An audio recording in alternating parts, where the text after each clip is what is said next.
Chapter 27. Flitting.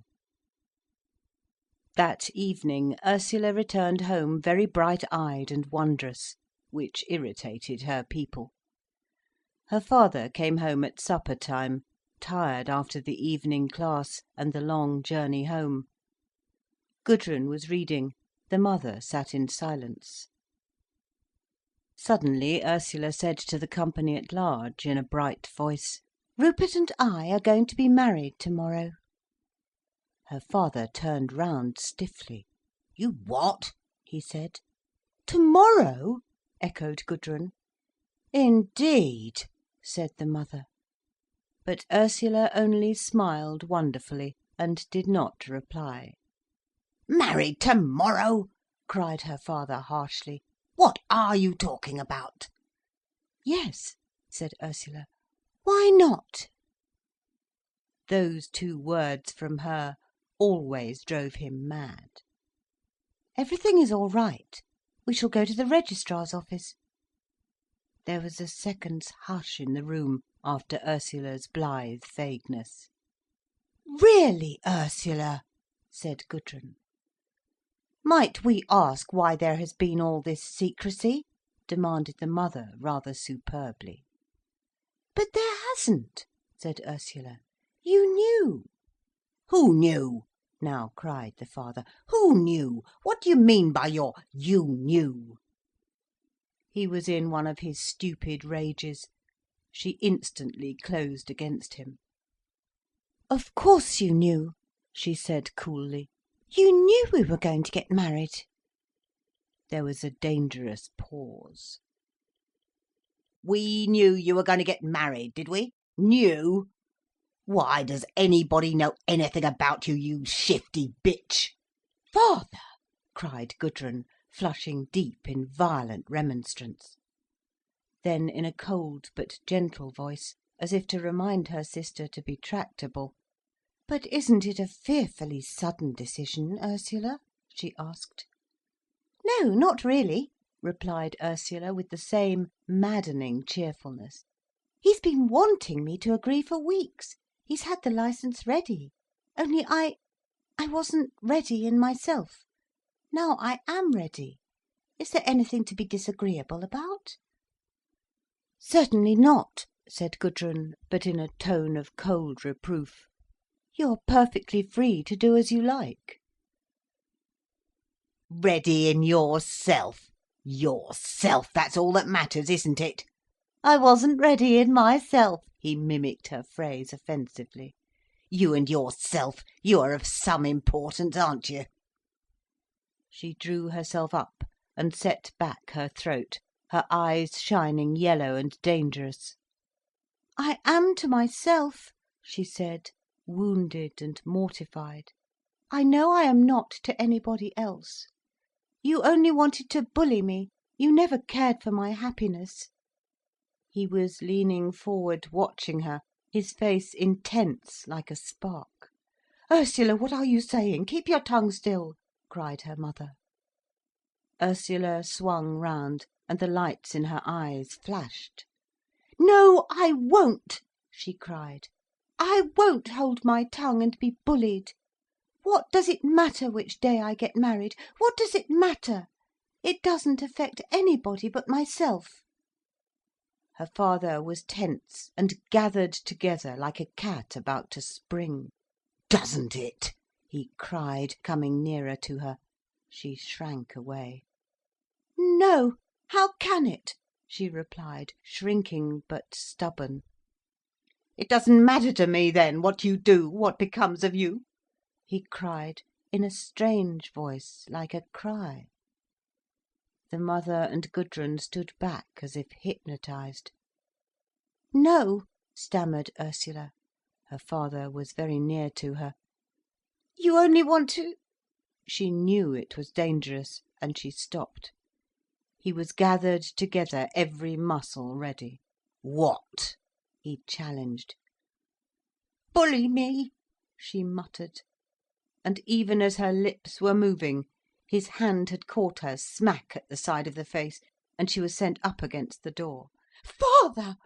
cried Gudrun in a high voice. "It is impossible!" He stood unmoving. Ursula recovered. Her hand was on the door handle. She slowly drew herself up. He seemed doubtful now. "It's true," she declared, with brilliant tears in her eyes, her head lifted up in defiance. "What has your love meant? What did it ever mean? Bullying and denial, it did." He was advancing again, with strange tense movements, and clenched fist, and the face of a murderer. But swift as lightning she had flashed out of the door, and they heard her running upstairs. He stood for a moment, looking at the door. Then, like a defeated animal, he turned and went back to his seat by the fire. Gudrun was very white.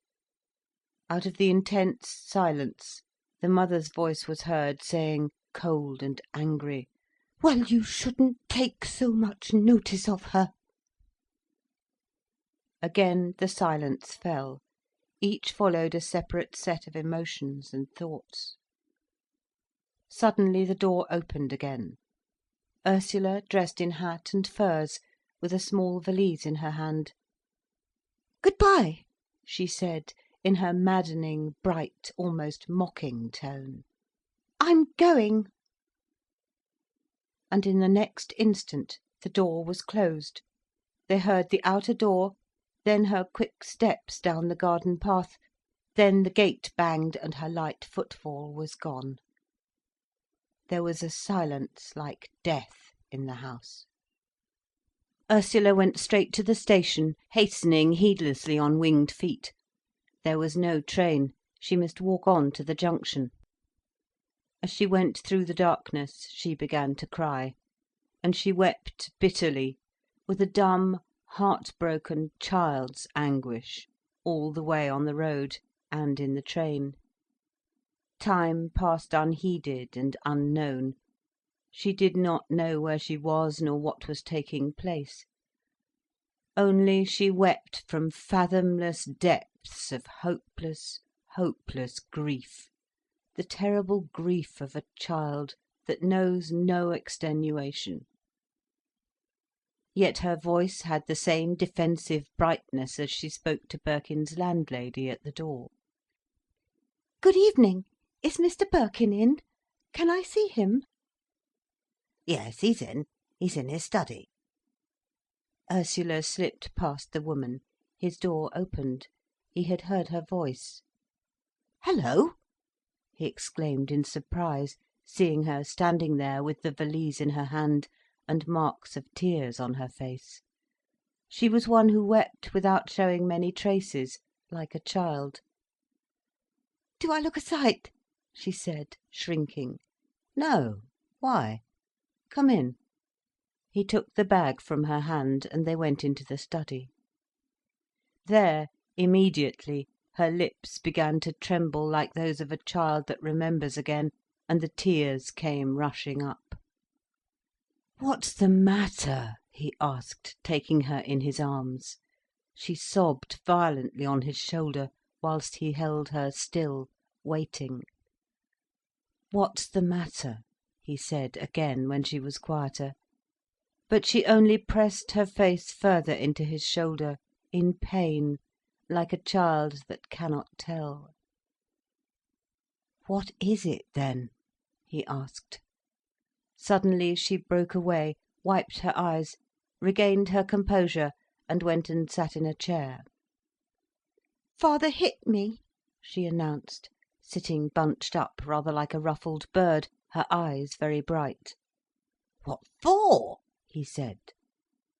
She looked away and would not answer. There was a pitiful redness about her sensitive nostrils and her quivering lips. "Why?" he repeated, in his strange, soft, penetrating voice. She looked round at him rather defiantly. "Because I said I was going to be married tomorrow, and he bullied me." "Why did he bully you?"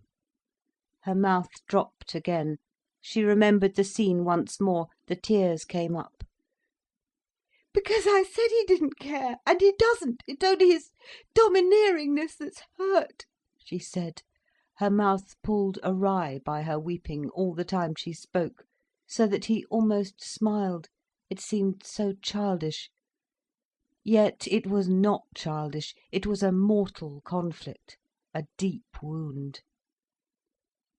"It isn't quite true," he said. "And even so, you shouldn't say it." "It is true, it is true," she wept, "and I won't be bullied by his pretending it's love when it isn't. He doesn't care. How can he?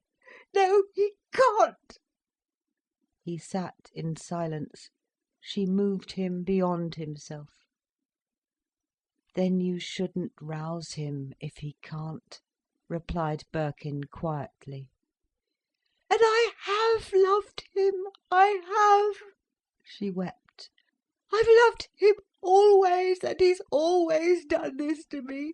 He has—" "It's been a love of opposition then," he said. "Never mind. It will be all right. It's nothing desperate." "Yes," she wept, "it is, it is." "Why?" "I shall never see him again." "Not immediately. Don't cry. You had to break with him. It had to be. Don't cry." He went over to her and kissed her fine, fragile hair, touching her wet cheeks gently. "Don't cry," he repeated. "Don't cry any more." He held her head close against him, very close and quiet. At last she was still. Then she looked up, her eyes wide and frightened. "Don't you want me?" she asked. "Want you?" His darkened, steady eyes puzzled her, and did not give her play. "Do you wish I hadn't come?" she asked, anxious now again for fear she might be out of place. "No," he said. "I wish there hadn't been the violence, so much ugliness. But perhaps it was inevitable." She watched him in silence. He seemed deadened. "But where shall I stay?" she asked, feeling humiliated. He thought for a moment. "Here, with me," he said. "We're married as much today as we shall be tomorrow." "But—" "I'll tell Mrs. Varley," he said. "Never mind now." He sat looking at her. She could feel his darkened, steady eyes looking at her all the time. It made her a little bit frightened. She pushed her hair off her forehead nervously. "Do I look ugly?" she said, and she blew her nose again. A small smile came round his eyes. "No," he said, "fortunately." And he went across to her and gathered her like a belonging in his arms. She was so tenderly beautiful. He could not bear to see her, he could only bear to hide her against himself. Now, washed all clean by her tears, she was new and frail like a flower just unfolded, a flower so new, so tender, so made perfect by inner light, that he could not bear to look at her. He must hide her against himself, cover his eyes against her. She had the perfect candour of creation, something translucent and simple, like a radiant, shining flower that moment unfolded in primal blessedness. She was so new, so wonder clear, so undimmed. And he was so old, so steeped in heavy memories. Her soul was new, undefined and glimmering with the unseen, and his soul was dark and gloomy. It had only one grain of living hope, like a grain of mustard seed. But this one living grain in him matched the perfect youth in her. "I love you," he whispered as he kissed her, and trembled with pure hope, like a man who is born again to a wonderful, lively hope, far exceeding the bounds of death. She could not know how much it meant to him, how much he meant by the few words.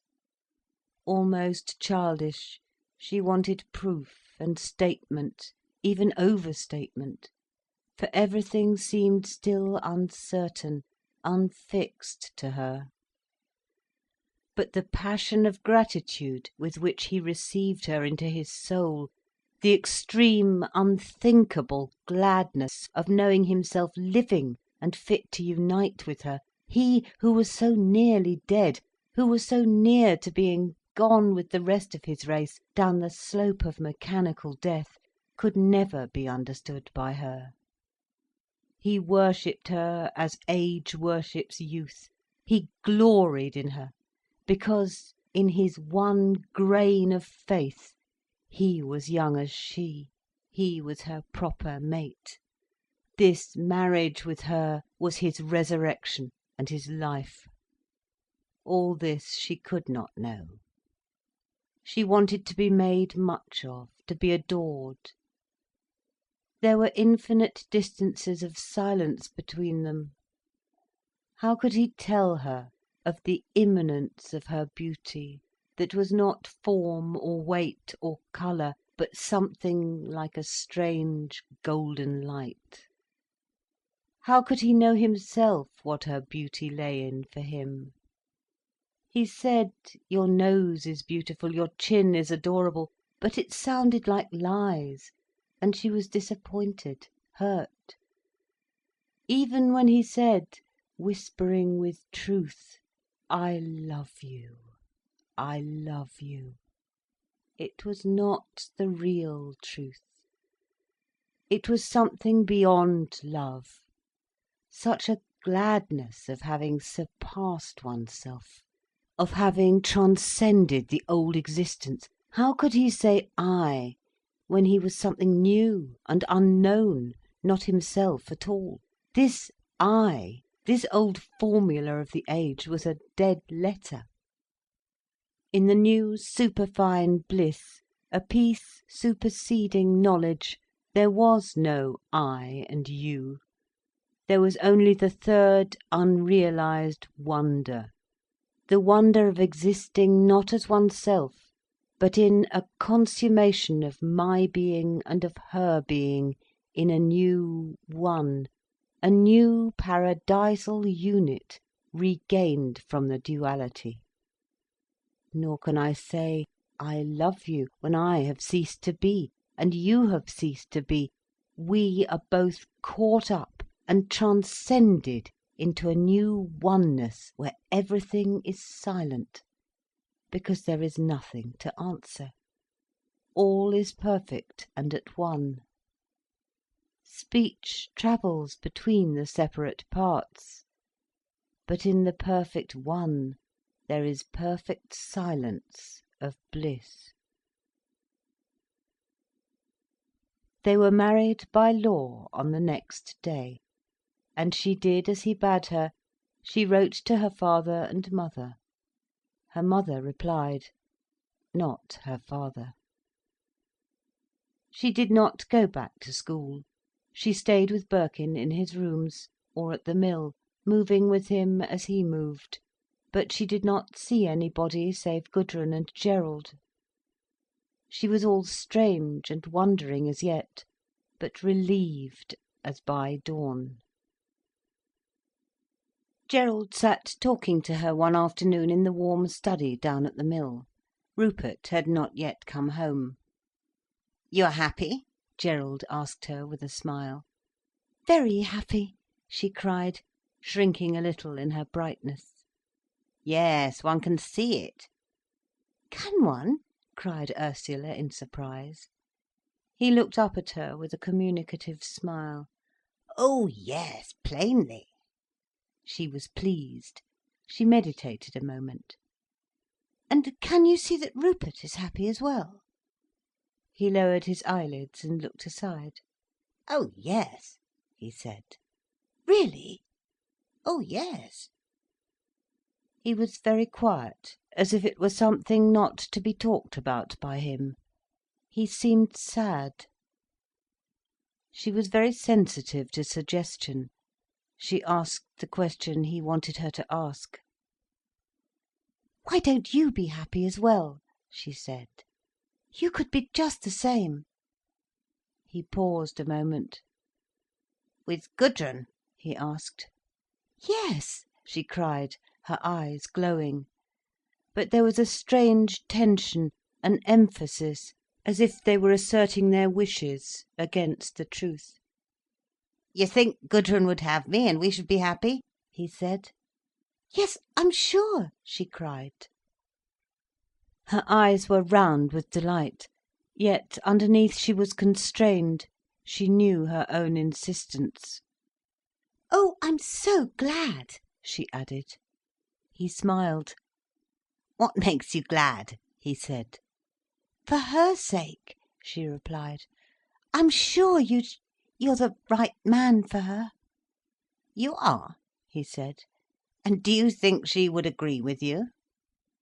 "Oh yes," she exclaimed hastily. Then, upon reconsideration, very uneasy: "Though Gudrun isn't so very simple, is she? One doesn't know her in 5 minutes, does one? She's not like me in that." She laughed at him, with her strange, open, dazzled face. "You think she's not much like you?" Gerald asked. She knitted her brows. "Oh, in many ways she is. But I never know what she will do when anything new comes." "You don't?" said Gerald. He was silent for some moments. Then he moved tentatively. "I was going to ask her, in any case, to go away with me at Christmas," he said, in a very small, cautious voice. "Go away with you? For a time, you mean?" "As long as she likes," he said, with a deprecating movement. They were both silent for some minutes. "Of course," said Ursula at last, "she might just be willing to rush into marriage. You can see." "Yes," smiled Gerald, "I can see. But in case she won't, do you think she would go abroad with me for a few days, or for a fortnight?" "Oh yes," said Ursula. "I'd ask her." "Do you think we might all go together?" "All of us?" Again Ursula's face lighted up. "It would be rather fun, don't you think?" "Great fun," he said. "And then you could see," said Ursula. "What?" "How things went. I think it is best to take the honeymoon before the wedding, don't you?" She was pleased with this mot. He laughed. "In certain cases," he said. "I'd rather it were so in my own case." "Would you?" exclaimed Ursula. Then doubtingly: "Yes, perhaps you're right. One should please one's self." Birkin came in a little later, and Ursula told him what had been said. "Gudrun!" exclaimed Birkin. "She's a born mistress, just as Gerald is a born lover, amant en titre. If, as somebody says, all women are either wives or mistresses, then Gudrun is a mistress." "And all men either lovers or husbands," cried Ursula. "But why not both?" "The one excludes the other," he laughed. "Then I want a lover," cried Ursula. "No, you don't," he said. "But I do," she wailed. He kissed her and laughed. It was 2 days after this that Ursula was to go to fetch her things from the house in Beldover. The removal had taken place, the family had gone.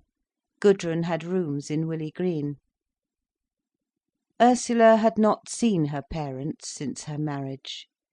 She wept over the rupture, yet what was the good of making it up? Good or not good, she could not go to them. So her things had been left behind, and she and Gudrun were to walk over for them in the afternoon. It was a wintry afternoon, with red in the sky, when they arrived at the house. The windows were dark and blank. Already the place was frightening. A stark, void entrance hall struck a chill to the hearts of the girls. "I don't believe I dare have come in alone," said Ursula. "It frightens me." "Ursula!" cried Gudrun. "Isn't it amazing? Can you believe you lived in this place and never felt it? How I lived here a day without dying of terror, I cannot conceive." They looked in the big dining room. It was a good-sized room, but now a cell would have been lovelier. The large bay windows were naked, the floor was stripped, and a border of dark polish went round the tract of pale boarding.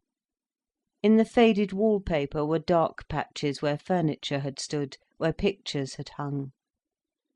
The sense of walls, dry, thin, flimsy-seeming walls, and a flimsy flooring, pale with its artificial black edges, was neutralising to the mind. Everything was null to the senses. There was enclosure without substance, for the walls were dry and papery. Where were they standing, on earth, or suspended in some cardboard box? In the hearth was burnt paper, and scraps of half-burnt paper. "Imagine that we passed our days here," said Ursula. "I know," cried Gudrun. "It is too appalling. What must we be like, if we're the contents of this?" "Vile," said Ursula. "It really is." And she recognised half-burnt covers of Vogue, half-burnt representations of women in gowns, lying under the grate. They went to the drawing-room, another piece of shut-in air, without weight or substance, only a sense of intolerable, papery imprisonment in nothingness. The kitchen did look more substantial, because of the red-tiled floor and the stove, but it was cold and horrid. The two girls tramped hollowly up the bare stairs. Every sound re-echoed under their hearts. They tramped down the bare corridor. Against the wall of Ursula's bedroom were her things: a trunk, a work-basket, some books, loose coats, a hat-box, standing desolate in the universal emptiness of the dusk. "A cheerful sight, aren't they?" said Ursula, looking down at her forsaken possessions. "Very cheerful," said Gudrun. The two girls set to, carrying everything down to the front door. Again and again they made the hollow, re-echoing transit. The whole place seemed to resound about them with a noise of hollow, empty futility. In the distance, the empty, invisible rooms sent forth a vibration almost of obscenity. They almost fled with the last articles into the out-of-door. But it was cold. They were waiting for Birkin, who was coming with the car. They went indoors again, and upstairs to their parents' front bedroom, whose windows looked down on the road, and across the country at the black barred sunset, black and red barred, without light. They sat down in the window seat to wait. Both girls were looking over the room. It was void, with a meaninglessness that was almost dreadful. "Really," said Ursula, "this room couldn't be sacred, could it?" Gudrun looked over it with slow eyes. "Impossible," she replied. "When I think of their lives, father's and mother's, their love and their marriage, and all of us children and our bringing up, would you have such a life, Prune?" "I wouldn't, Ursula." "It all seems so nothing, their two lives. There's no meaning in it. Really, if they had not met, and not married, and not lived together, it wouldn't have mattered, would it?" "Of course you can't tell," said Gudrun. "No, but if I thought my life was going to be like it, Prune," she caught Gudrun's arm, "I should run." Gudrun was silent for a few moments. "As a matter of fact, one cannot contemplate the ordinary life. One cannot contemplate it," replied Gudrun. "With you, Ursula, it is quite different. You will be out of it all with Birkin. He's a special case. But with the ordinary man, who has his life fixed in one place, marriage is just impossible. There may be, and there are, thousands of women who want it, and could conceive of nothing else. But the very thought of it sends me mad. One must be free. Above all, one must be free.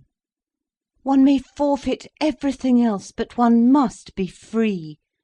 One must not become 7 Pinchbeck Street, or Somerset Drive, or Shortlands. No man will be sufficient to make that good, no man. To marry, one must have a freelance or nothing, a comrade in arms, a Glücksritter. A man with a position in the social world, well, it is just impossible. Impossible." "What a lovely word, a Glücksritter," said Ursula. "So much nicer than a soldier of fortune." "Yes, isn't it?" said Gudrun. "I'd tilt the world with a Glücksritter. But a home, an establishment, Ursula, what would it mean? Think." "I know," said Ursula. "We've had one home. That's enough for me." "Quite enough," said Gudrun. "The little grey home in the west," quoted Ursula ironically. "Doesn't it sound grey too?" said Gudrun grimly. They were interrupted by the sound of the car. There was Birkin. Ursula was surprised that she felt so lit up, that she became suddenly so free from the problems of grey homes in the west. They heard his heels click on the hall pavement below. "Hello," he called, his voice echoing alive through the house. Ursula smiled to herself. He was frightened of the place too. "Hello, here we are," she called downstairs, and they heard him quickly running up. "This is a ghostly situation," he said. "These houses don't have ghosts, they've never had any personality, and only a place with personality can have a ghost," said Gudrun. "I suppose so. Are you both weeping over the past?" "We are," said Gudrun grimly. Ursula laughed. "Not weeping that it's gone, but weeping that it ever was," she said. "Oh," he replied, relieved. He sat down for a moment. There was something in his presence, Ursula thought, lambent and alive. It made even the impertinent structure of this null house disappear. "Gudrun says she could not bear to be married and put into a house," said Ursula, meaningful. They knew this referred to Gerald. He was silent for some moments. "Well," he said, "if you know beforehand you couldn't stand it, you're safe." "Quite," said Gudrun. "Why does every woman think her aim in life is to have a hubby and a little grey home in the west? Why is this the goal of life? Why should it be?" said Ursula. "Il faut avoir le respect de ses bêtises," said Birkin. "But you needn't have the respect for the bêtise before you've committed it," laughed Ursula. "Ah then, des bêtises du papa?" "Et de la maman," added Gudrun satirically. "Et des voisins," said Ursula. They all laughed and rose. It was getting dark. They carried the things to the car. Gudrun locked the door of the empty house. Birkin had lighted the lamps of the automobile. It all seemed very happy, as if they were setting out.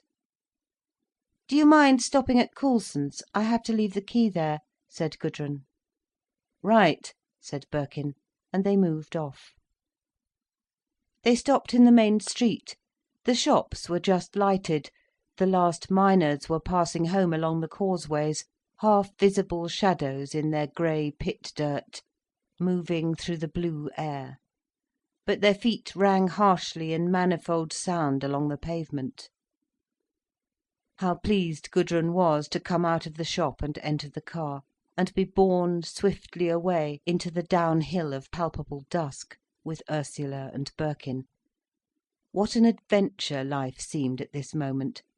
How deeply, how suddenly she envied Ursula. Life for her was so quick and an open door, so reckless, as if not only this world, but the world that was gone and the world to come were nothing to her. Ah, if she could be just like that, it would be perfect. For always, except in her moments of excitement, she felt a want within herself. She was unsure. She had felt that now at last, in Gerald's strong and violent love, she was living fully and finally. But when she compared herself with Ursula, already her soul was jealous, unsatisfied. She was not satisfied. She was never to be satisfied. What was she short of now? It was marriage. It was the wonderful stability of marriage. She did want it, let her say what she might. She had been lying.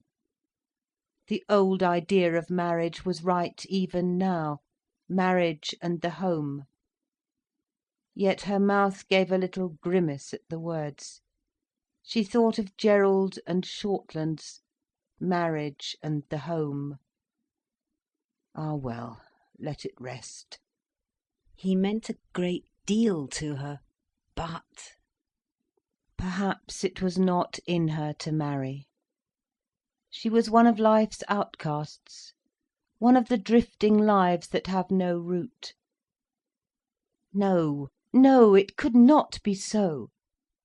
She suddenly conjured up a rosy room, with herself in a beautiful gown, and a handsome man in evening dress who held her in his arms in the firelight, and kissed her.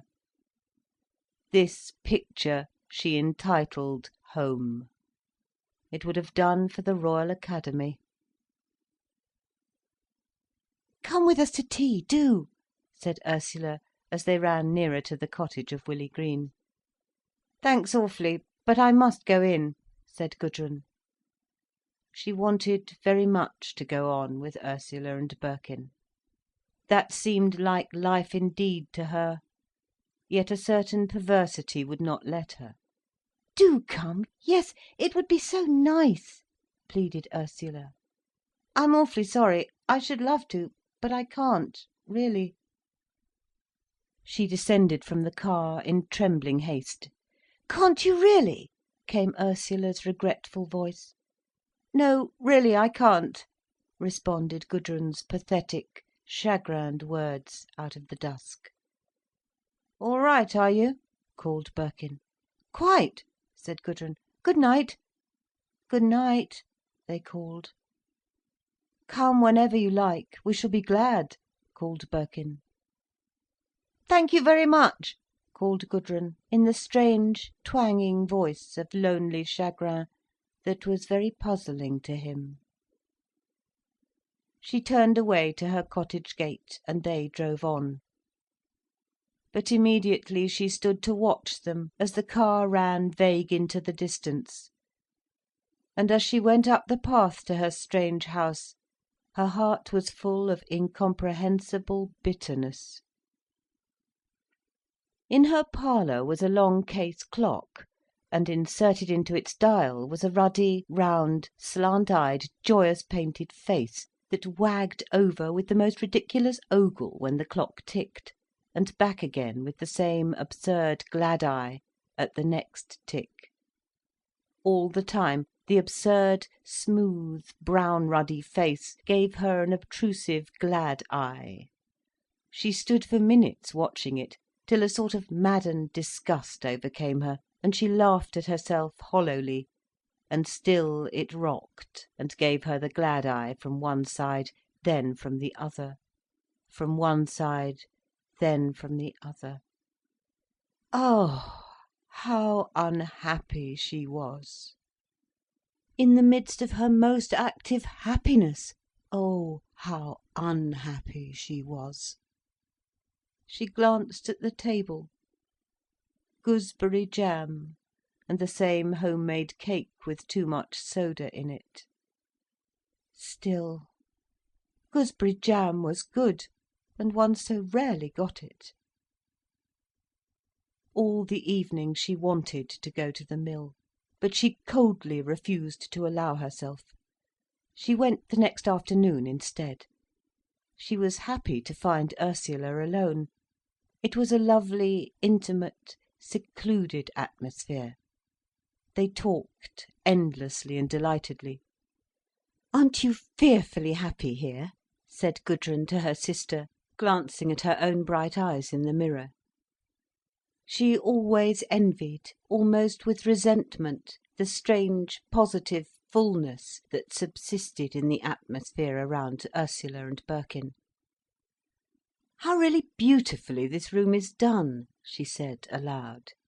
"This hard plaited matting, what a lovely colour it is, the colour of cool light." And it seemed to her perfect.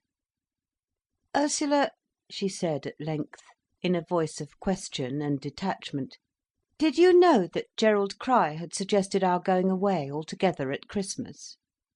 "Yes, he's spoken to Rupert." A deep flush dyed Gudrun's cheek. She was silent a moment, as if taken aback, and not knowing what to say. "But don't you think," she said at last, "it is amazingly cool?" Ursula laughed.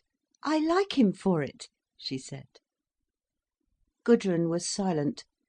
It was evident that, whilst she was almost mortified by Gerald's taking the liberty of making such a suggestion to Birkin, yet the idea itself attracted her strongly. "There's rather lovely simplicity about Gerald, I think," said Ursula. "So defiant, somehow. Oh, I think he's very lovable." Gudrun did not reply for some moments. She had still to get over the feeling of insult at the liberty taken with her freedom. "What did Rupert say, do you know?" she asked. "He said it would be most awfully jolly," said Ursula. Again Gudrun looked down, and was silent. "Don't you think it would?" said Ursula tentatively. She was never quite sure how many defences Gudrun was having round herself. Gudrun raised her face with difficulty, and held it averted. "I think it might be awfully jolly, as you say," she replied. "But don't you think it was an unpardonable liberty to take, to talk of such things to Rupert, who, after all, you see what I mean, Ursula? They might have been two men arranging an outing with some little type they'd picked up. Oh, I think it's unforgivable, quite." She used the French word type. Her eyes flashed, her soft face was flushed and sullen. Ursula looked on, rather frightened. Frightened most of all because she thought Gudrun seemed rather common, really like a little type. But she had not the courage quite to think this, not right out. Oh no," she cried, stammering. "Oh no, not at all like that. Oh no. No, I think it's rather beautiful, the friendship between Rupert and Gerald. They just are simple, they say anything to each other, like brothers." Gudrun flushed deeper. She could not bear it that Gerald gave her away, even to Birkin. "But do you think even brothers have any right to exchange confidences of that sort?" she asked, with deep anger. "Oh yes," said Ursula. There's never anything said that isn't perfectly straightforward. No, the thing that's amazed me most in Gerald, how perfectly simple and direct he can be. And you know, it takes rather a big man. Most of them must be indirect. They're such cowards." But Gudrun was still silent with anger. She wanted the absolute secrecy kept with regard to her movements. "Won't you go?" said Ursula. "Do, we might all be so happy. There is something I love about Gerald. He's much more lovable than I thought him. He's free, Gudrun, he really is." Gudrun's mouth was still closed, sullen and ugly. She opened it at length. "Do you know where he proposes to go?" she asked. "Yes, to the Tyrol, where he used to go when he was in Germany. A lovely place where students go, small and rough and lovely, for winter sport." Through Gudrun's mind went the angry thought, "They know everything." "Yes," she said aloud. "About 40 kilometres from Innsbruck, isn't it?" "I don't know exactly where, but it would be lovely, don't you think? High in the perfect snow." "Very lovely," said Gudrun sarcastically. Ursula was put out. "Of course," she said, "I think Gerald spoke to Rupert, so that it shouldn't seem like an outing with a teep." "I know, of course," said Gudrun, "that he quite commonly does take up with that sort." "Does he?" said Ursula. "Why, how do you know?" "I know of a model in Chelsea," said Gudrun coldly. Now Ursula was silent. "Well," she said at last, with a doubtful laugh, "I hope he has a good time with her." At which Gudrun looked more glum. Chapter 28. Gudrun in the Pompadour. Christmas drew near. All four prepared for flight. Birkin and Ursula were busy packing their few personal things, making them ready to be sent off, to whatever country and whatever place they might choose at last. Gudrun was very much excited. She loved to be on the wing. She and Gerald, being ready first, set off via London and Paris to Innsbruck, where they would meet Ursula and Birkin. In London they stayed one night. They went to the music hall, and afterwards to the Pompadour Café. Gudrun hated the café, yet she always went back to it, as did most of the artists of her acquaintance.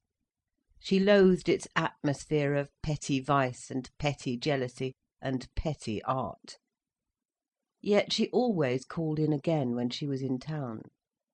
It was as if she had to return to this small, slow, central whirlpool of disintegration and dissolution, just give it a look. She sat with Gerald drinking some sweetish liqueur, and staring with black, sullen looks at the various groups of people at the tables. She would greet nobody, but young men nodded to her frequently, with a kind of sneering familiarity. She cut them all. And it gave her pleasure to sit there, cheeks flushed, eyes black and sullen, seeing them all objectively, as put away from her, like creatures in some menagerie of apish, degraded souls. God, what a foul crew they were! Her blood beat black and thick in her veins with rage and loathing. Yet she must sit and watch, watch. One or two people came to speak to her. From every side of the café, eyes turned half furtively, half jeeringly at her. Men looking over their shoulders, women under their hats. The old crowd was there. Carlyon in his corner with his pupils and his girl, Halliday and Libidnikov and the Pussum, they were all there. Gudrun watched Gerald. She watched his eyes linger a moment on Halliday, on Halliday's party.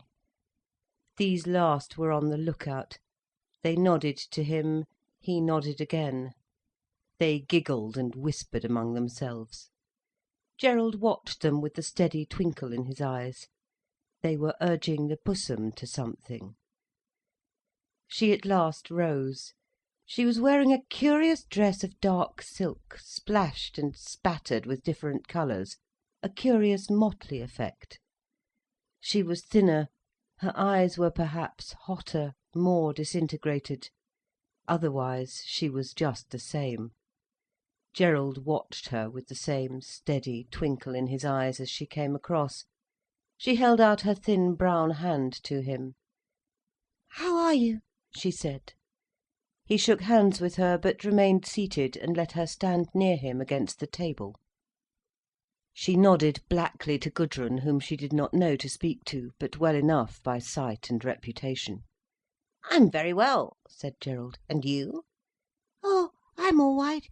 What about Rupert?" "Rupert? He's very well too." "Yes, I don't mean that. What about him being married?" "Oh yes, he is married." The Pussum's eyes had a hot flash. "Oh, he's really brought it off then, has he? When was he married?" "A week or two ago." "Really? He's never written?" "No." "No. Don't you think it's too bad?" This last was in a tone of challenge. The Pussum let it be known by her tone that she was aware of Gudrun's listening. "I suppose he didn't feel like it," replied Gerald. "But why didn't he?" pursued the Pussum. This was received in silence. There was an ugly, mocking persistence in the small, beautiful figure of the short-haired girl, as she stood near Gerald. "Are you staying in town long?" she asked. "Tonight only." "Oh, only tonight? Are you coming over to speak to Julius?" "Not tonight." "Oh, very well. I'll tell him then." Then came her touch of diablerie. "You're looking awfully fit." "Yes, I feel it." Gerald was quite calm and easy, a spark of satiric amusement in his eye. "Are you having a good time?" This was a direct blow for Gudrun, spoken in a level, toneless voice of callous ease. "Yes," he replied, quite colourlessly. "I'm awfully sorry you aren't coming round to the flat. You aren't very faithful to your friends." "Not very," he said. She nodded them both good night, and went back slowly to her own set. Gudrun watched her curious walk, stiff and jerking at the loins. They heard her level, toneless voice distinctly. "He won't come over. He is otherwise engaged," it said. There was more laughter, and lowered voices and mockery at the table. "Is she a friend of yours?" said Gudrun, looking calmly at Gerald. "I've stayed at Halliday's flat with Birkin," he said, meeting her slow, calm eyes.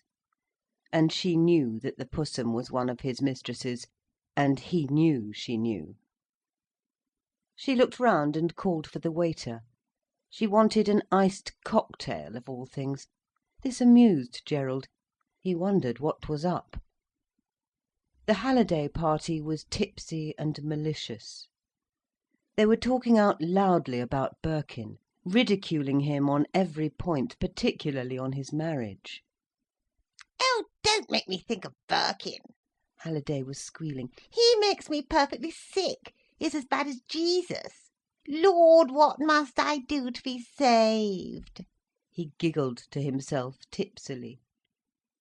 "Do you remember," came the quick voice of the Russian, "the letters he used to send? Desire is holy." "Oh yes," cried Halliday. "Oh, how perfectly splendid. Why, I've got one in my pocket, I'm sure I have." He took out various papers from his pocket-book.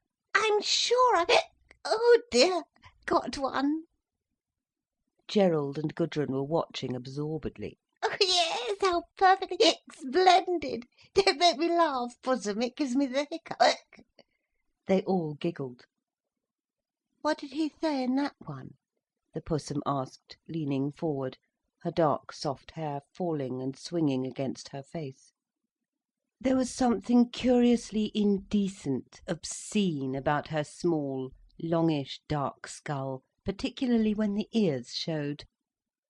Wait, oh, do wait. No, I won't give it to you. I'll read it aloud. I'll read you the choice bits. Oh dear. Do you think if I drink water it would take off this hiccup? Oh, I feel perfectly helpless. Isn't that the letter about uniting the dark and the light and the flux of corruption? Asked Maxim, in his precise, quick voice. I believe so, said the Pussum. Oh, is it? I'd forgotten. It was that one, Halliday said, opening the letter. Oh, yes. How perfectly splendid. This is one of the best. There is a phase in every race, he read in the sing-song, slow, distinct voice of a clergyman reading the scriptures, when the desire for destruction overcomes every other desire. In the individual, this desire is ultimately a desire for destruction in the self. He paused and looked up. I hope he's going ahead with the destruction of himself, said the quick voice of the Russian. Halliday giggled and lolled his head back vaguely. There's not much to destroy in him, said the Pussum. He's so thin already. There's only a fag end to start on. Oh, isn't it beautiful? I love reading it. I believe it has cured my hiccup, squealed Halliday. Do let me go on. It is a desire for the reduction process in oneself, a reducing back to the origin, a return along the flux of corruption to the original rudimentary conditions of being. Oh, but I do think it is wonderful. It almost supersedes the Bible.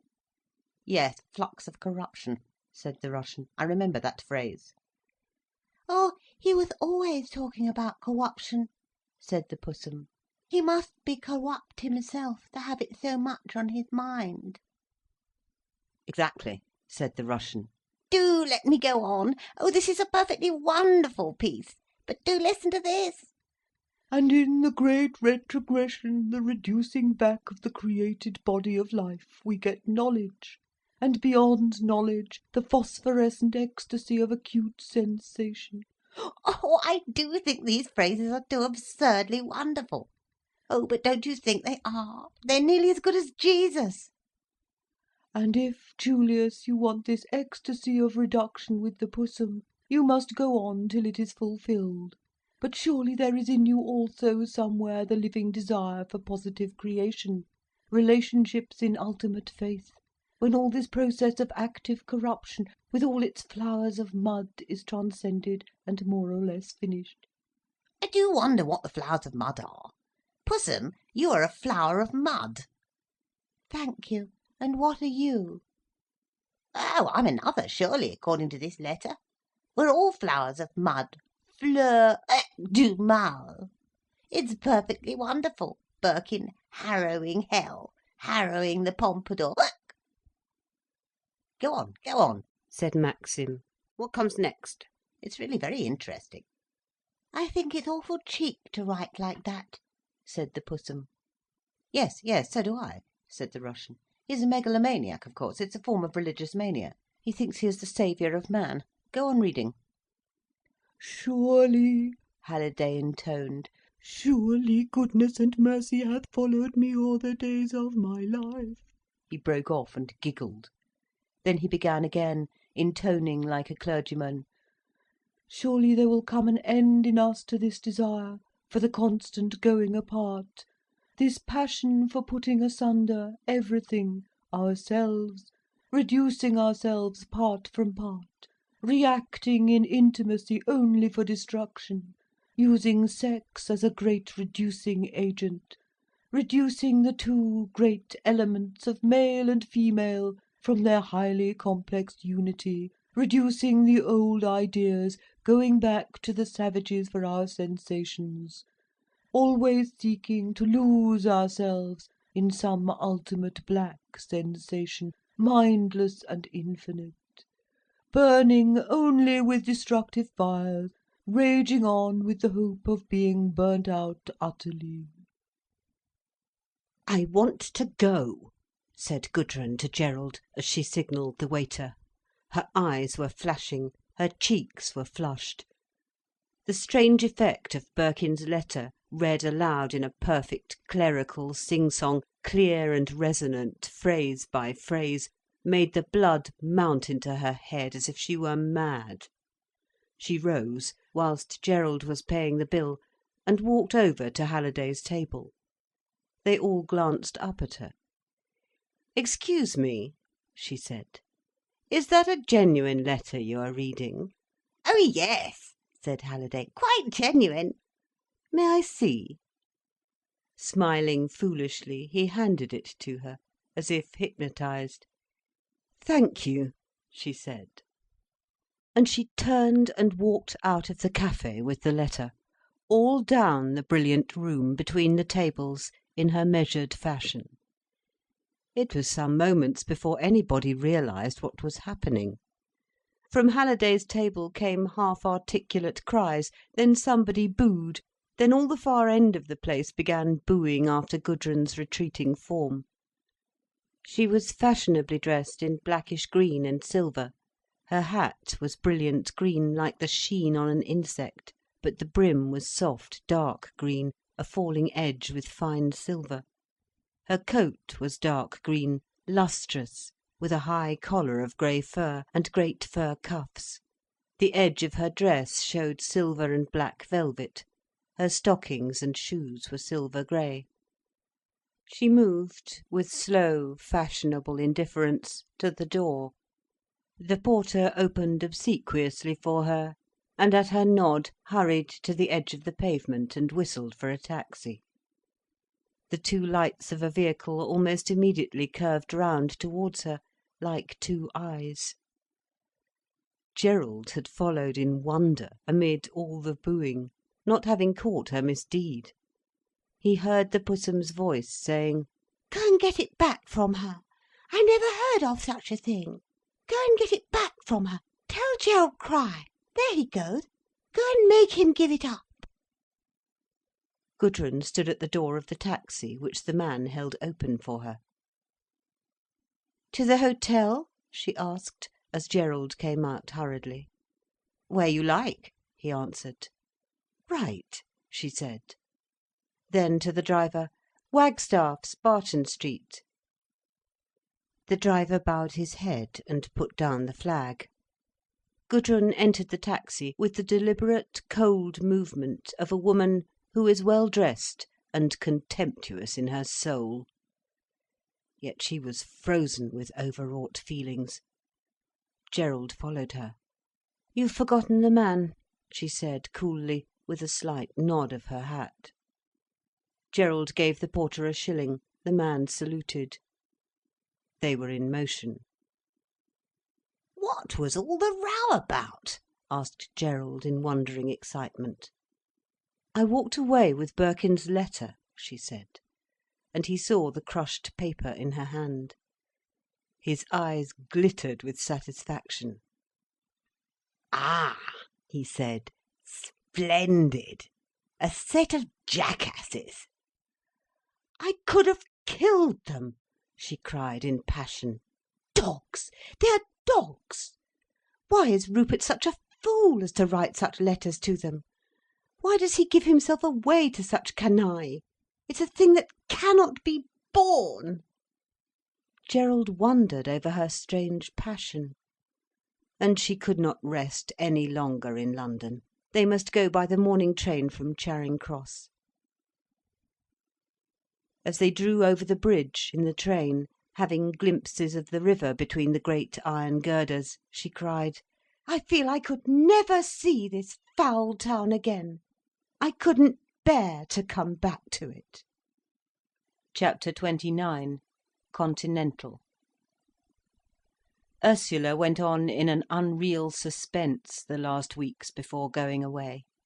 She was not herself, she was not anything. She was something that is going to be, soon, soon, very soon. But as yet, she was only imminent. She went to see her parents.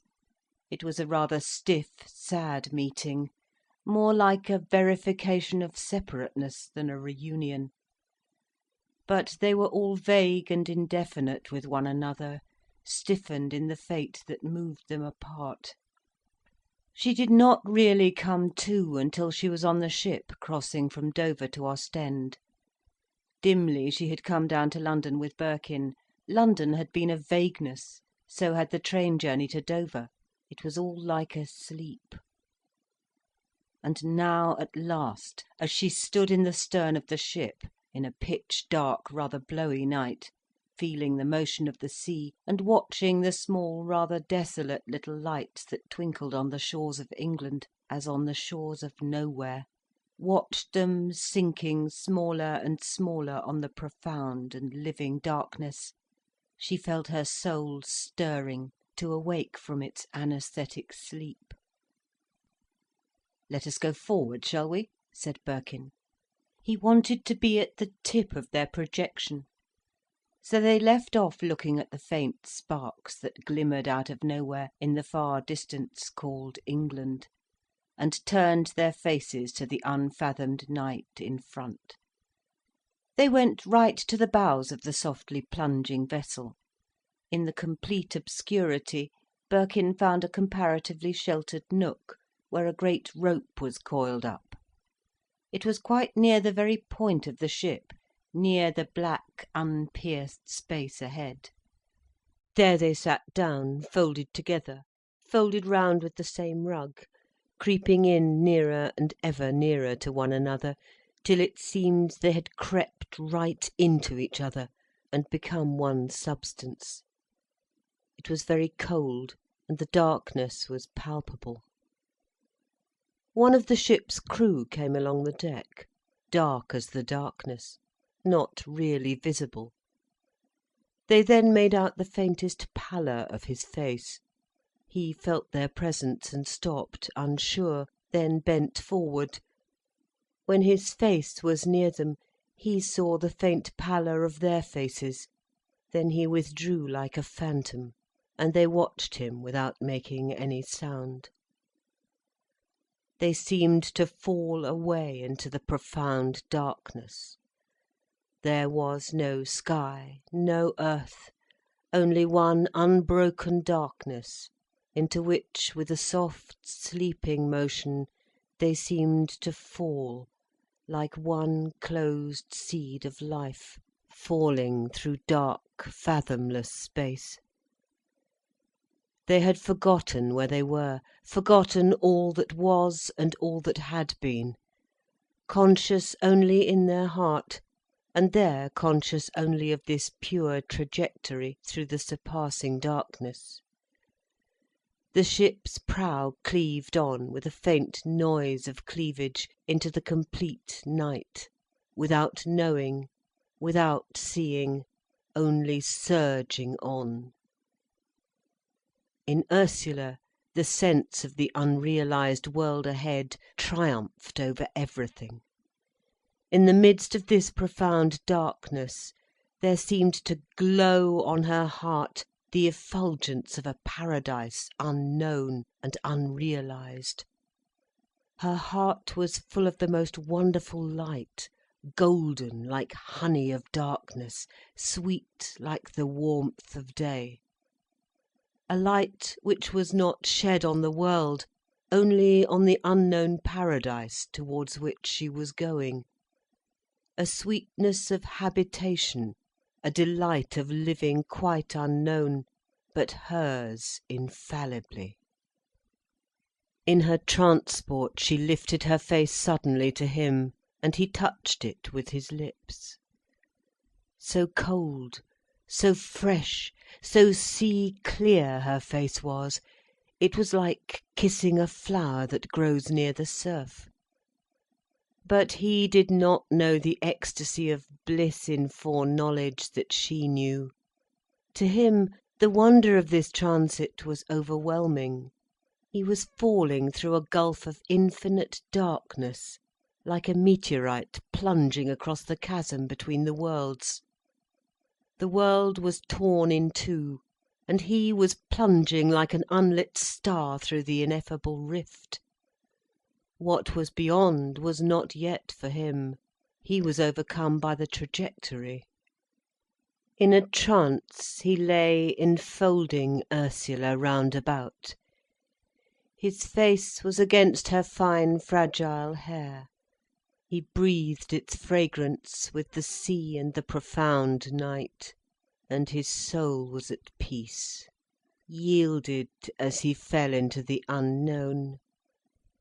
This was the first time that an utter and absolute peace had entered his heart, now in this final transit out of life. When there came some stir on the deck, they roused. They stood up. How stiff and cramped they were in the night time. And yet the paradisal glow on her heart, and the unutterable peace of darkness in his, this was the all in all. They stood up and looked ahead. Low lights were seen down the darkness. This was the world again.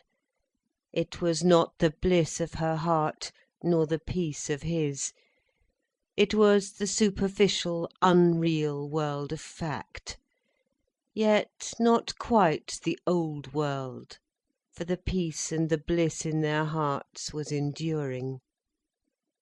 Strange and desolate above all things, like disembarking from the Styx into the desolated underworld, was this landing at night.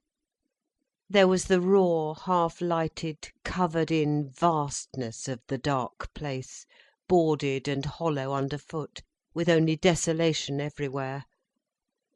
Ursula had caught sight of the big, pallid, mystic letters Ostend standing in the darkness. Everybody was hurrying with a blind, insect-like intentness through the dark grey air. Porters were calling in un-English English, then trotting with heavy bags, their colourless blouses looking ghostly as they disappeared. Ursula stood at a long, low, zinc-covered barrier, along with hundreds of other spectral people, and all the way down the vast, raw darkness was this low stretch of open bags and spectral people, whilst on the other side of the barrier, pallid officials in peaked caps and moustaches were turning the underclothing in the bags, then scrawling a chalk mark. It was done. Birkin snapped the handbags. Off they went, the porter coming behind. They were through a great doorway, and in the open night again. Ah, a railway platform. Voices were still calling in human agitation through the dark grey air. Spectres were running along the darkness between the train. Köln, Berlin, Ursula made out on the boards hung on the high train on one side. Here we are, said Birkin. And on her side she saw Alsace, Lothringen, Luxembourg, Metz, Bâle. That was it, Bâle. The porter came up. À Bâle, deuxième classe, voilà. And he clambered into the high train. They followed. The compartments were already some of them taken, but many were dim and empty. The luggage was stowed, the porter was tipped. Nous avons encore, said Birkin, looking at his watch and at the porter. Encore une demi-heure. With which, in his blue blouse, he disappeared. He was ugly and insolent. Come, said Birkin, it is cold, let us eat. There was a coffee wagon on the platform. They drank hot, watery coffee, and ate the long rolls, split, with ham between, which was such a wide bite that it almost dislocated Ursula's jaw. And they walked beside the high trains. It was all so strange, so extremely desolate, like the underworld, grey, grey, dirt grey, desolate, forlorn, nowhere, grey, dreary nowhere. At last they were moving through the night. In the darkness Ursula made out the flat fields, the wet, flat, dreary darkness of the continent. They pulled up surprisingly soon, Bruges, then on through the level darkness, with glimpses of sleeping farms and thin poplar trees and deserted high roads. She sat dismayed, hand in hand with Birkin. He, pale, immobile, like a revenant himself, looked sometimes out of the window, sometimes closed his eyes. Then his eyes opened again, dark as the darkness outside. A flash of a few lights on the darkness. Ghent station. A few more spectres moving outside on the platform, then the bell, then motion again through the level darkness. Ursula saw a man with a lantern come out of a farm by the railway and cross to the dark farm buildings. She thought of the marsh, the old, intimate farm life at Cossethay. My God, how far was she projected from her childhood? How far was she still to go? In one lifetime, one travelled through eons. The great chasm of memory from her childhood in the intimate country surroundings of Cossethay and the Marsh Farm. She remembered the servant Tilly, who used to give her bread and butter sprinkled with brown sugar, in the old living room where the grandfather clock had 2 pink roses in a basket, painted above the figures on the face. And now, when she was travelling into the unknown with Birkin, an utter stranger, was so great that it seemed she had no identity, that the child she had been, playing in Cossethay churchyard, was a little creature of history, not really herself. They were at Brussels, half an hour for breakfast. They got down. On the great station clock it said 6 o'clock. They had coffee and rolls and honey in the vast desert refreshment room, so dreary, always so dreary, dirty, so spacious, such desolation of space. But she washed her face and hands in hot water and combed her hair. That was a blessing. Soon they were in the train again and moving on. The greyness of dawn began. There were several people in the compartment, large, florid Belgian businessmen with long brown beards, talking incessantly in an ugly French she was too tired to follow. It seemed the train ran by degrees out of the darkness into a faint light, then beat after beat into the day. Oh, how weary it was. Faintly the trees showed like shadows. Then a house, white, had a curious distinctness. How was it? Then she saw a village. There were always houses passing. This was an old world she was still journeying through, winter heavy and dreary.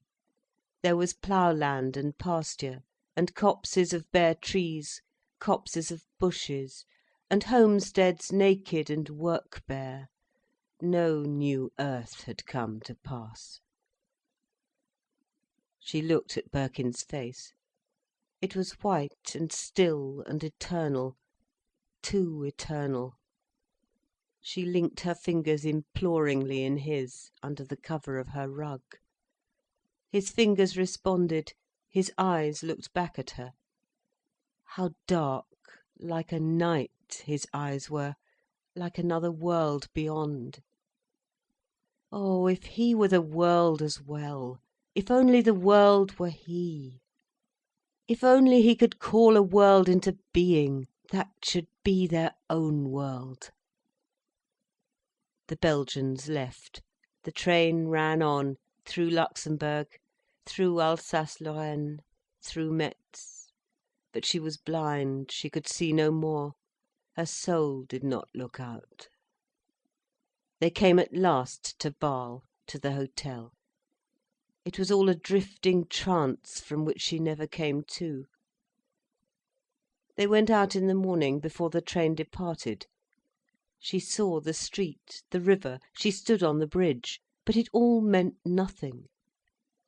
She remembered some shops, one full of pictures, one with orange velvet and ermine. But what did these signify?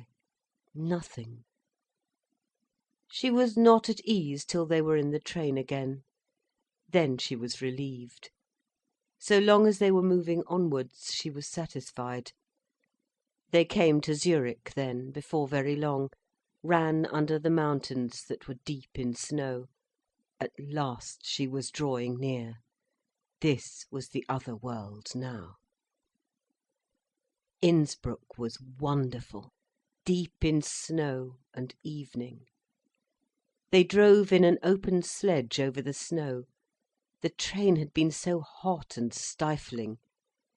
And the hotel, with the golden light glowing under the porch, seemed like a home. They laughed with pleasure when they were in the hall. The place seemed full and busy. "Do you know if Mr. and Mrs. Crich, English, from Paris, have arrived?" Birkin asked in German. The porter reflected a moment, and was just going to answer, when Ursula caught sight of Gudrun, sauntering down the stairs, wearing her dark, glossy coat with grey fur. "Gudrun! Gudrun!" she called, waving up the well of the staircase. "Shoo-hoo!" Gudrun looked over the rail, and immediately lost her sauntering, diffident air. Her eyes flashed. "Really, Ursula!" she cried. And she began to move downstairs as Ursula ran up. They met at a turn and kissed with laughter and exclamations inarticulate and stirring. "But," cried Gudrun, mortified, "we thought it was tomorrow you were coming. I wanted to come to the station." "No, we've come today," cried Ursula. "Isn't it lovely here?" "Adorable," said Gudrun. "Gerald's just gone out to get something. Ursula, aren't you fearfully tired?" "No, not so very. But I look a filthy sight, don't I?" "No, you don't. You look almost perfectly fresh. I like that fur cap immensely." She glanced over Ursula, who wore a big soft coat, with a collar of deep soft blonde fur, and a soft blonde cap of fur. "And you," cried Ursula, "what do you think you look like?" Gudrun assumed an unconcerned, expressionless face. "Do you like it?" she said. "It's very fine," cried Ursula, perhaps with a touch of satire. "Go up or come down," said Birkin. For there the sisters stood, Gudrun with her hand on Ursula's arm, on the turn of the stairs, half-way to the first landing, blocking the way, and affording full entertainment to the whole of the hall below, from the door porter to the plump Jew in black clothes. The two young women slowly mounted, followed by Birkin and the waiter. "First floor?" asked Gudrun, looking back over her shoulder. "Second, madame, the lift," the waiter replied, and he darted to the elevator to forestall the two women. But they ignored him as, chattering without heed, they set to mount the second flight. Rather chagrined, the waiter followed. It was curious, the delight of the sisters in each other at this meeting. It was as if they met in exile, and united their solitary forces against all the world. Birkin looked on with some mistrust and wonder. When they had bathed and changed, Gerald came in. He looked shining like the sun on frost. "Go with Gerald and smoke," said Ursula to Birkin. "Gudrun and I want to talk." Then the sisters sat in Gudrun's bedroom and talked clothes and experiences. Gudrun told Ursula the experience of the Birkin letter in the café.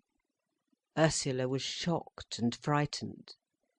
"Where is the letter?" she asked. "I kept it," said Gudrun. "You'll give it me, won't you?" she said. But Gudrun was silent for some moments before she replied: "Do you really want it, Ursula?" "I want to read it," said Ursula. "Certainly," said Gudrun. Even now, she could not admit to Ursula that she wanted to keep it, as a memento or a symbol. But Ursula knew, and was not pleased. So the subject was switched off. "What did you do in Paris?" asked Ursula. "Oh," said Gudrun laconically, "the usual things. We had a fine party one night in Fanny Bath's studio." "Did you? And you and Gerald were there? Who else? Tell me about it." "Well," said Gudrun, "there's nothing particular to tell. You know Fanny is frightfully in love with that painter Billy Macfarlane. He was there, so Fanny spared nothing. She spent very freely. It was really remarkable. Of course everybody got fearfully drunk, but in an interesting way, not like that filthy London crowd. The fact is, these were all people that matter, which makes all the difference. There was a Romanian, a fine chap. He got completely drunk and climbed to the top of a high studio ladder and gave the most marvellous address. Really, Ursula, it was wonderful. He began in French. La vie, c'est une affaire d'âme impériale, in a most beautiful voice. He was a fine-looking chap. But he'd got into Romanian before he'd finished, and not a soul understood. But Donald Gilchrist was worked to a frenzy. He dashed his glass to the ground and declared, by God, he was glad he had been born. By God, it was a miracle to be alive. And do you know, Ursula, so it was." Gudrun laughed rather hollowly. "But how was Gerald among them all?" asked Ursula. "Gerald? Oh, my word, he came out like a dandelion in the sun. He's a whole Saturnalia in himself, once he is roused. I shouldn't like to say whose waist his arm did not go round. Really, Ursula, he seems to reap the women like a harvest. There wasn't one that would have resisted him. It was too amazing. Can you understand it?" Ursula reflected, and a dancing light came into her eyes. "Yes," she said, "I can. He is such a whole hogger." "Whole hogger? I should think so!" exclaimed Gudrun. "But it is true, Ursula. Every woman in the room was ready to surrender to him. Chanticleer isn't in it. Even Fanny Bath, who is genuinely in love with Billy Macfarlane. I never was more amazed in my life. And, you know, afterwards, I felt I was a whole room full of women. I was no more myself to him than I was Queen Victoria. I was a whole room full of women at once. It was most astounding. But my eye, I'd caught a sultan that time." Gudrun's eyes were flashing, her cheek was hot. She looked strange, exotic, satiric. Ursula was fascinated at once, and yet uneasy. They had to get ready for dinner. Gudrun came down in a daring gown of vivid green silk and tissue of gold, with green velvet bodice, and a strange black and white band round her hair. She was really brilliantly beautiful, and everybody noticed her. Gerald was in that full-blooded, gleaming state when he was most handsome. Birkin watched them with quick, laughing, half-sinister eyes. Ursula quite lost her head. There seemed a spell, almost a blinding spell, cast round their table, as if they were lighted up more strongly than the rest of the dining room. "Don't you love to be in this place?" cried Gudrun. "Isn't the snow wonderful? Do you notice how it exalts everything? It is simply marvellous. One really does feel übermenschlich, more than human." "One does," cried Ursula. "But isn't that partly the being out of England?" "Oh, of course," cried Gudrun. "One could never feel like this in England. for the simple reason that the damper is never lifted off one there. It is quite impossible really to let go in England, of that I am assured." And she turned again to the food she was eating. She was fluttering with vivid intensity. "It's quite true," said Gerald. "It never is quite the same in England. But perhaps we don't want it to be. Perhaps it's like bringing the light a little too near the powder magazine, to let go altogether in England. One is afraid what might happen if everybody else let go." "My God!" cried Gudrun. "But wouldn't it be wonderful if all England did suddenly go off like a display of fireworks?" "It couldn't," said Ursula. "They're all too damp. The powder is damp in them." "I'm not so sure of that," said Gerald. "Nor I," said Birkin. "When the English really begin to go off en masse, it'll be time to shut your ears and run." "They never will," said Ursula. "We'll see," he replied. "Isn't it marvellous," said Gudrun, "how thankful one can be to be out of one's own country? I cannot believe myself, I'm so transported, the moment I set foot on a foreign shore. I say to myself, here steps a new creature into life." "Don't be too hard on poor old England," said Gerald. "Though we curse it, we love it really."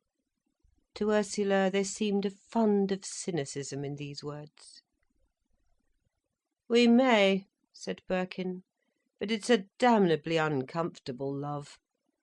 Like a love for an aged parent who suffers horribly from a complication of diseases for which there is no hope." Gudrun looked at him with dilated, dark eyes. "You think there is no hope?" she asked, in her pertinent fashion. But Birkin backed away. He would not answer such a question. "Any hope of England's becoming real? God knows.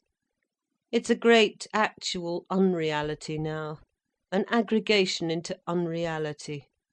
It might be real if there were no Englishmen." "You think the English will have to disappear?" persisted Gudrun. It was strange, her pointed interest in his answer. It might have been her own fate she was inquiring after. Her dark, dilated eyes rested on Birkin, as if she could conjure the truth of the future out of him, as out of some instrument of divination. He was pale. Then, reluctantly, he answered: "Well, what else is in front of them but disappearance? They've got to disappear from their own special brand of Englishness, anyhow." Gudrun watched him as if in a hypnotic state, her eyes wide and fixed on him. "But in what way do you mean, disappear?" she persisted. "Yes, do you mean a change of heart?" put in Gerald. "I don't mean anything, why should I?" said Birkin. "I'm an Englishman, and I've paid the price of it. I can't talk about England, I can only speak for myself." "Yes," said Gudrun slowly. "You love England immensely, immensely, Rupert." "And leave her," he replied. "No, not for good. You'll come back," said Gerald, nodding sagely. "They say the lice crawl off a dying body," said Birkin, with a glare of bitterness. "So I leave England." "Ah, but you'll come back," said Gudrun, with a sardonic smile. "Tant pis pour moi," he replied. "Isn't he angry with his mother country?" laughed Gerald, amused. "Ah, a patriot," said Gudrun, with something like a sneer. Birkin refused to answer any more. Gudrun watched him still for a few seconds, then she turned away. It was finished, her spell of divination in him. She felt already purely cynical. She looked at Gerald. He was wonderful, like a piece of radium to her. She felt she could consume herself and know all by means of this fatal living metal. She smiled to herself at her fancy. And what would she do with herself when she had destroyed herself? For if spirit, if integral being is destructible, matter is indestructible. He was looking bright and abstracted, puzzled for the moment. She stretched out her beautiful arm with its fluff of green tulle, and touched his chin with her subtle artist's fingers. "What are they, then?"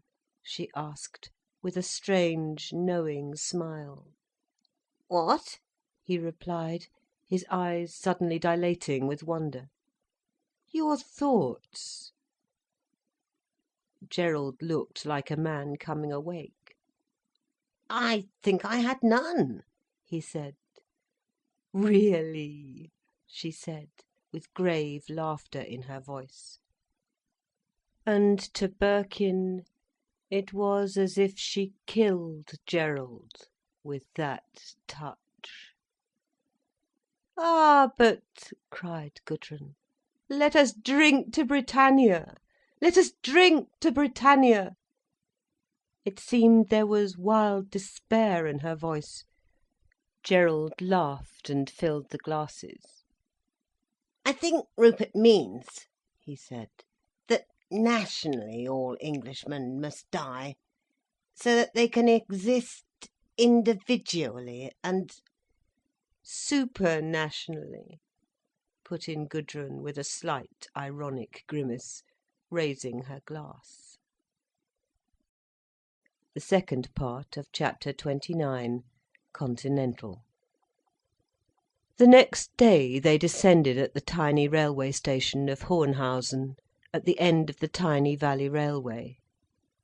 It was snow everywhere, a white, perfect cradle of snow, new and frozen, sweeping up on either side, black crags, and white sweeps of silver towards the blue, pale heavens.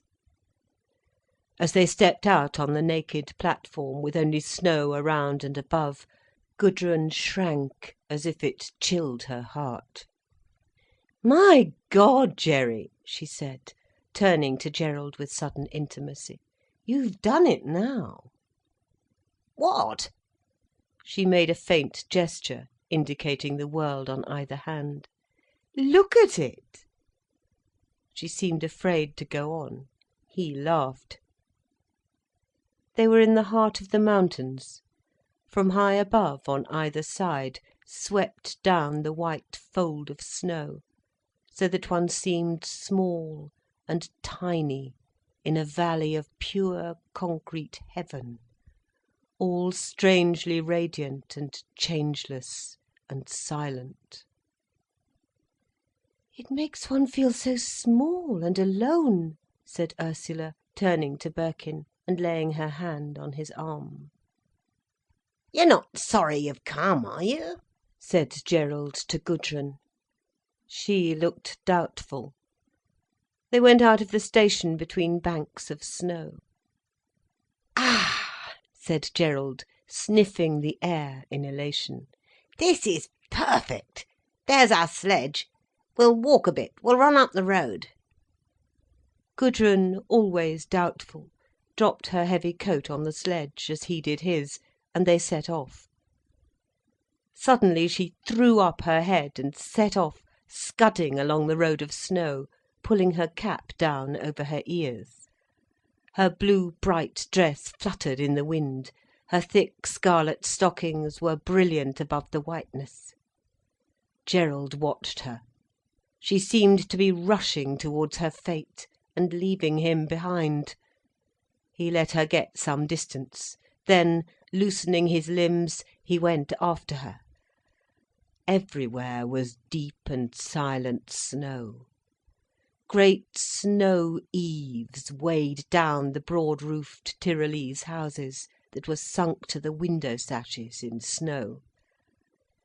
Peasant women, full-skirted, wearing each a crossover shawl and thick snow boots, turned in the way to look at the soft, determined girl, running with such heavy fleetness from the man who was overtaking her, but not gaining any power over her. They passed the inn, with its painted shutters and balcony, a few cottages half buried in the snow, then the snow-buried silent sawmill by the roofed bridge, which crossed the hidden stream, over which they ran into the very depth of the untouched sheets of snow. It was a silence and a sheer whiteness exhilarating to madness. But the perfect silence was most terrifying, isolating the soul, surrounding the heart with frozen air. "It's a marvellous place for all that," said Gudrun, looking into his eyes with a strange, meaning look. His soul leapt. "God!" he said. A fierce electric energy seemed to flow over all his limbs. His muscles were surcharged. His hands felt hard with strength. They walked along rapidly up the snow road, that was marked by withered branches of trees stuck in at intervals. He and she were separate, like opposite poles of one fierce energy. But they felt powerful enough to leap over the confines of life into the forbidden places, and back again. Birkin and Ursula were running along also, over the snow. He had disposed of the luggage, and they had a little start of the sledges. Ursula was excited and happy, but she kept turning suddenly to catch hold of Birkin's arm, to make sure of him.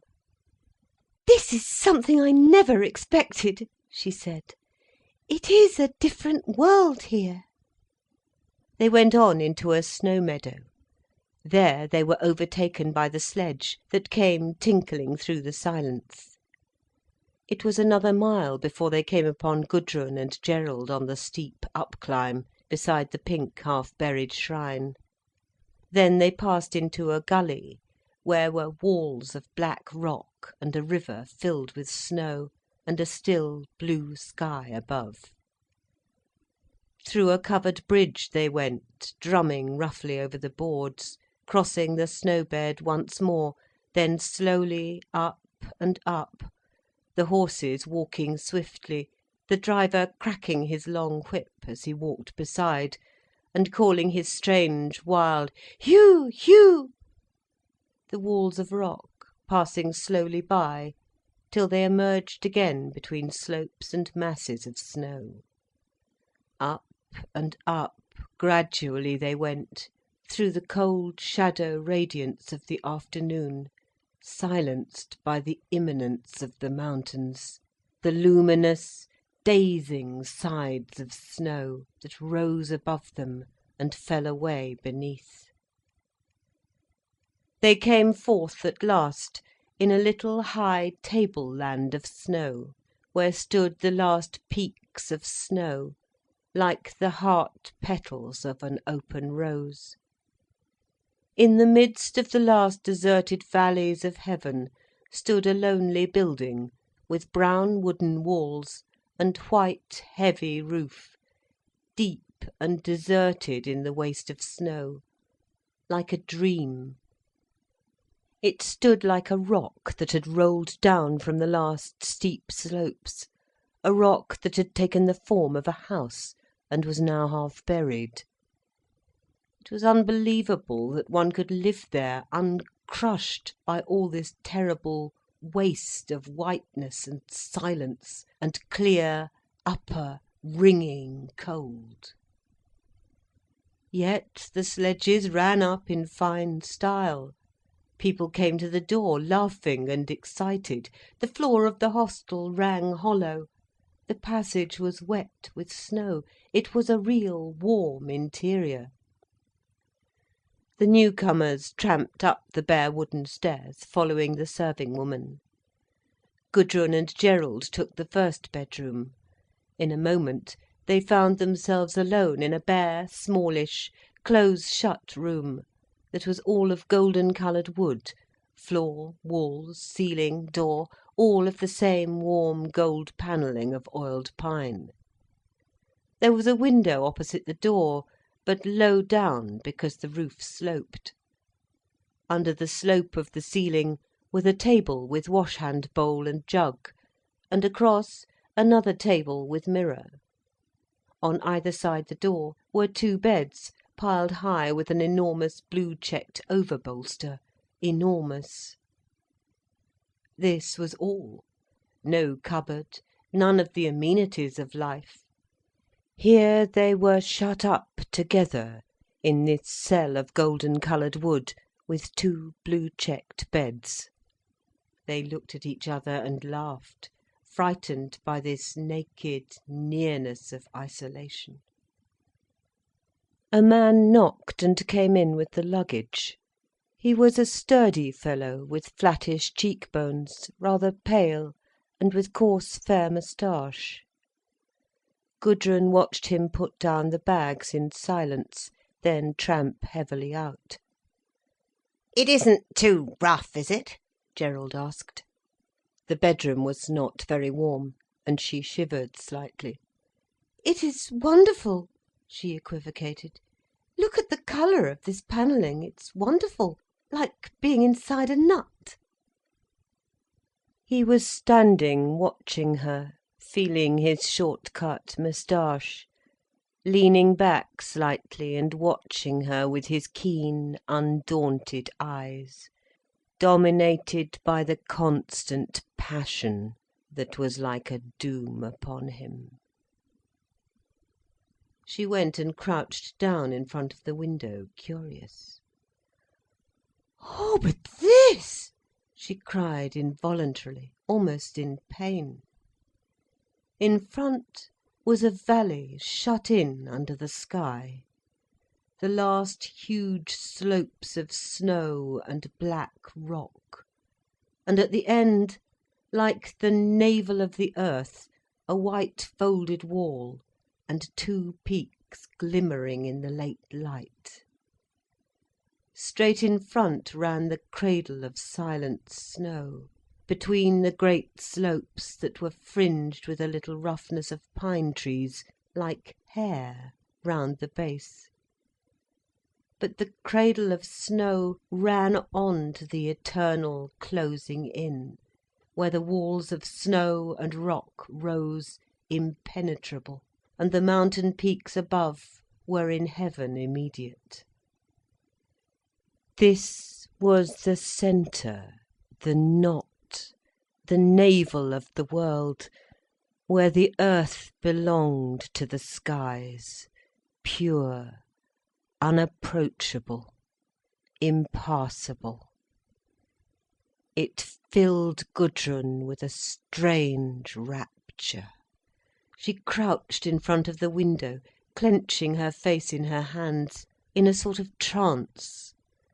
At last she had arrived, she had reached her place.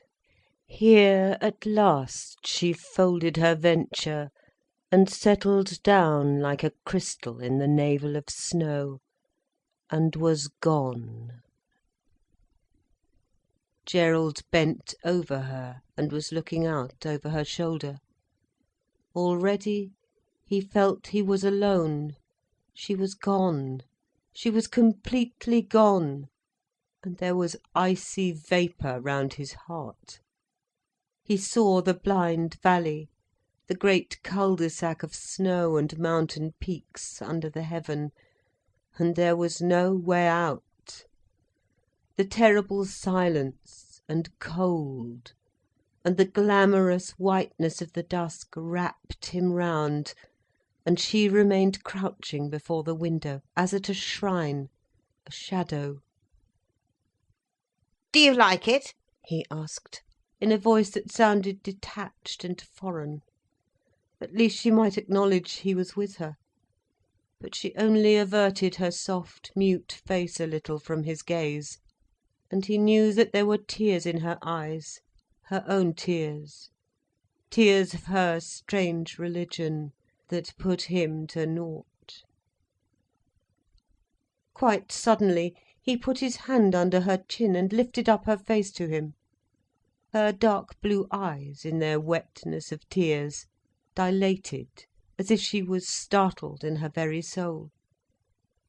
They looked at him through their tears in terror and a little horror. His light blue eyes were keen, small-pupilled and unnatural in their vision. Her lips parted as she breathed with difficulty. The passion came up in him, stroke after stroke, like the ringing of a bronze bell, so strong and unflawed and indomitable. His knees tightened to bronze as he hung above her soft face, whose lips parted and whose eyes dilated in a strange violation. In the grasp of his hand her chin was unutterably soft and silken. He felt strong as winter, his hands were living metal, invincible and not to be turned aside. His heart rang like a bell clanging inside him. He took her up in his arms.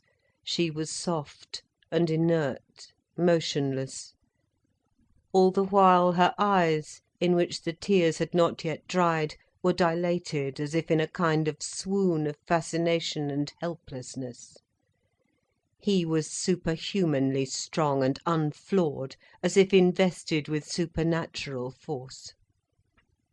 He lifted her close and folded her against him. Her softness, her inert, relaxed weight, lay against his own surcharged, bronze-like limbs, in a heaviness of desirability that would destroy him if he were not fulfilled. She moved convulsively, recoiling away from him. His heart went up like a flame of ice. He closed over her like steel. He would destroy her rather than be denied. But the overweening power of his body was too much for her. She relaxed again, and lay loose and soft, panting in a little delirium. And to him she was so sweet, she was such bliss of release, that he would have suffered a whole eternity of torture rather than forego 1 second of this pang of unsurpassable bliss. "My God!" he said to her, his face drawn and strange, transfigured. "What next?" She lay perfectly still, with a still childlike face and dark eyes, looking at him. She was lost, fallen right away. "I shall always love you," he said, looking at her. But she did not hear. She lay looking at him as at something she could never understand, never. As a child looks at a grown-up person, without hope of understanding, only submitting. He kissed her eyes shut, so that she could not look any more. He wanted something now, some recognition, some sign, some admission. But she only lay silent and childlike and remote, like a child that is overcome and cannot understand, only feels lost. He kissed her again, giving up. "Shall we go down and have coffee and kuchen?" he asked. The twilight was falling slate blue at the window. She closed her eyes, closed away the monotonous level of dead wonder, and opened them again to the everyday world. "Yes," she said briefly, regaining her will with a click. She went again to the window. Blue evening had fallen over the cradle of snow, and over the great pallid slopes. But in the heaven the peaks of snow were rosy, glistening like transcendent, radiant spikes of blossom in the heavenly upper world, so lovely and beyond. Gudrun saw all their loveliness. She knew how immortally beautiful they were. Great pistils of rose-coloured, snow-fed fire in the blue twilight of the heaven. She could see it, she knew it, but she was not of it. She was divorced, debarred, a soul shut out. With a last look of remorse she turned away, and was doing her hair. He had unstrapped the luggage and was waiting, watching her. She knew he was watching her. It made her a little hasty and feverish in her precipitation. They went downstairs, both with a strange otherworld look on their faces, and with a glow in their eyes. They saw Birkin and Ursula sitting at the long table in a corner, waiting for them. How good and simple they looked together, Gudrun thought, jealously. She envied them some spontaneity, a childish sufficiency to which she herself could never approach. They seemed such children to her. "Such good Kranzkuchen!" cried Ursula greedily. "So good!" "Right," said Gudrun. "Can we have Kaffee mit Kranzkuchen?" she added to the waiter. And she seated herself on the bench beside Gerald. Birkin, looking at them, felt a pain of tenderness for them. "I think the place is really wonderful, Gerald," he said. "Prachtvoll and wunderbar and wunderschön and unbeschreiblich, and all the other German adjectives." Gerald broke into a slight smile. "I like it," he said. The tables of white scrubbed wood were placed round three sides of the room, as in a Gasthaus. Birkin and Ursula sat with their backs to the wall, which was of oiled wood, and Gerald and Gudrun sat in the corner next them, near to the stove. It was a fairly large place, with a tiny bar, just like a country inn, but quite simple and bare, and all of oiled wood, ceilings and walls and floor, the only furniture being the tables and benches going round three sides, the great green stove, and the bar and the doors on the fourth side. The windows were double and quite uncurtained. It was early evening. The coffee came, hot and good, and a whole ring of cake. "A whole Kuchen!" cried Ursula. "They give you more than us. I want some of yours." There were other people in the place, 10 altogether, so Birkin had found out.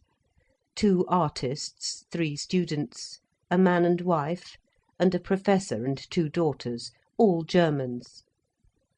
The 4 English people, being newcomers, sat in their coign of vantage to watch. The Germans peeked in at the door, called a word to the waiter, and went away again. It was not meal time, so they did not come into this dining room, but betook themselves, when their boots were changed, to the Reunionsaal.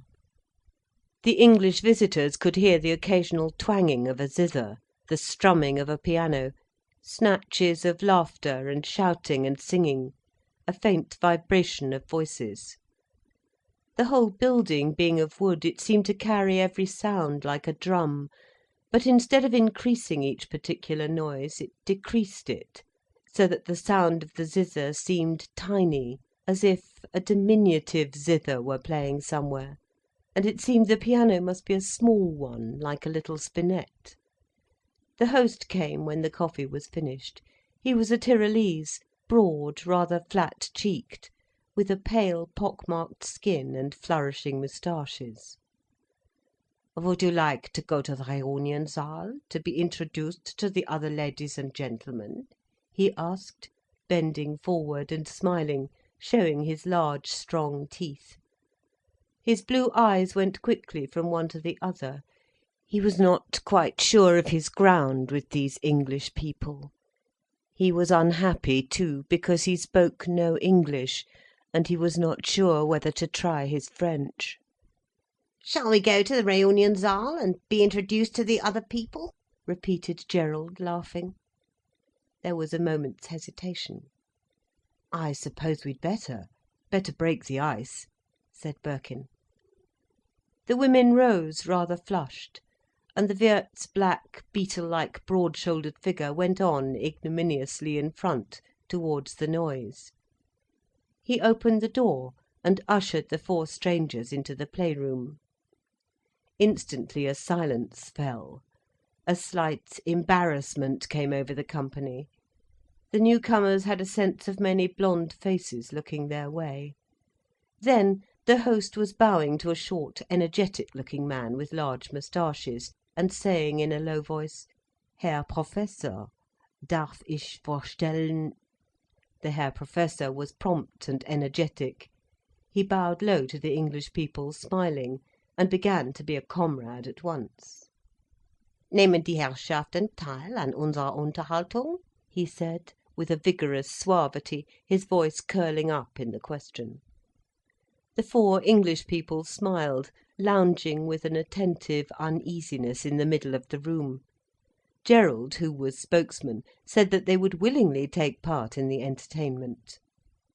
Gudrun and Ursula, laughing, excited, felt the eyes of all the men upon them, and they lifted their heads and looked nowhere, and felt royal. The Professor announced the names of those present, sans cérémonie. There was a bowing to the wrong people and to the right people. Everybody was there except the man and wife. The 2 tall, clear-skinned, athletic daughters of the Professor, with their plain-cut, dark blue blouses and loden skirts, their rather long, strong necks, their clear blue eyes and carefully banded hair, and their blushes, bowed and stood back. The 3 students bowed very low, in the humble hope of making an impression of extreme good breeding. Then there was a thin, dark-skinned man with full eyes, an odd creature like a child, and like a troll, quick, detached. He bowed slightly.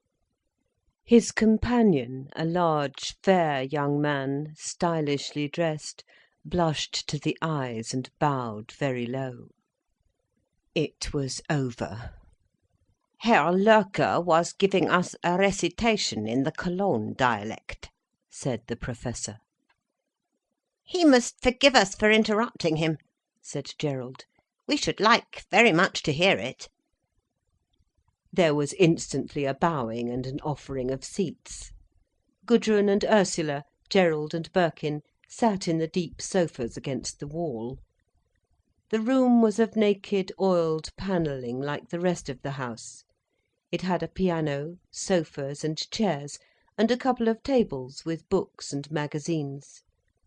In its complete absence of decoration, save for the big blue stove, it was cosy and pleasant. Herr Loerke was the little man with the boyish figure and the round, full, sensitive-looking head, and the quick, full eyes like a mouse's. He glanced swiftly from one to the other of the strangers, and held himself aloof. "Please go on with the recitation," said the Professor suavely, with his slight authority. Loerke, who was sitting hunched on the piano stool, blinked and did not answer. "It would be a great pleasure," said Ursula, who had been getting the sentence ready in German for some minutes. Then suddenly the small, unresponding man swung aside towards his previous audience, and broke forth, exactly as he had broken off, in a controlled, mocking voice, giving an imitation of a quarrel between an old Cologne woman and a railway guard.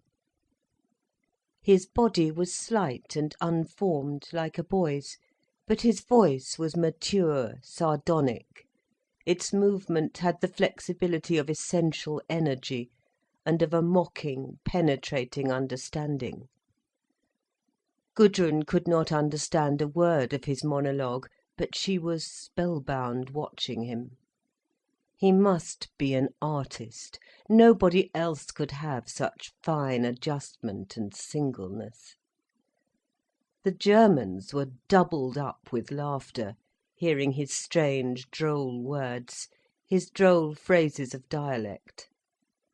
And in the midst of their paroxysms, they glanced with deference at the 4 English strangers, the elect.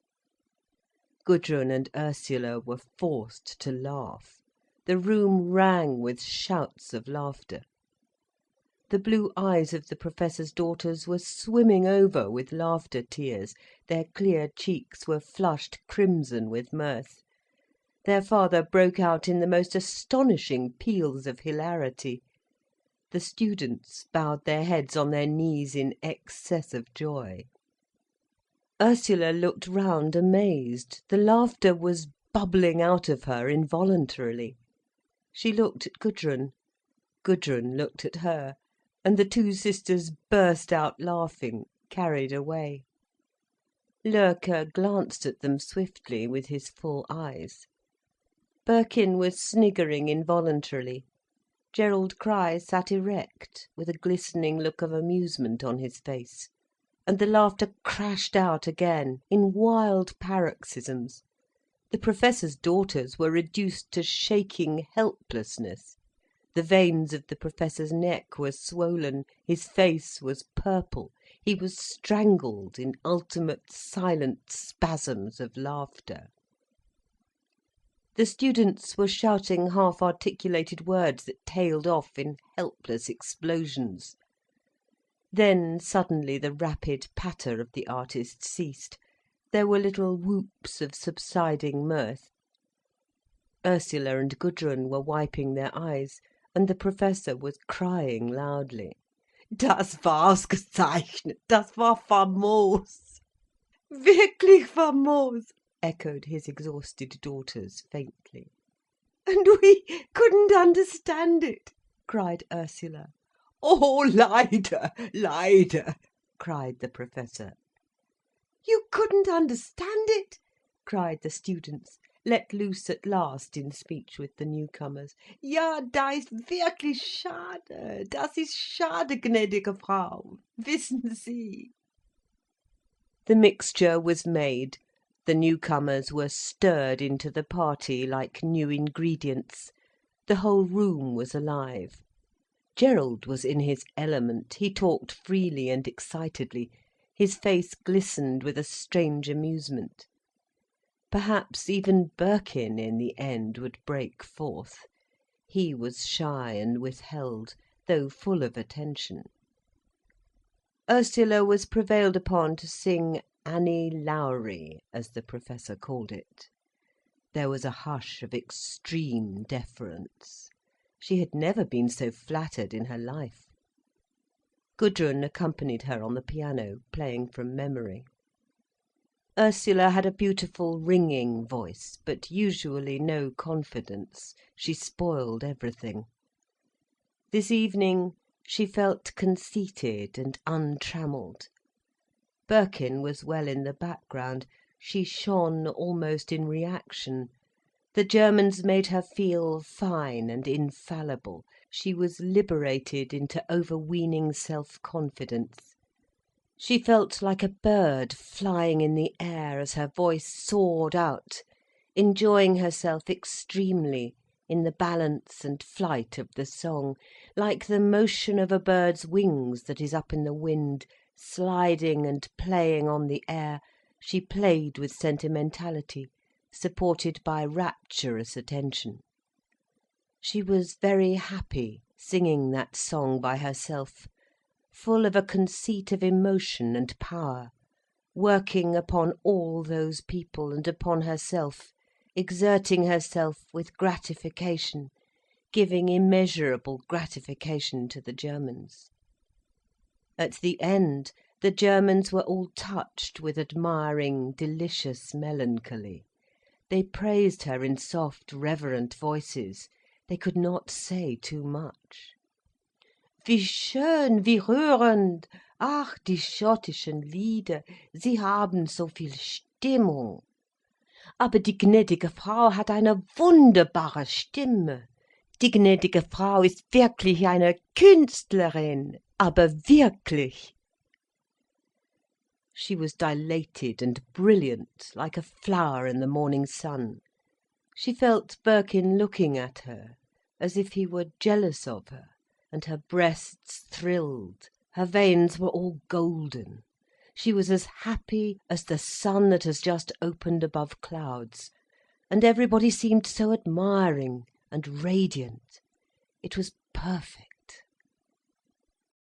The third part of chapter 29, Continental. After dinner she wanted to go out for a minute, to look at the world. The company tried to dissuade her, it was so terribly cold. But just to look, she said. They all four wrapped up warmly, and found themselves in a vague, unsubstantial outdoors of dim snow and ghosts of an upper world, that made strange shadows before the stars. It was indeed cold, bruisingly, frighteningly, unnaturally cold. Ursula could not believe the air in her nostrils. It seemed conscious, malevolent, purposive in its intense, murderous coldness. Yet it was wonderful, an intoxication, a silence of dim, unrealised snow, of the invisible intervening between her and the visible, between her and the flashing stars. She could see Orion sloping up. How wonderful he was, wonderful enough to make one cry aloud. And all around was this cradle of snow, and there was firm snow underfoot that struck with heavy cold through her boot soles. It was night and silence. She imagined she could hear the stars. She imagined distinctly she could hear the celestial musical motion of the stars quite near at hand. She seemed like a bird flying amongst their harmonious motion. And she clung close to Birkin. Suddenly she realised she did not know what he was thinking. She did not know where he was ranging. "My love," she said, stopping to look at him. His face was pale, his eyes dark, there was a faint spark of starlight on them. And he saw her face soft and upturned to him, very near. He kissed her softly. "What then?" he asked. "Do you love me?" she asked. "Too much," he answered quietly. She clung a little closer. "Not too much," she pleaded. "Far too much," he said, almost sadly. "And does it make you sad that I am everything to you?" she asked, wistful. He held her close to him, kissing her, and saying, scarcely audible, "No, but I feel like a beggar. I feel poor." She was silent, looking at the stars now. Then she kissed him. "Don't be a beggar," she pleaded wistfully. "It isn't ignominious that you love me." "It is ignominious to feel poor, isn't it?" he replied. "Why? Why should it be?" she asked. He only stood still in the terribly cold air that moved invisibly over the mountain tops, folding her round with his arms. "I couldn't bear this cold, eternal place without you," he said. "I couldn't bear it, it would kill the quick of my life." She kissed him again suddenly. "Do you hate it?" she asked, puzzled, wondering. "If I couldn't come near to you, if you weren't here, I should hate it. I couldn't bear it," he answered. "But the people are nice," she said. "I mean the stillness, the cold, the frozen eternality, he said. She wondered. Then her spirit came home to him, nestling unconscious in him. "Yes, it is good we are warm and together," she said. And they turned home again. They saw the golden lights of the hotel glowing out in the night of snow silence, small in the hollow, like a cluster of yellow berries. It seemed like a bunch of sun sparks, tiny and orange in the midst of the snow darkness. Behind was a high shadow of a peak, blotting out the stars like a ghost. They drew near to their home. They saw a man come from the dark building with a lighted lantern, which swung golden, and made that his dark feet walked in a halo of snow. He was a small, dark figure in the darkened snow. He unlatched the door of an outhouse. A smell of cows, hot, animal, almost like beef, came out on the heavily cold air. There was a glimpse of 2 cattle in their dark stalls, then the door was shut again, and not a chink of light showed. It had reminded Ursula again of home, of the marsh, of her childhood, and of the journey to Brussels, and, strangely, of Anton Skrebensky. Oh God, could one bear it, this past which was gone down the abyss? Could she bear that it ever had been? She looked round this silent upper world of snow and stars and powerful cold. There was another world, like views on a magic lantern, the marsh, Cossethay, Ilkeston, lit up with a common unreal light. There was a shadowy, unreal Ursula, a whole shadow play of an unreal life. It was as unreal and circumscribed as a magic lantern show. She wished the slides could all be broken. She wished it could be gone for ever, like a lantern slide which was broken. She wanted to have no past.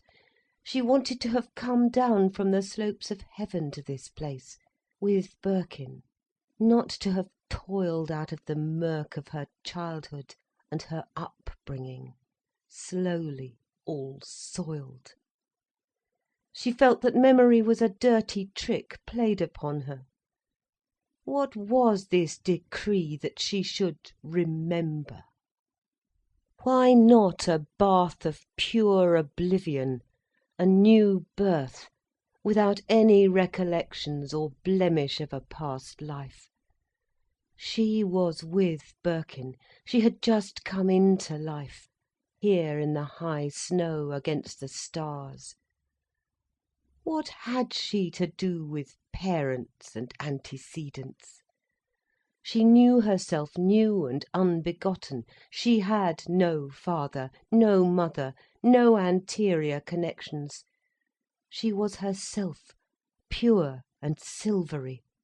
She belonged only to the oneness with Birkin, a oneness that struck deeper notes, sounding into the heart of the universe, the heart of reality, where she had never existed before.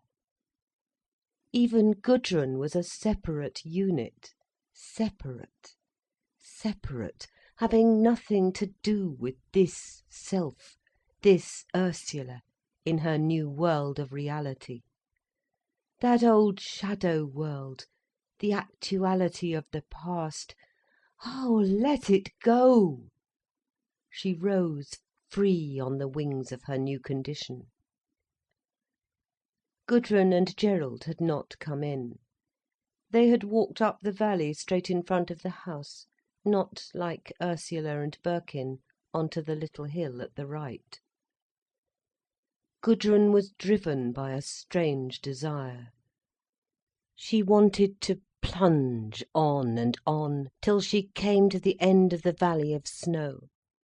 Then she wanted to climb the wall of white finality, climb over into the peaks that sprang up like sharp petals in the heart of the frozen, mysterious navel of the world. She felt that there, over the strange, blind, terrible wall of rocky snow, there in the navel of the mystic world, among the final cluster of peaks, there, in the infolded navel of it all, was her consummation.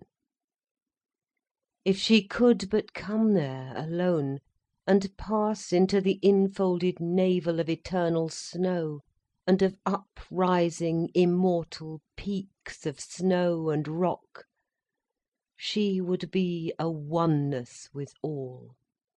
She would be herself the eternal, infinite silence, the sleeping, timeless, frozen centre of the all. They went back to the house, to the Reunionsaal.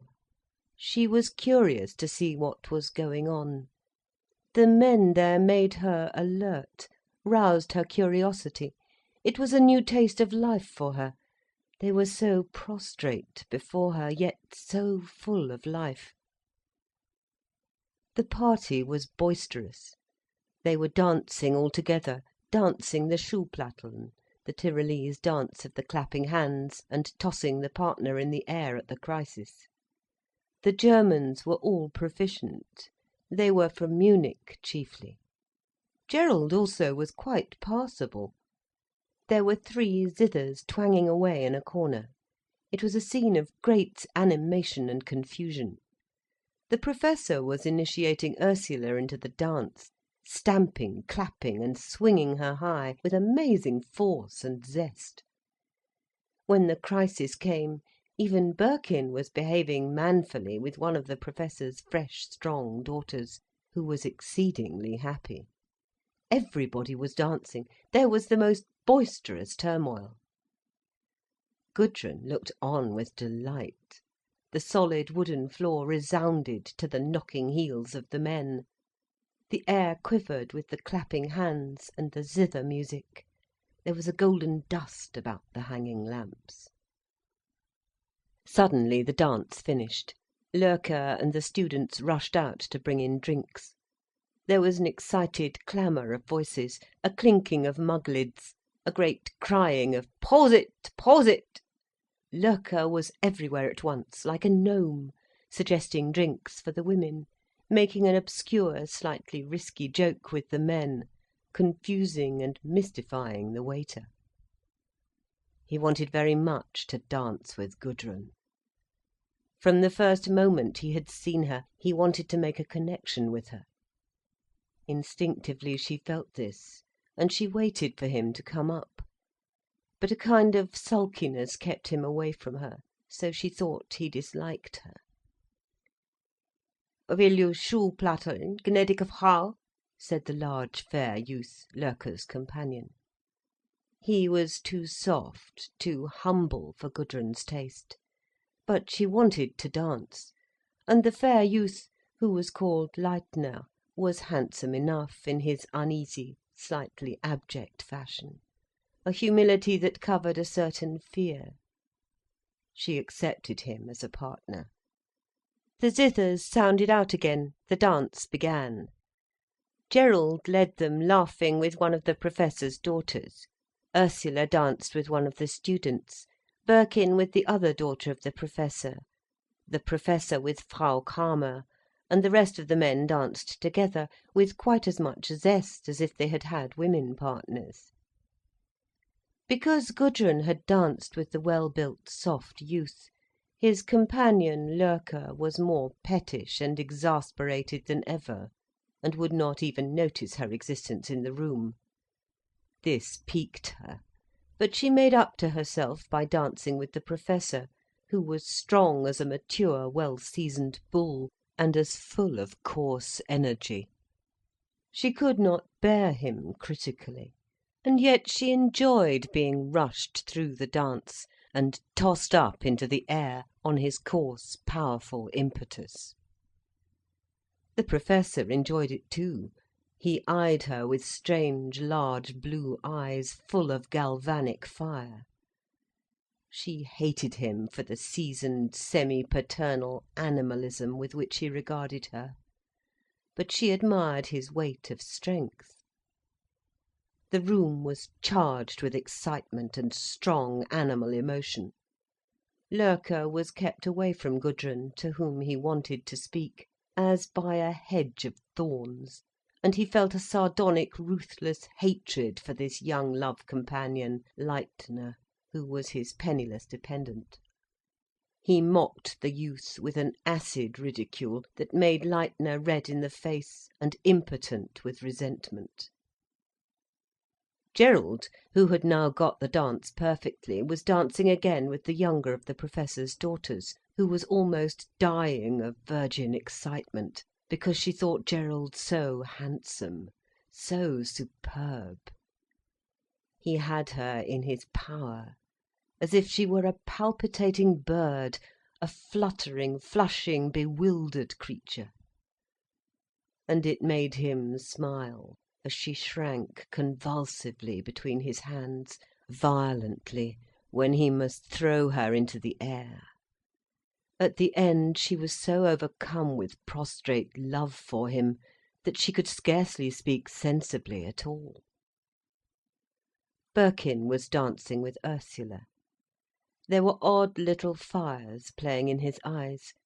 He seemed to have turned into something wicked and flickering, mocking, suggestive, quite impossible. Ursula was frightened of him, and fascinated. Clear before her eyes, as in a vision, she could see the sardonic, licentious mockery of his eyes. He moved towards her with subtle, animal, indifferent approach. The strangeness of his hands, which came quick and cunning, inevitably to the vital place beneath her breasts, and lifting with mocking, suggestive impulse, carried her through the air as if without strength, through black magic, made her swoon with fear. For a moment she revolted. It was horrible. She would break the spell. But before the resolution had formed, she had submitted again, yielded to her fear. He knew all the time what he was doing. She could see it in his smiling, concentrated eyes. It was his responsibility. She would leave it to him. When they were alone in the darkness, she felt the strange licentiousness of him hovering upon her. She was troubled and repelled. Why should he turn like this? "What is it?" she asked in dread. But his face only glistened on her, unknown, horrible. And yet she was fascinated. Her impulse was to repel him violently, break from this spell of mocking brutishness. But she was too fascinated. She wanted to submit. She wanted to know. What would he do to her? He was so attractive and so repulsive at one. The sardonic suggestivity that flickered over his face and looked from his narrowed eyes, made her want to hide herself away from him, and watch him from somewhere unseen. "Why are you like this?" she demanded again, rousing against him with sudden force and animosity. The flickering fires in his eyes concentrated as he looked into her eyes. Then the lids drooped, with a faint motion of satiric contempt. Then they rose again, to the same remorseless suggestivity. And she gave way. He might do as he would. His licentiousness was repulsively attractive. But he was self-responsible. She would see what it was. They might do as they liked. This she realised as she went to sleep. How could anything that gave one satisfaction be excluded? What was degrading? Who cared? Degrading things were real, with a different reality. And he was so unabashed and unrestrained. Wasn't it rather horrible? A man who could be so soulful and spiritual, now to be so— She balked at her own thoughts and memories. Then she added, so bestial. So bestial, they too, so degraded. She winced. But after all, why not? She exulted as well. Why not be bestial and go the whole round of experience? She exulted in it. She was bestial. How good it was to be really shameful. There would be no shameful thing she had not experienced. Yet she was unabashed, she was herself. Why not? She was free when she knew everything, and no dark, shameful things were denied her. Gudrun, who had been watching Gerald in the Reunionsaal, suddenly thought, he should have all the women he can. It is his nature. It is absurd to call him monogamous. He is naturally promiscuous, that is his nature. The thought came to her involuntarily. It shocked her somewhat. It was as if she had seen some new mene upon the wall. Yet it was merely true. A voice seemed to have spoken it to her so clearly that for the moment she believed in inspiration.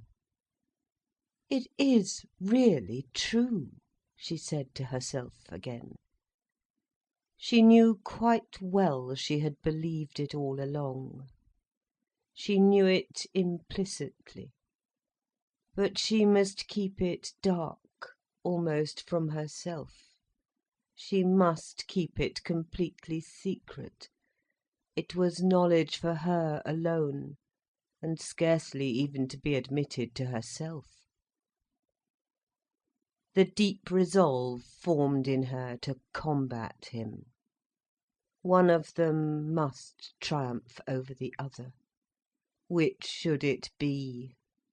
Her soul steeled itself with strength. Almost she laughed within herself at her confidence. It woke a certain keen, half-contemptuous pity, tenderness for him. She was so ruthless. Everybody retired early. The Professor and Loerke went into a small lounge to drink. They both watched Gudrun go along the landing by the railing upstairs. "Ein schönes Frauenzimmer," said the Professor. "Ja," asserted Loerke shortly. Gerald walked with his queer, long wolf steps across the bedroom to the window, stooped and looked out, then rose again and turned to Gudrun, his eyes sharp with an abstract smile. He seemed very tall to her. She saw the glisten of his whitish eyebrows that met between his brows. "How do you like it?" he said. He seemed to be laughing inside himself, quite unconsciously. She looked at him. He was a phenomenon to her, not a human being. A sort of creature, greedy. "I like it very much," she replied. "Who do you like best downstairs?" he asked, standing tall and glistening above her, with his glistening stiff hair erect. "Who do I like best?"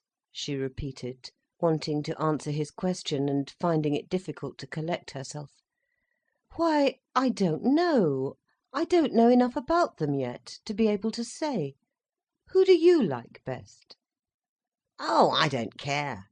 I don't like or dislike any of them. Doesn't matter about me. I wanted to know about you." "But why?" she asked, going rather pale.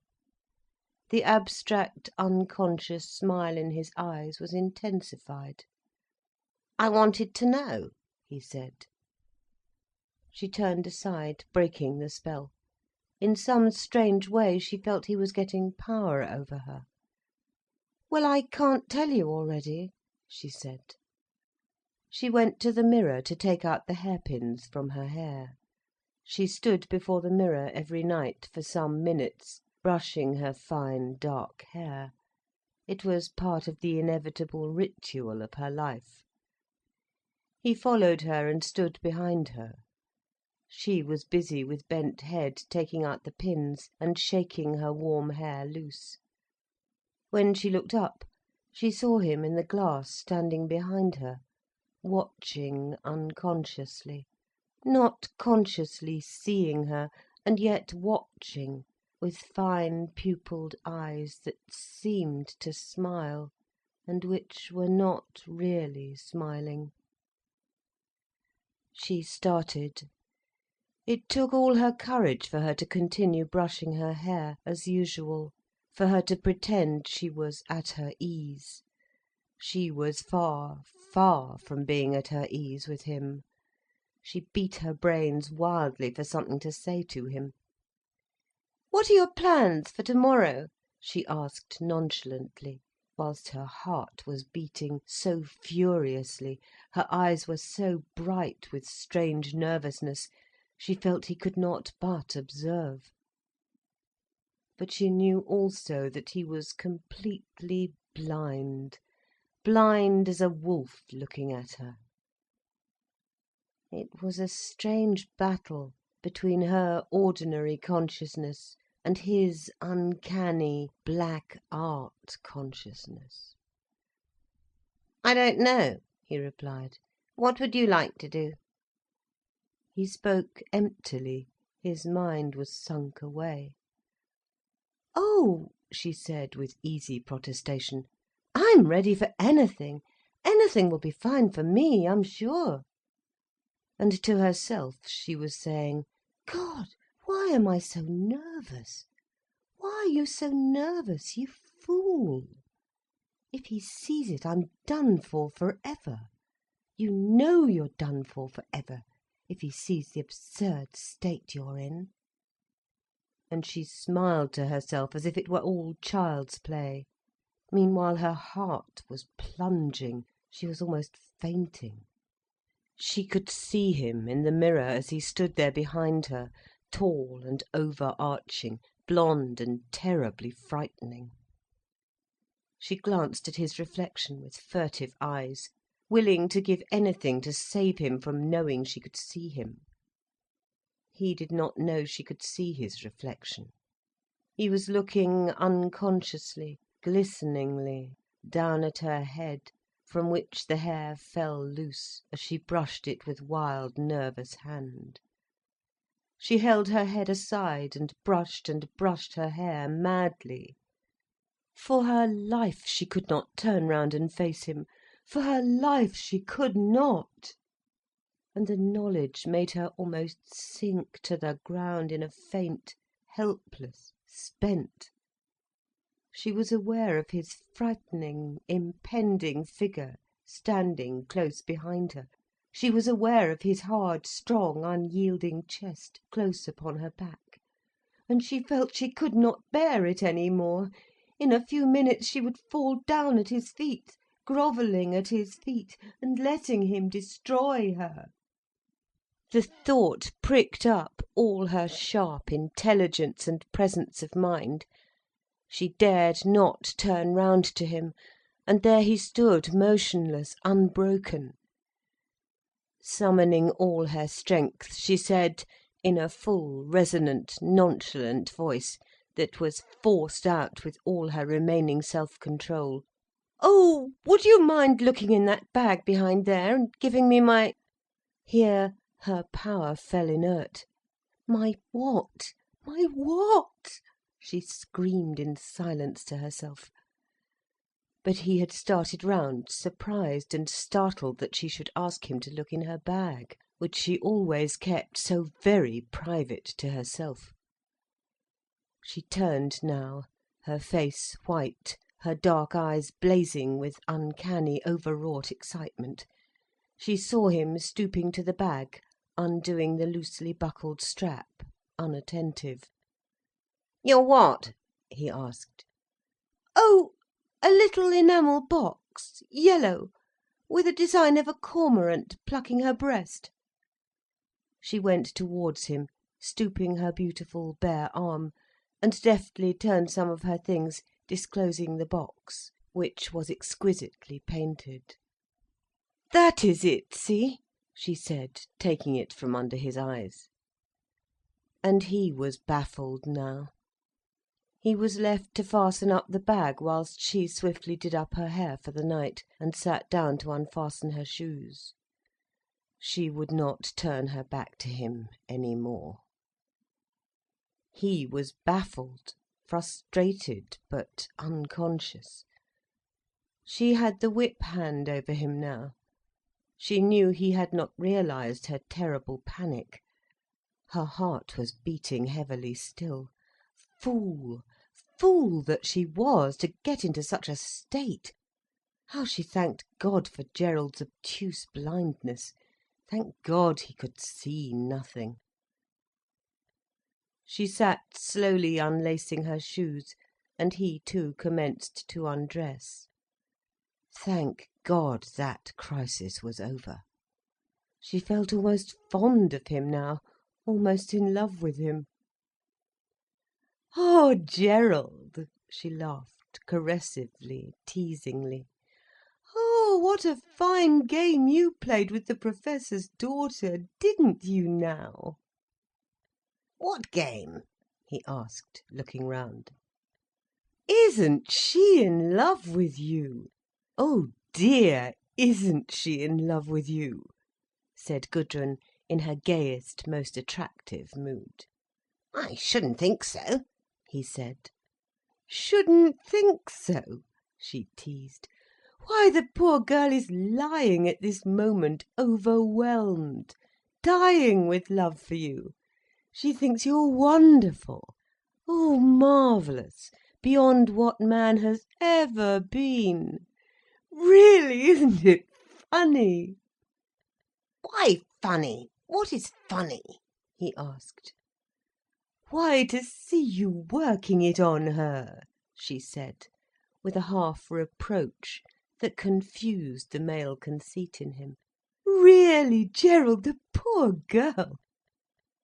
"I did nothing to her," he said. "Oh, it was too shameful, the way you simply swept her off her feet." "That was shoe-plattern," he replied with a bright grin. Laughed Gudrun. Her mockery quivered through his muscles with curious re-echoes. When he slept, he seemed to crouch down in the bed, lapped up in his own strength, that yet was hollow.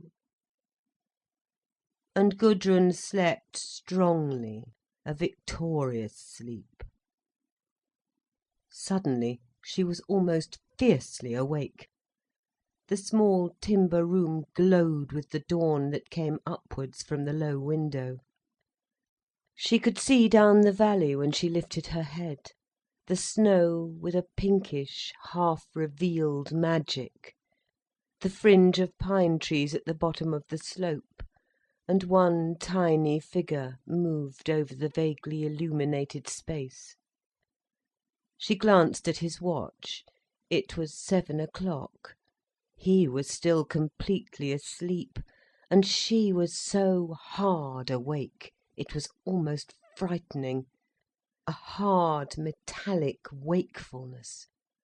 She lay looking at him. He slept in the subjection of his own health and defeat.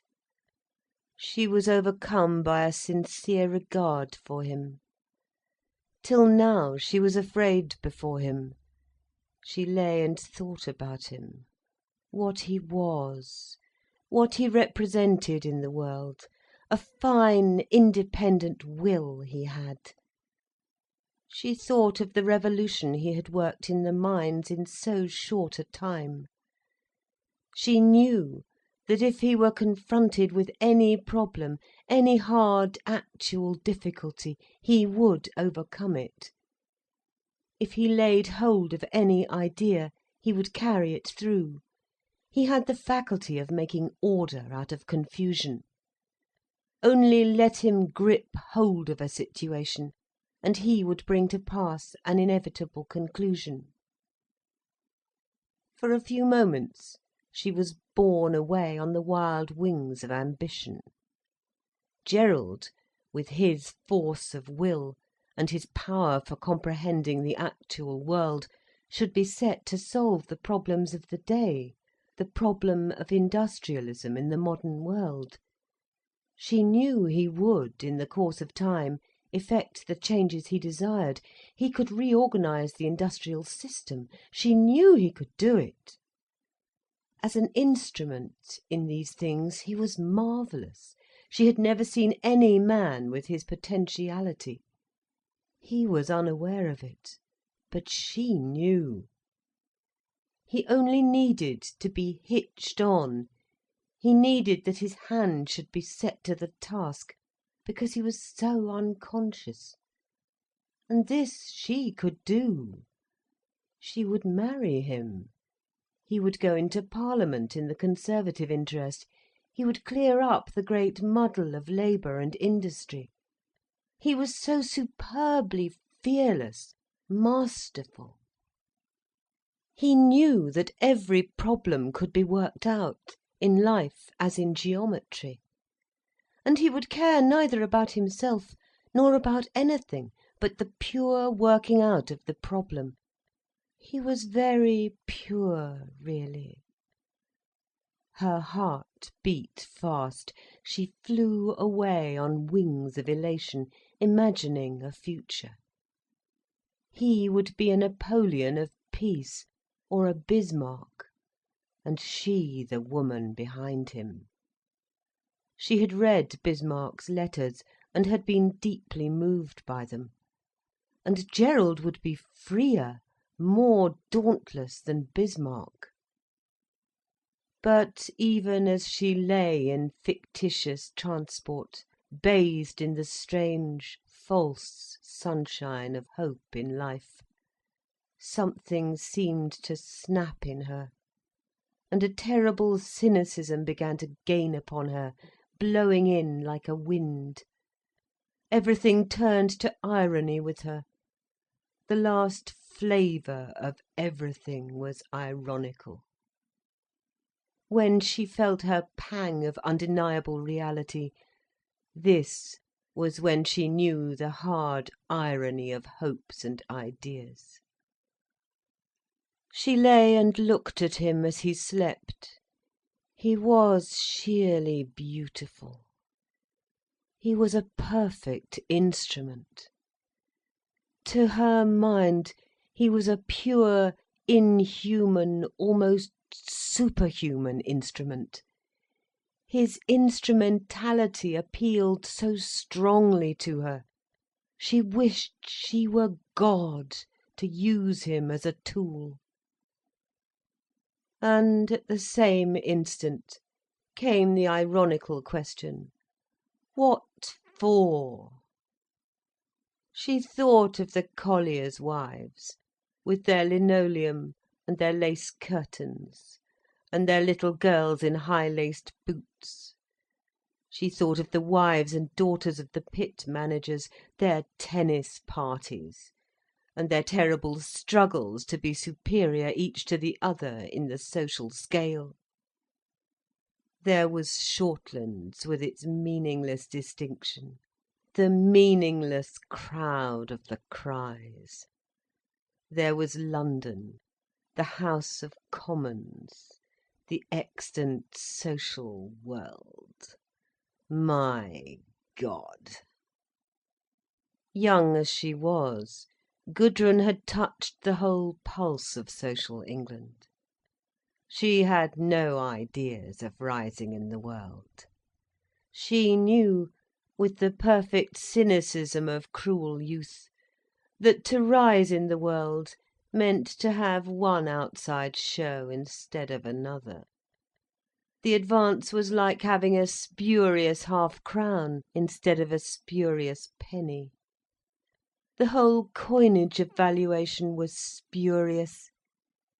Yet of course her cynicism knew well enough that in a world where spurious coin was current, a bad sovereign was better than a bad farthing. But rich and poor she despised both alike. Already she mocked at herself for her dreams. They could be fulfilled easily enough. But she recognised too well in her spirit the mockery of her own impulses. What did she care that Gerald had created a richly paying industry out of an old worn-out concern? What did she care? The worn-out concern and the rapid, splendidly organised industry, they were bad money. Yet of course she cared a great deal, outwardly. And outwardly was all that mattered, for inwardly was a bad joke. Everything was intrinsically a piece of irony to her. She leaned over Gerald and said in her heart, with compassion, "Oh, my dear, the game isn't worth even you. You are a fine thing, really. Why should you be used on such a poor show?" Her heart was breaking with pity and grief for him. And at the same moment a grimace came over her mouth of mocking irony at her own unspoken tirade. Ah, what a farce it was! She thought of Parnell and Catherine O'Shea. Parnell! After all, who can take the nationalisation of Ireland seriously? Who can take political Ireland really seriously, whatever it does? And who can take political England seriously? Who can? Who can care a straw, really, how the old patched-up constitution is tinkered at any more? Who cares a button for our national ideas, any more than for our national bowler hat? Ha! It's all old hat. It is all old bowler hat. That's all it is, Gerald, my young hero. At any rate, we'll spare ourselves the nausea of stirring the old broth any more. You be beautiful, my Gerald, and reckless. There are perfect moments. Wake up, Gerald. Wake up. Convince me of the perfect moments. Oh, convince me. I need it. He opened his eyes and looked at her. She greeted him with a mocking, enigmatic smile, in which was a poignant gaiety. Over his face went the reflection of the smile. He smiled too, purely unconsciously. That filled her with extraordinary delight, to see the smile cross his face, reflected from her face. She remembered that was how a baby smiled. It filled her with extraordinary, radiant delight. "You've done it," she said. What? He asked, dazed. "Convinced me." And she bent down, kissing him passionately, passionately, so that he was bewildered.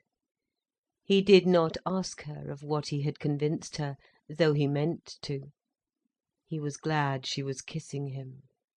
She seemed to be feeling for his very heart, to touch the quick of him. And he wanted her to touch the quick of his being. He wanted that most of all. Outside, somebody was singing in a manly, reckless, handsome voice. Mach mir auf, du Stolze, mach mir ein Feuer von Holze. Vom Regen bin ich nass, vom Regen bin ich nass. Gudrun knew that that song would sound through her eternity, sung in a manly, reckless, mocking voice. It marked one of her supreme moments, the supreme pangs of her nervous gratification. There it was, fixed in eternity for her. The day came fine and bluish. There was a light wind blowing among the mountain tops, keen as a rapier where it touched, carrying with it a fine dust of snow powder. Gerald went out with the fine, blind face of a man who is in his state of fulfilment. Gudrun and he were in perfect static unity this morning, but unseeing and unwitting. They went out with a toboggan, leaving Ursula and Birkin to follow. Gudrun was all scarlet and royal blue, a scarlet jersey and cap, and a royal blue skirt and stockings. She went gaily over the white snow, with Gerald beside her, in white and grey, pulling the little toboggan. They grew small in the distance of snow, climbing the steep slope. For Gudrun herself, she seemed to pass altogether into the whiteness of the snow. She became a pure, thoughtless crystal. When she reached the top of the slope, in the wind, she looked round and saw peak beyond peak of rock and snow, bluish, transcendent in heaven. And it seemed to her like a garden, with the peaks for pure flowers and her heart gathering them.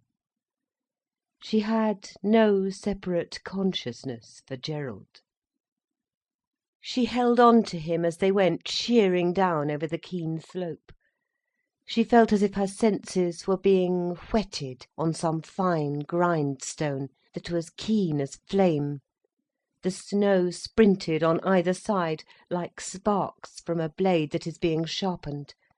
The whiteness round about ran swifter, swifter. In pure flame, the white slope flew against her. And she fused like one molten, dancing globule, rushed through a white intensity. Then there was a great swerve at the bottom, when they swung as it were in a fall to earth, in the diminishing motion. They came to rest. But when she rose to her feet, she could not stand. She gave a strange cry, turned and clung to him, sinking her face on his breast, fainting in him. Utter oblivion came over her, as she lay for a few moments abandoned against him. "What is it?" he was saying. "Was it too much for you?" But she heard nothing. When she came to, she stood up and looked round, astonished. Her face was white, her eyes brilliant and large. "What is it?" he repeated. "Did it upset you?" She looked at him with her brilliant eyes, that seemed to have undergone some transfiguration, and she laughed with a terrible merriment. "No!" she cried with triumphant joy. "It was the complete moment of my life." And she looked at him with her dazzling, overweening laughter, like one possessed. A fine blade seemed to enter his heart. but he did not care or take any notice. But they climbed up the slope again, and they flew down through the white flame again, splendidly, splendidly. Gudrun was laughing and flashing, powdered with snow crystals. Gerald worked perfectly. He felt he could guide the toboggan to a hairbreadth. Almost he could make it pierce into the air and right into the very heart of the sky. It seemed to him the flying sledge was but his strength spread out. He had but to move his arms, the motion was his own. They explored the great slopes to find another slide. He felt there must be something better than they had known. And he found what he desired. A perfect, long, fierce sweep, sheering past the foot of a rock and into the trees at the base. It was dangerous, he knew. But then he knew also he would direct the sledge between his fingers.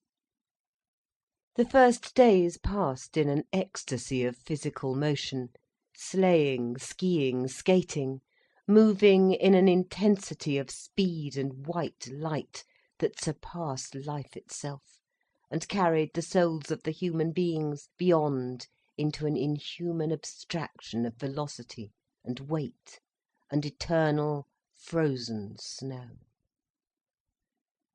Gerald's eyes became hard and strange, and as he went by on his skis, he was more like some powerful, fateful sigh than a man. His muscles elastic, in a perfect soaring trajectory, his body projected in pure flight, mindless, soulless, whirling along one perfect line of force. Luckily there came a day of snow, when they must all stay indoors. Otherwise, Birkin said, they would all lose their faculties and begin to utter themselves in cries and shrieks, like some strange unknown species of snow creatures. The fourth part of chapter 29, Continental. It happened in the afternoon that Ursula sat in the Reunionsaal talking to Loerke. The latter had seemed unhappy lately. He was lively and full of mischievous humour, as usual. But Ursula had thought he was sulky about something.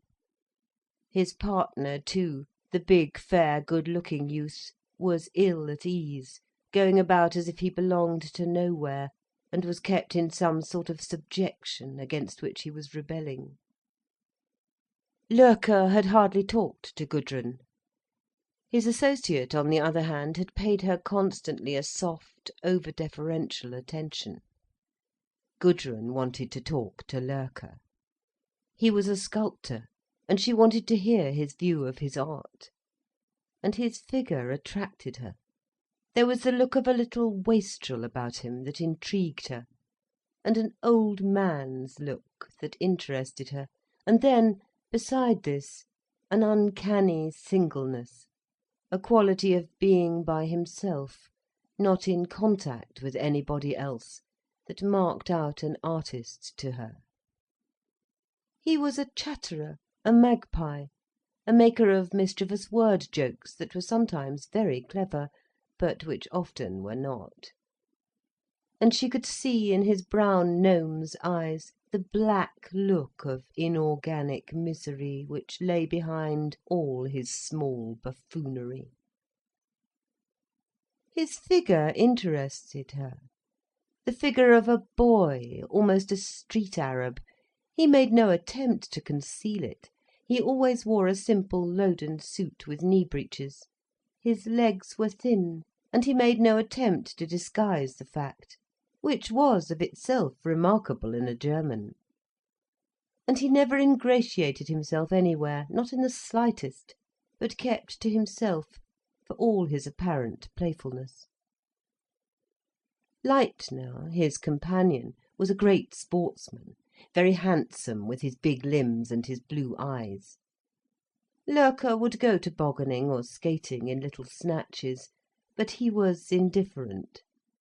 and his fine, thin nostrils, the nostrils of a purebred street Arab, would quiver with contempt at Leitner's splothering gymnastic displays. It was evident that the two men who had travelled and lived together, sharing the same bedroom, had now reached the stage of loathing. Leitner hated Loerke with an injured, writhing, impotent hatred, and Loerke treated Leitner with a fine quivering contempt and sarcasm. Soon the two would have to go apart. Already they were rarely together. Leitner ran attaching himself to somebody or other, always deferring. Loerke was a good deal alone. Out of doors he wore a Westphalian cap, a close brown velvet head with big brown velvet flaps down over his ears, so that he looked like a lop-eared rabbit or a troll. His face was brown-red with a dry, bright skin that seemed to crinkle with his mobile expressions. His eyes were arresting, brown, full, like a rabbit's or like a troll's, or like the eyes of a lost being, having a strange, dumb, depraved look of knowledge, and a quick spark of uncanny fire. Whenever Gudrun had tried to talk to him, he had shied away, unresponsive, looking at her with his watchful, dark eyes, but entering into no relation with her. He had made her feel that her slow French and her slower German were hateful to him. As for his own inadequate English, he was much too awkward to try it at all. But he understood a good deal of what was said, nevertheless. And Gudrun, piqued, left him alone. This afternoon, however, she came into the lounge as he was talking to Ursula. His fine black hair somehow reminded her of a bat, thin as it was on his full, sensitive-looking head, and worn away at the temples.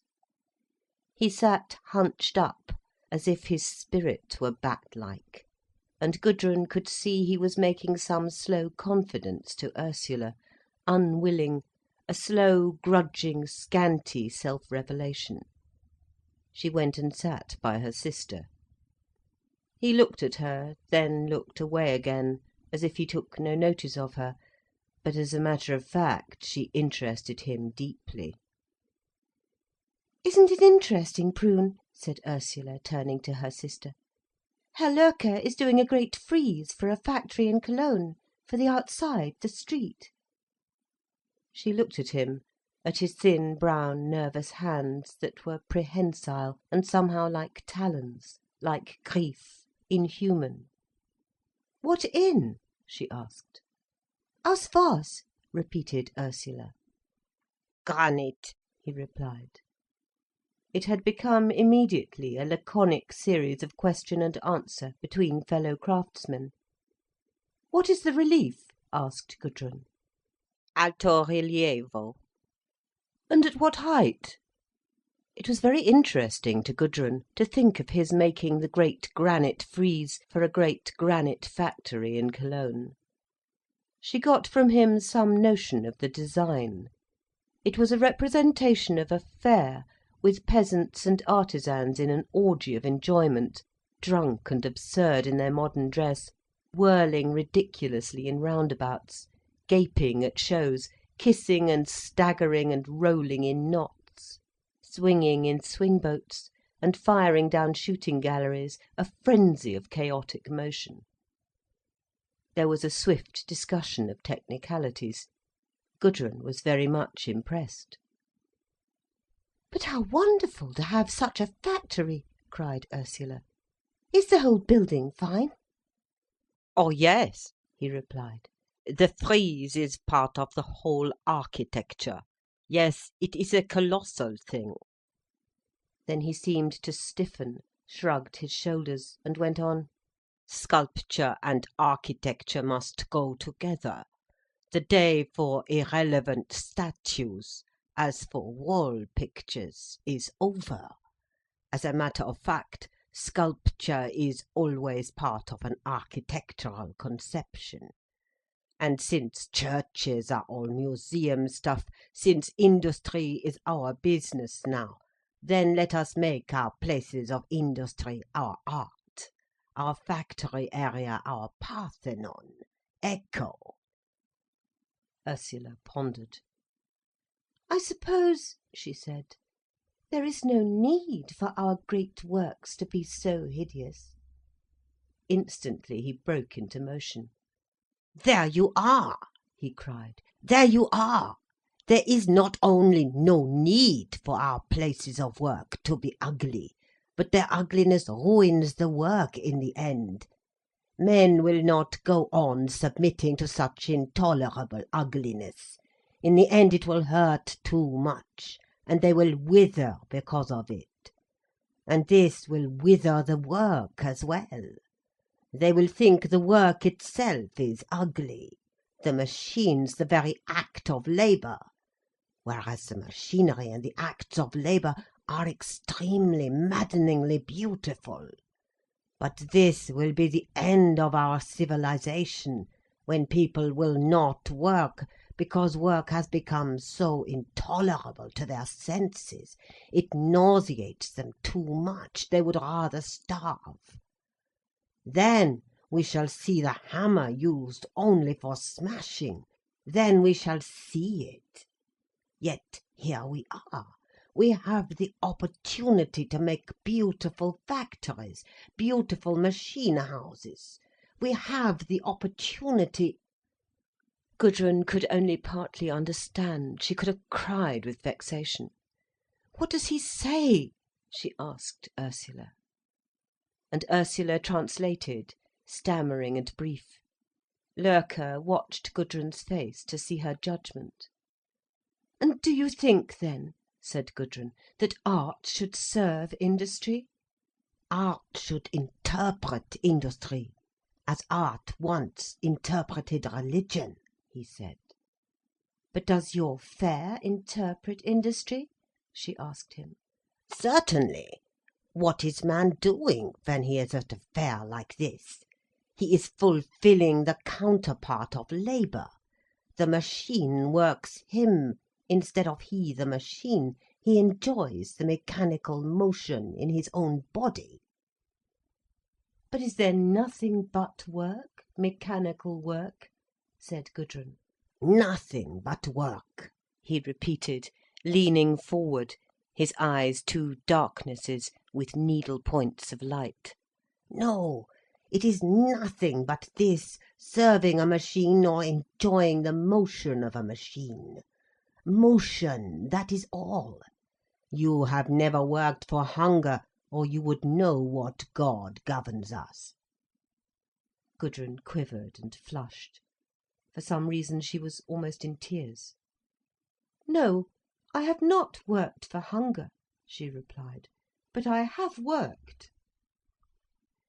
Travaillé, lavorato? He asked. Et che lavoro, che lavoro? Quel travail est-ce que vous avez fait? He broke into a mixture of Italian and French, instinctively using a foreign language when he spoke to her. You have never worked as the world works, he said to her with sarcasm.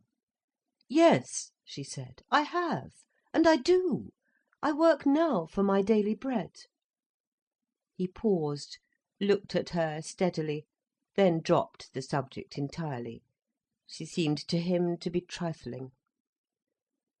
But have you ever worked as the world works? Ursula asked him. He looked at her, untrustful. Yes, he replied with a surly bark. I have known what it was to lie in bed for 3 days because I had nothing to eat.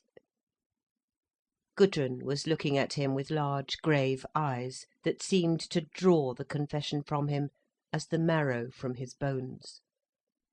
All his nature held him back from confessing, and yet her large, grave eyes upon him seemed to open some valve in his veins, and involuntarily he was telling. My father was a man who did not like work, and we had no mother.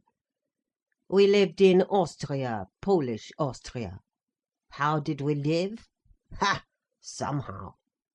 Mostly in a room with 3 other families, one set in each corner, and the WC in the middle of the room, a pan with a plank on it. Ha!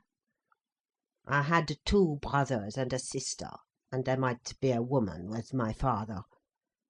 He was a free being in his way, would fight with any man in the town, a garrison town, and was a little man too. But he wouldn't work for anybody, set his heart against it and wouldn't. And how did you live then? Asked Ursula. He looked at her, then suddenly at Gudrun. Do you understand? He asked. Enough, she replied. Their eyes met for a moment. Then he looked away. He would say no more. And how did you become a sculptor? Asked Ursula. How did I become a sculptor? He paused. Dunque, he resumed in a changed manner, and beginning to speak French. I became old enough. I used to steal from the marketplace. Later I went to work, imprinted the stamp on clay bottles before they were baked. It was an earthenware bottle factory. There I began making models. One day I had had enough. I lay in the sun and did not go to work. Then I walked to Munich. Then I walked to Italy, begging everything.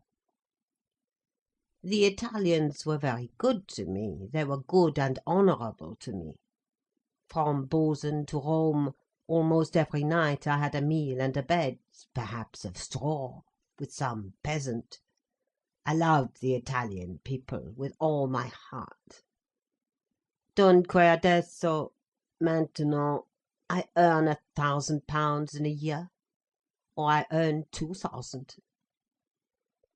He looked down at the ground, his voice tailing off into silence.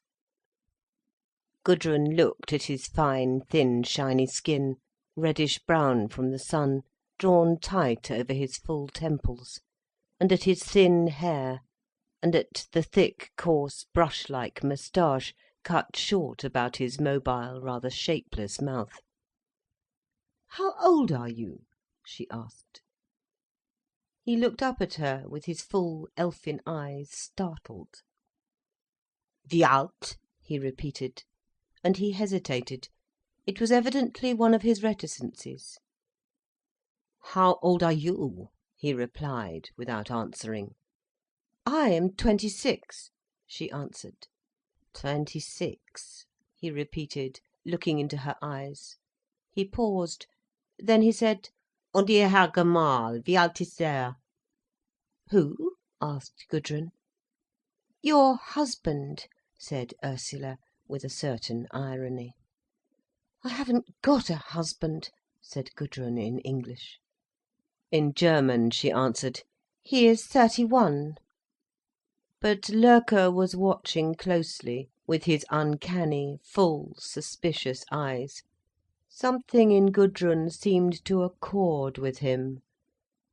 He was really like one of the little people who have no soul, who has found his mate in a human being. But he suffered in his discovery. She, too, was fascinated by him, fascinated as if some strange creature, a rabbit or a bat or a brown seal, had begun to talk to her. But also, she knew what he was unconscious of, his tremendous power of understanding, of apprehending her living motion. He did not know his own power. He did not know how, with his full, submerged, watchful eyes, he could look into her and see her, what she was, see her secrets. He would only want her to be herself. He knew her verily, with a subconscious, sinister knowledge, devoid of illusions and hopes. To Gudrun there was in Loerke the rock bottom of all life. Everybody else had their illusion, must have their illusion, their before and after. But he, with a perfect stoicism, did without any before and after, dispensed with all illusion. He did not deceive himself in the last issue. In the last issue he cared about nothing. He was troubled about nothing. He made not the slightest attempt to be at one with anything. He existed a pure, unconnected will, stoical and momentaneous. There was only his work. It was curious, too, how his poverty, the degradation of his earlier life, attracted her. There was something insipid and tasteless to her in the idea of a gentleman, a man who had gone the usual course through school and university. A certain violent sympathy, however, came up in her for this mud child. He seemed to be the very stuff of the underworld of life. There was no going beyond him. Ursula too was attracted by Loerke. In both sisters he commanded a certain homage. But there were moments when to Ursula he seemed indescribably inferior, false, a vulgarism. Both Birkin and Gerald disliked him, Gerald ignoring him with some contempt, Birkin exasperated. What do the women find so impressive in that little brat? Gerald asked. God alone knows, replied Birkin, unless it's some sort of appeal he makes to them, which flatters them and has such a power over them. Gerald looked up in surprise. Does he make an appeal to them? He asked. Oh yes, replied Birkin. He is the perfectly subjected being, existing almost like a criminal, and the women rush towards that, like a current of air towards a vacuum. Funny they should rush to that, said Gerald. Makes one mad too, said Birkin. But he has the fascination of pity and repulsion for them, a little obscene monster of the darkness that he is. Gerald stood still, suspended in thought. What do women want at the bottom? He asked. Birkin shrugged his shoulders. God knows, he said. Some satisfaction in basic repulsion, it seems to me. They seem to creep down some ghastly tunnel of darkness, and will never be satisfied till they've come to the end. Gerald looked out into the mist of fine snow that was blowing by. Everywhere was blind today, horribly blind. And what is the end? He asked. Birkin shook his head. I've not got there yet, so I don't know. Ask Loerke, he's pretty near. He is a good many stages further than either you or I can go. Yes, but stages further in what? Cried Gerald, irritated. Birkin sighed and gathered his brows into a knot of anger. Stages further in social hatred, he said. He lives like a rat in the river of corruption, just where it falls over into the bottomless pit. He's further on than we are. He hates the ideal more acutely. He hates the ideal utterly, yet it still dominates him. I expect he is a Jew, or part Jewish. Probably, said Gerald. He is a gnawing little negation, gnawing at the roots of life. But why does anybody care about him? Cried Gerald. Because they hate the ideal also in their souls. They want to explore the sewers, and he's the wizard rat that swims ahead. Still Gerald stood and stared at the blind haze of snow outside. "I don't understand your terms, really," he said in a flat, doomed voice. "But it sounds a rum sort of desire." "I suppose we want the same," said Birkin. "Only we want to take a quick jump downwards in a sort of ecstasy, and he ebbs with the stream, the sewer stream." Meanwhile, Gudrun and Ursula waited for the next opportunity to talk to Loerke. It was no use beginning when the men were there. Then they could get into no touch with the isolated little sculptor. He had to be alone with them, and he preferred Ursula to be there as a sort of transmitter to Gudrun. "Do you do nothing but architectural sculpture?" Gudrun asked him one evening. "Not now," he replied. "I have done all sorts, except portraits. I never did portraits. But other things." "What kind of things?" asked Gudrun. He paused a moment, then rose and went out of the room. He returned almost immediately with a little roll of paper, which he handed to her. She unrolled it. It was a photogravure reproduction of a statuette, signed F. Loerke. "That is quite an early thing, not mechanical," he said, "more popular." The statuette was of a naked girl, small, finely made, sitting on a great naked horse. The girl was young and tender, a mere bud. She was sitting sideways on the horse, her face in her hands, as if in shame and grief, in a little abandon. Her hair, which was short and must be flaxen, fell forward, divided, half covering her hands. Her limbs were young and tender, her legs, scarcely formed yet, the legs of a maiden just passing towards cruel womanhood, dangled childishly over the side of the powerful horse, pathetically, the small feet folded one over the other, as if to hide. But there was no hiding. There she was, exposed, naked, on the naked flank of the horse.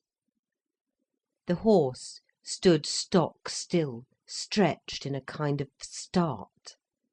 It was a massive, magnificent stallion, rigid with pent-up power. Its neck was arched and terrible, like a sickle. Its flanks were pressed back, rigid with power.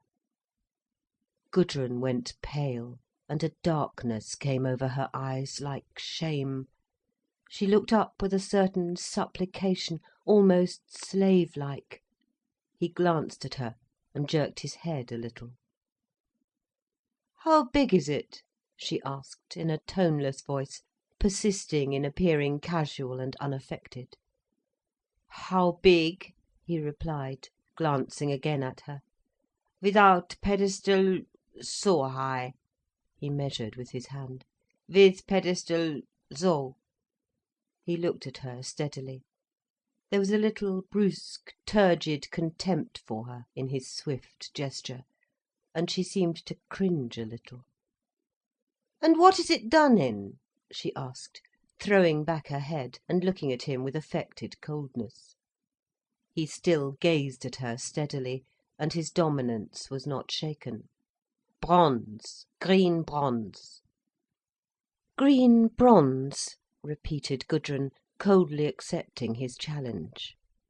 She was thinking of the slender, immature, tender limbs of the girl, smooth and cold in green bronze.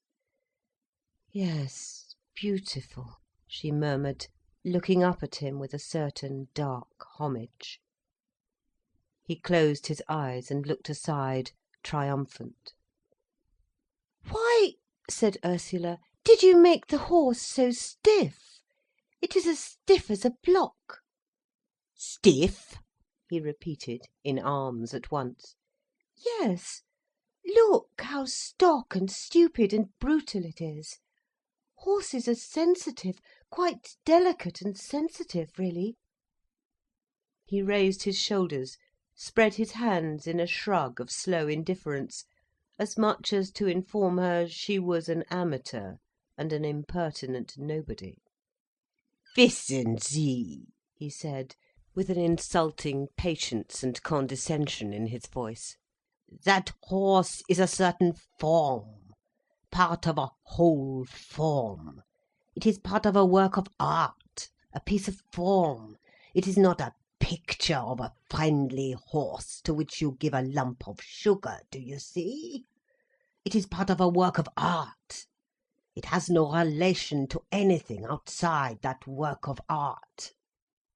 Ursula, angry at being treated quite so insultingly de haut en bas, from the height of esoteric art to the depth of general exoteric amateurism, replied hotly, flushing and lifting her face.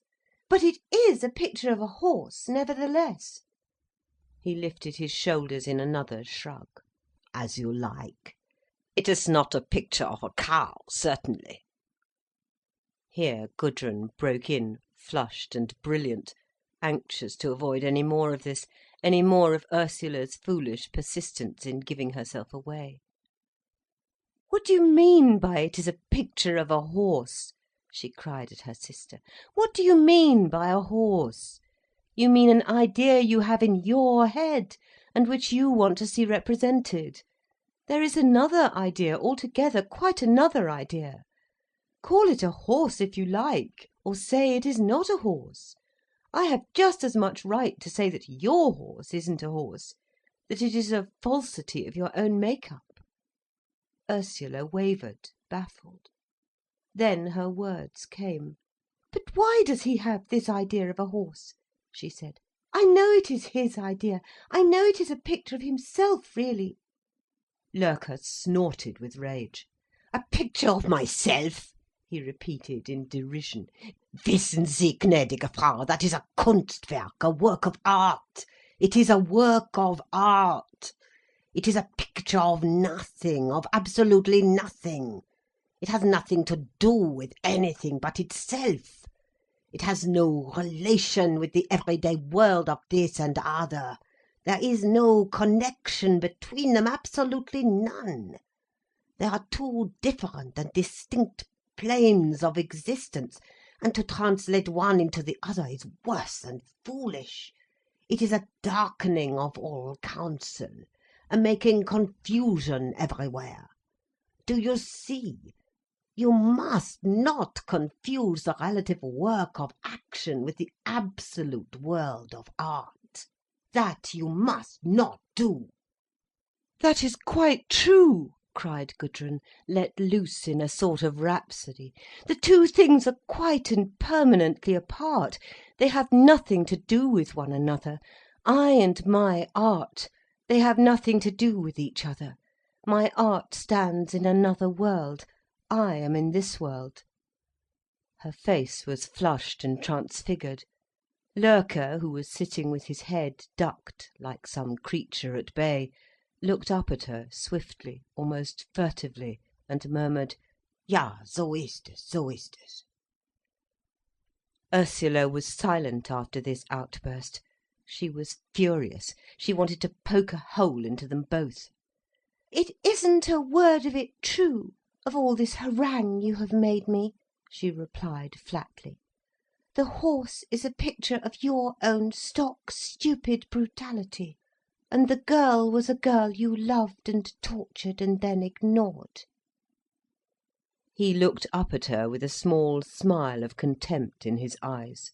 He would not trouble to answer this last charge. Gudrun too was silent in exasperated contempt.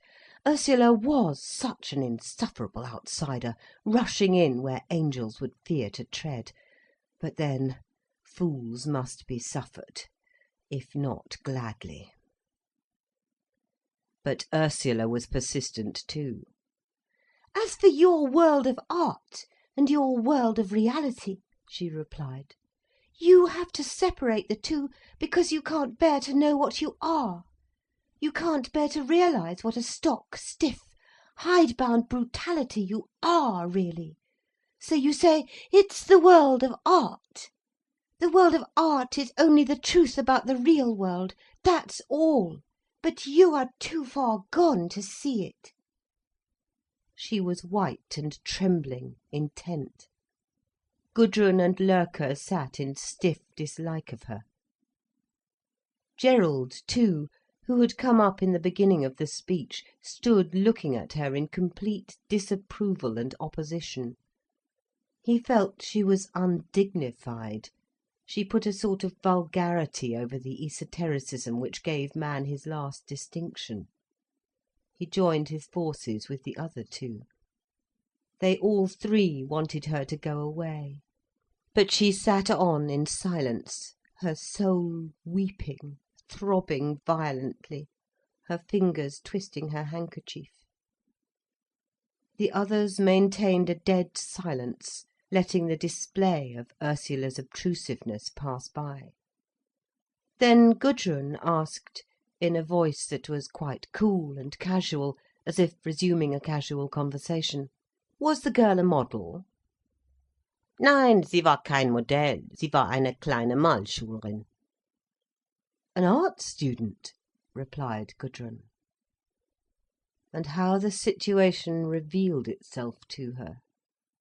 She saw the girl art student, unformed and of pernicious recklessness, too young, her straight flaxen hair cut short, hanging just into her neck, curving inwards slightly because it was rather thick, and Loerke, the well-known master sculptor, and the girl, probably well brought up and of good family, thinking herself so great to be his mistress. Oh, how well she knew the common callousness of it all. Dresden, Paris or London, what did it matter? She knew it. "Where is she now?" Ursula asked.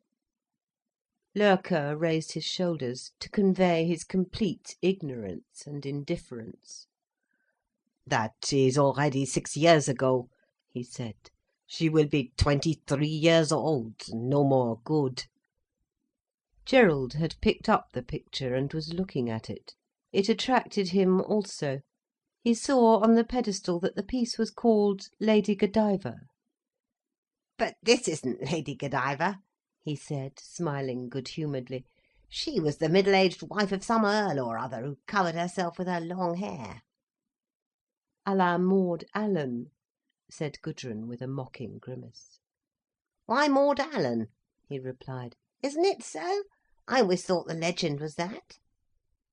"Yes, Gerald dear, I'm quite sure you've got the legend perfectly." She was laughing at him, with a little mock caressive contempt. "To be sure, I'd rather see the woman than the hair," he laughed in return. "Wouldn't you just?" mocked Gudrun. Ursula rose and went away, leaving the three together. Gudrun took the picture again from Gerald, and sat looking at it closely. "Of course," she said, turning to tease Loerke now, "you understood your little Malschülerin." He raised his eyebrows and his shoulders in a complacent shrug. "The little girl?" asked Gerald, pointing to the figure. Gudrun was sitting with the picture in her lap. She looked up at Gerald, full into his eyes, so that he seemed to be blinded. "Didn't he understand her?" she said to Gerald, in a slightly mocking, humorous playfulness. "You've only to look at the feet. Aren't they darling, so pretty and tender? Oh, they're really wonderful. They're really—" She lifted her eyes slowly, with a hot, flaming look into Loerke's eyes. His soul was filled with her burning recognition. He seemed to grow more uppish and lordly. Gerald looked at the small, sculptured feet. They were turned together, half covering each other in pathetic shyness and fear. He looked at them a long time, fascinated. Then, in some pain, he put the picture away from him. He felt full of barrenness. "What was her name?" Gudrun asked Loerke. "Annette von Weck," Loerke replied, reminiscent. Ja, sie war hübsch. She was pretty, but she was tiresome. She was a nuisance. Not for a minute would she keep still. Not until I had slapped her hard and made her cry. Then she'd sit for 5 minutes. He was thinking over the work, his work, the all-important to him. "Did you really slap her?" asked Gudrun, coolly. He glanced back at her, reading her challenge. Yes, I did, he said, nonchalant. Harder than I have ever beat anything in my life. I had to. It was the only way I got the work done. Gudrun watched him with large, dark-filled eyes for some moments. She seemed to be considering his very soul. Then she looked down in silence. "Why did you have such a young Godiva, then?" asked Gerald. "She is so small, besides, on the horse. Not big enough for it. Such a child." A queer spasm went over Loerke's face. "Yes," he said. "I don't like them any bigger, any older.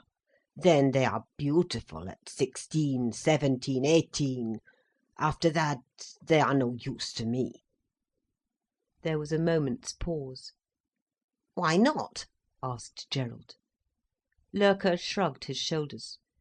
"I don't find them interesting or beautiful. They are no good to me for my work." "Do you mean to say a woman isn't beautiful after she is 20? asked Gerald. "For me, no. Before 20 she is small and fresh and tender and slight. After that, let her be what she likes, she has nothing for me. The Venus of Milo is a bourgeoise, so are they all." "And you don't care for women at all after 20? asked Gerald. "They are no good to me, they are of no use in my art," Loerke repeated impatiently. "I don't find them beautiful." "You are an epicure," said Gerald, with a slight sarcastic laugh. "And what about men?" asked Gudrun suddenly. "Yes, they are good at all ages," replied Loerke. "A man should be big and powerful. Whether he is old or young is of no account. So he has the size, something of massiveness and stupid form." The fifth part of chapter 29, Continental. Ursula went out alone into the world of pure new snow. But the dazzling whiteness seemed to beat upon her till it hurt her. She felt the cold was slowly strangling her soul. Her head felt dazed and numb. Suddenly she wanted to go away. It occurred to her like a miracle that she might go away into another world. She had felt so doomed up here in the eternal snow, as if there were no beyond. Now suddenly, as by a miracle, she remembered that away beyond, below her, lay the dark, fruitful earth. That towards the south there were stretches of land dark with orange trees and cypress, grey with olives. That ilex trees lifted wonderful plumy tufts in shadow against a blue sky. Miracle of miracles! This utterly silent, frozen world of the mountain tops was not universal. One might leave it and have done with it. One might go away. She wanted to realise the miracle at once. She wanted at this instant to have done with the snow world, the terrible, static, ice-built mountain tops. She wanted to see the dark earth, to smell its earthy fecundity, to see the patient wintry vegetation, to feel the sunshine touch a response in the buds. She went back gladly to the house, full of hope. Birkin was reading, lying in bed. "Rupert," she said, bursting in on him. I want to go away. He looked up at her slowly. "Do you?" he replied mildly. She sat by him and put her arms round his neck. It surprised her that he was so little surprised. "Don't you?" she asked, troubled. "I hadn't thought about it," he said, "but I'm sure I do."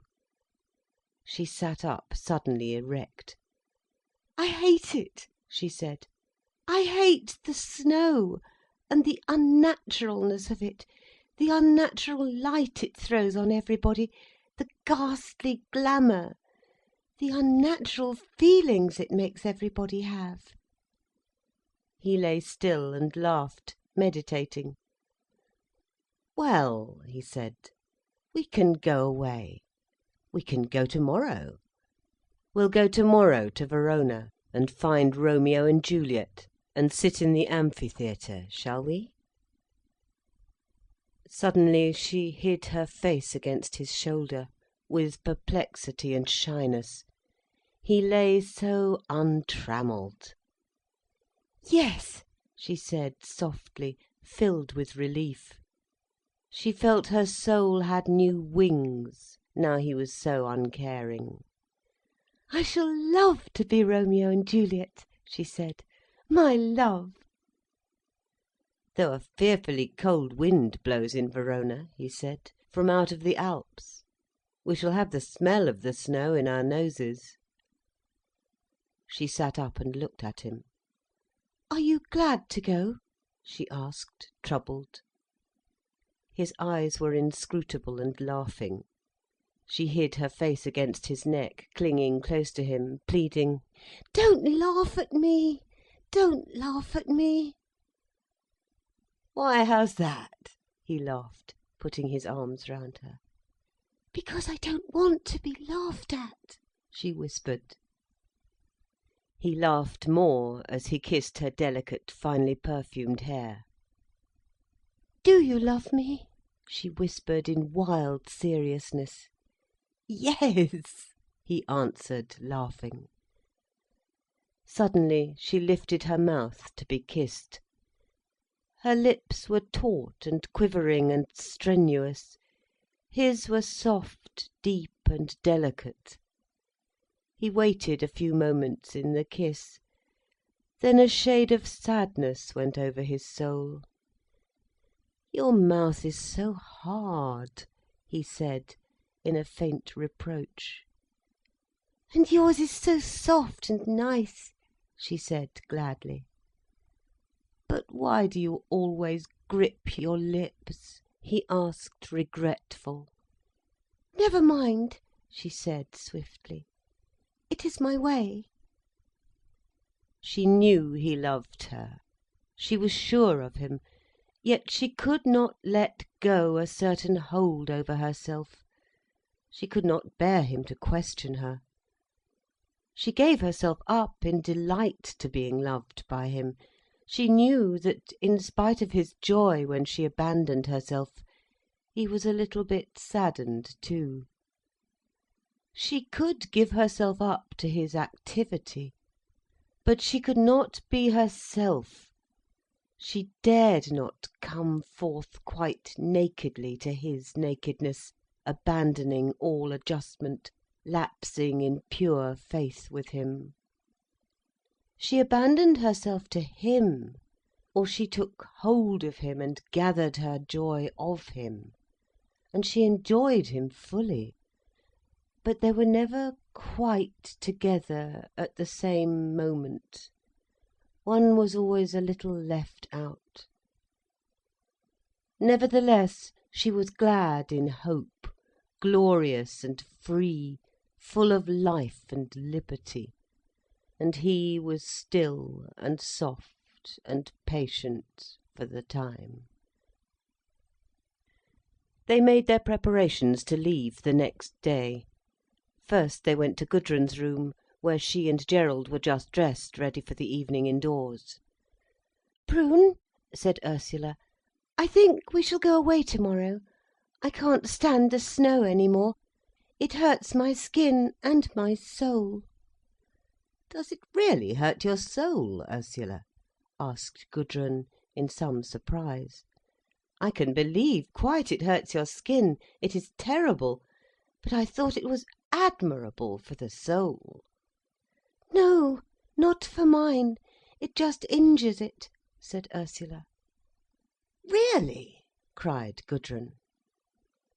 There was a silence in the room, and Ursula and Birkin could feel that Gudrun and Gerald were relieved by their going.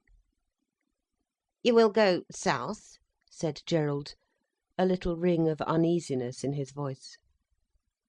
"Yes," said Birkin, turning away. There was a queer, indefinable hostility between the two men lately. Birkin was on the whole dim and indifferent, drifting along in a dim, easy flow, unnoticing and patient, since he came abroad, whilst Gerald, on the other hand, was intense and gripped into white light, agonistes. The two men revoked one another. Gerald and Gudrun were very kind to the two who were departing, solicitous for their welfare, as if they were two children. Gudrun came to Ursula's bedroom with 3 pairs of the coloured stockings for which she was notorious, and she threw them on the bed. But these were thick silk stockings, vermilion, cornflower blue and grey, bought in Paris. The grey ones were knitted, seamless and heavy. Ursula was in raptures. She knew Gudrun must be feeling very loving to give away such treasures. "I can't take them from you, Prune," she cried. "I can't possibly deprive you of them. The jewels." "Aren't they jewels?" cried Gudrun, eyeing her gifts with an envious eye. "Aren't they real lambs?" "Yes, you must keep them," said Ursula. "I don't want them. I've got 3 more pairs. I want you to keep them. I want you to have them. They're yours, there." And with trembling, excited hands, she put the coveted stockings under Ursula's pillow. "One gets the greatest joy of all out of really lovely stockings," said Ursula. "One does," replied Gudrun, "the greatest joy of all." And she sat down in the chair. It was evident she had come for a last talk. Ursula, not knowing what she wanted, waited in silence. "Do you feel, Ursula," Gudrun began rather sceptically, "that you are going away for ever, never to return, sort of thing?" "Oh, we shall come back," said Ursula. "It isn't a question of train journeys." "Yes, I know. But spiritually, so to speak, you are going away from us all?" Ursula quivered. "I don't know a bit what is going to happen," she said. "I only know we're going somewhere." Gudrun waited. "And you are glad?" she asked. Ursula meditated for a moment. "I believe I am very glad," she replied. But Gudrun read the unconscious brightness on her sister's face, rather than the uncertain tones of her speech. "But don't you think you'll want the old connection with the world, father and the rest of us, and all that it means, England and the world of thought? Don't you think you'll need that, really to make a world?" Ursula was silent, trying to imagine. "I think," she said at length, involuntarily, "that Rupert is right. One wants a new space to be in, and one falls away from the old."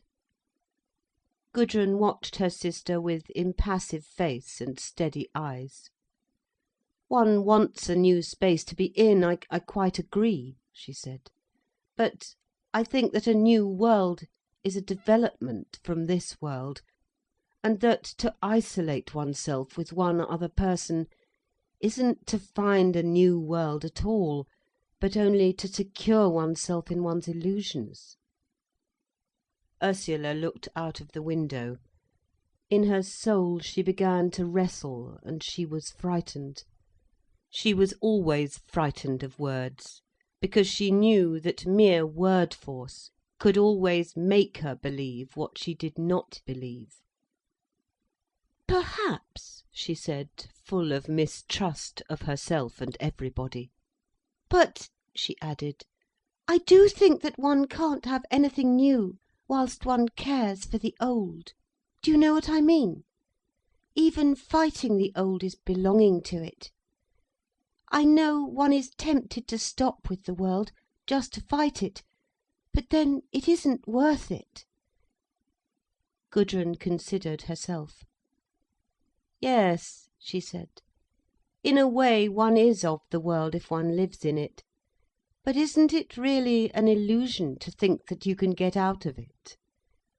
After all, a cottage in the Abruzzi, or wherever it may be, isn't a new world. No, the only thing to do with the world is to see it through." Ursula looked away. She was so frightened of argument. "But there can be something else, can't there?" she said. "One can see it through in one's soul, long enough before it sees itself through in actuality. And then, when one has seen one's soul, one is something else." "Can one see it through in one's soul?" asked Gudrun. "If you mean that you can see to the end of what will happen, I don't agree. I really can't agree. And anyhow, you can't suddenly fly off onto a new planet because you think you can see to the end of this." Ursula suddenly straightened herself. "Yes," she said. "Yes, one knows. One has no more connections here. One has a sort of other self that belongs to a new planet, not to this. You've got to hop off." Gudrun reflected for a few moments. Then a smile of ridicule, almost of contempt, came over her face. "And what will happen when you find yourself in space?" she cried in derision. "After all, the great ideas of the world are the same there. You, above everybody, can't get away from the fact that love, for instance, is the supreme thing, in space as well as on earth." "No," said Ursula, "it isn't. Love is too human and little. I believe in something inhuman, of which love is only a little part. I believe what we must fulfill comes out of the unknown to us. And it is something infinitely more than love. It isn't so merely human." Gudrun looked at Ursula with steady, balancing eyes. She admired and despised her sister so much, both.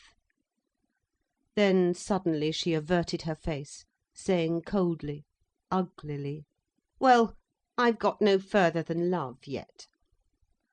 Over Ursula's mind flashed the thought, "Because you never have loved, you can't get beyond it." Gudrun rose, came over to Ursula and put her arm round her neck. "Go and find your new world, dear," she said, her voice clanging with false benignity. "After all, the happiest voyage is the quest of Rupert's blessed isles." Her arm rested around Ursula's neck, her fingers on Ursula's cheek for a few moments. Ursula was supremely uncomfortable meanwhile. There was an insult in Gudrun's protective patronage that was really too hurting. Feeling her sister's resistance, Gudrun drew awkwardly away, turned over the pillow, and disclosed the stockings again. "Ha ha!" she laughed rather hollowly. "How we do talk indeed, new worlds and old." And they passed to the familiar worldly subjects. Gerald and Birkin had walked on ahead, waiting for the sledge to overtake them, conveying the departing guests. "How much longer will you stay here?" asked Birkin, glancing up at Gerald's very red, almost blank face. "Oh, I can't say," Gerald replied. "Till we get tired of it." "You're not afraid of the snow melting first?" asked Birkin. Gerald laughed. "Does it melt?" he said. "Things are all right with you then?" said Birkin. Gerald screwed up his eyes a little. "All right," he said. "I never know what those common words mean. All right and all wrong, don't they become synonymous somewhere?" "Yes, I suppose. How about going back?" asked Birkin. "Oh, I don't know. We may never get back. I don't look before and after," said Gerald. "Nor pine for what is not," said Birkin. Gerald looked into the distance, with the small pupilled, abstract eyes of a hawk. "No. There's something final about this, and Gudrun seems like the end to me. I don't know, but she seems so soft, her skin like silk, her arms heavy and soft, and it withers my consciousness somehow, it burns the pith of my mind." He went on a few paces, staring ahead, his eyes fixed, looking like a mask used in ghastly religions of the barbarians. "It blasts your soul's eye," he said, "and leaves you sightless. Yet you want to be sightless, you want to be blasted. You don't want it any different." He was speaking as if in a trance, verbal and blank. Then suddenly he braced himself up with a kind of rhapsody, and looked at Birkin with vindictive, cowed eyes, saying: "Do you know what it is to suffer when you are with a woman? She's so beautiful, so perfect, you find her so good. It tears you like a silk. And every stroke and bit cuts hot. Ha! That perfection, when you blast yourself, you blast yourself. And then—" He stopped on the snow, and suddenly opened his clenched hands. "It's nothing. Your brain might have gone charred as rags, and—" He looked round into the air with a queer, histrionic movement. "It's blasting. You understand what I mean? It is a great experience, something final. And then you're shrivelled, as if struck by electricity." He walked on in silence. It seemed like bragging, but like a man in extremity bragging truthfully. "Of course," he resumed, "I wouldn't not have had it. It's a complete experience, and she's a wonderful woman. But how I hate her somewhere. It's curious." Birkin looked at him, at his strange, scarcely conscious face. Gerald seemed blank before his own words. "But you've had enough now," said Birkin. "You have had your experience. Why work on an old wound?" "Oh," said Gerald, "I don't know. It's not finished." And the two walked on. "I've loved you as well as Gudrun, don't forget," said Birkin bitterly. Gerald looked at him strangely, abstractedly. "Have you?" he said, with icy scepticism. "Or do you think you have?" He was hardly responsible for what he said. The sledge came. Gudrun dismounted, and they all made their farewell. They wanted to go apart, all of them. Birkin took his place, and the sledge drove away, leaving Gudrun and Gerald standing on the snow, waving. Something froze Birkin's heart, seeing them standing there in the isolation of the snow, growing smaller and more isolated. Chapter 30. Snowed up. When Ursula and Birkin were gone, Gudrun felt herself free in her contest with Gerald. As they grew more used to each other, he seemed to press upon her more and more. At first she could manage him, so that her own will was always left free. But very soon he began to ignore her female tactics. He dropped his respect for her whims and her privacies. He began to exert his own will blindly, without submitting to hers. Already a vital conflict had set in, which frightened them both. But he was alone, whilst already she had begun to cast round for external resource. When Ursula had gone, Gudrun felt her own existence had become stark and elemental. She went and crouched alone in her bedroom, looking out of the window at the big flashing stars. In front was the faint shadow of the mountain knot. That was the pivot. She felt strange and inevitable, as if she were centred upon the pivot of all existence. There was no further reality. Presently Gerald opened the door. She knew he would not be long before he came. She was rarely alone. He pressed upon her like a frost, deadening her. "Are you alone in the dark?" he said. And she could tell by his tone he resented it. He resented this isolation she had drawn round herself. Yet, feeling static and inevitable, she was kind towards him. "Would you like to light the candle?" she asked. He did not answer, but came and stood behind her in the darkness. "Look," she said, "at that lovely star up there. Do you know its name?" He crouched beside her to look through the low window. "No," he said. "It is very fine." "Isn't it beautiful? Do you notice how it darts different coloured fires? It flashes really superbly." They remained in silence. With a mute, heavy gesture, she put her hand on his knee, and took his hand. "Are you regretting Ursula?" he asked. "No, not at all," she said.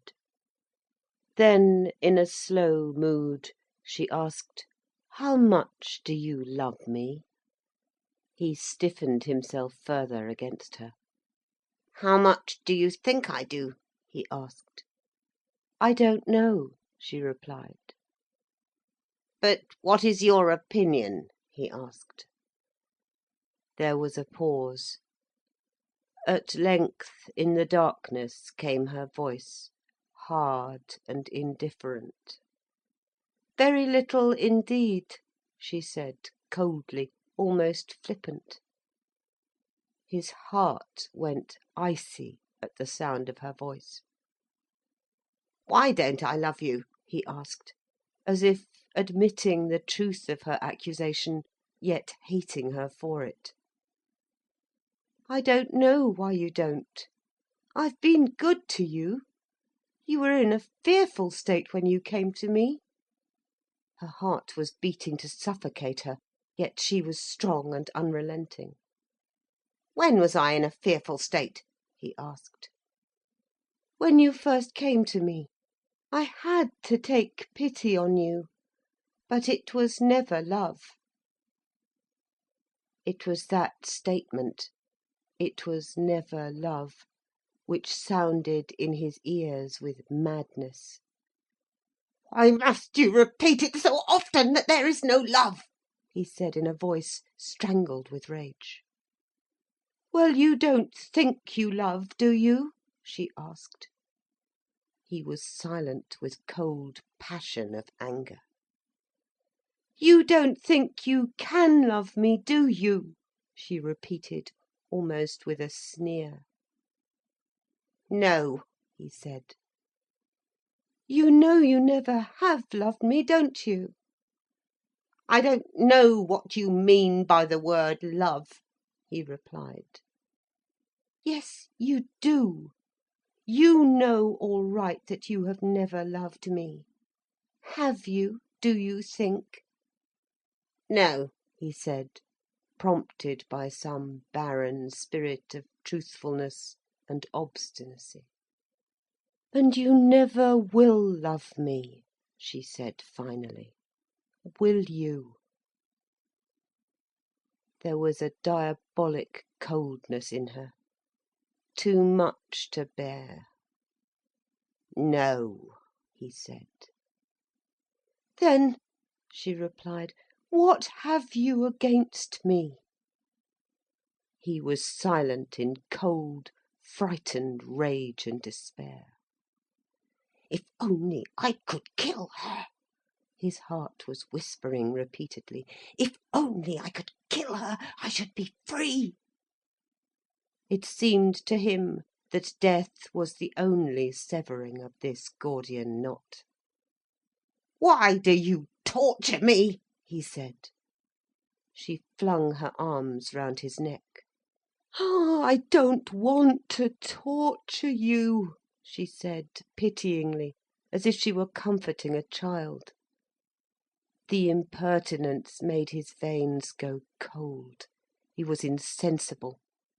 She held her arms round his neck in a triumph of pity. And her pity for him was as cold as stone. Its deepest motive was hate of him and fear of his power over her, which she must always counterfoil. "Say you love me," she pleaded. "Say you will love me for ever. Won't you? Won't you?" But it was her voice only that coaxed him. Her senses were entirely apart from him, cold and destructive of him. It was her overbearing will that insisted. "Won't you say you'll love me always?" she coaxed. "Say it, even if it isn't true. Say it, Gerald, do." "I will love you always," he repeated, in real agony, forcing the words out. She gave him a quick kiss. "Fancy your actually having said it," she said, with a touch of raillery. He stood as if he had been beaten. "Try to love me a little more, and to want me a little less," she said, in a half contemptuous, half coaxing tone. The darkness seemed to be swaying in waves across his mind, great waves of darkness plunging across his mind. It seemed to him he was degraded at the very quick, made of no account. "You mean you don't want me?" he said. "You are so insistent, and there is so little grace in you, so little fineness. You are so crude, you break me, you only waste me. It is horrible to me." "Horrible to you?" he repeated. "Yes. Don't you think I might have a room to myself, now Ursula has gone? You can say you want a dressing room." "You do as you like. You can leave altogether if you like," he managed to articulate. "Yes, I know that," she replied. "So can you. You can leave me whenever you like, without notice even." The great tides of darkness were swinging across his mind. He could hardly stand upright. A terrible weariness overcame him. He felt he must lie on the floor. Dropping off his clothes, he got into bed, and lay like a man suddenly overcome by drunkenness, the darkness lifting and plunging, as if he were lying on a black, giddy sea. He lay still in this strange, horrific reeling for some time, purely unconscious. At length she slipped from her own bed and came over to him. He remained rigid, his back to her. He was all but unconscious. She put her arms round his terrifying, insentient body, and laid her cheek against his hard shoulder. "Gerald," she whispered. "Gerald." There was no change in him. She caught him against her. She pressed her breasts against his shoulders. She kissed his shoulder through the sleeping jacket. Her mind wandered over his rigid, unliving body. She was bewildered and insistent. Only her will was set for him to speak to her. "Gerald, my dear," she whispered, bending over him, kissing his ear. Her warm breath, playing, flying rhythmically over his ear, seemed to relax the tension. She could feel his body gradually relaxing a little, losing its terrifying, unnatural rigidity. Her hands clutched his limbs, his muscles, going over him spasmodically. The hot blood began to flow again through his veins. His limbs relaxed. "Turn round to me," she whispered, forlorn with insistence and triumph.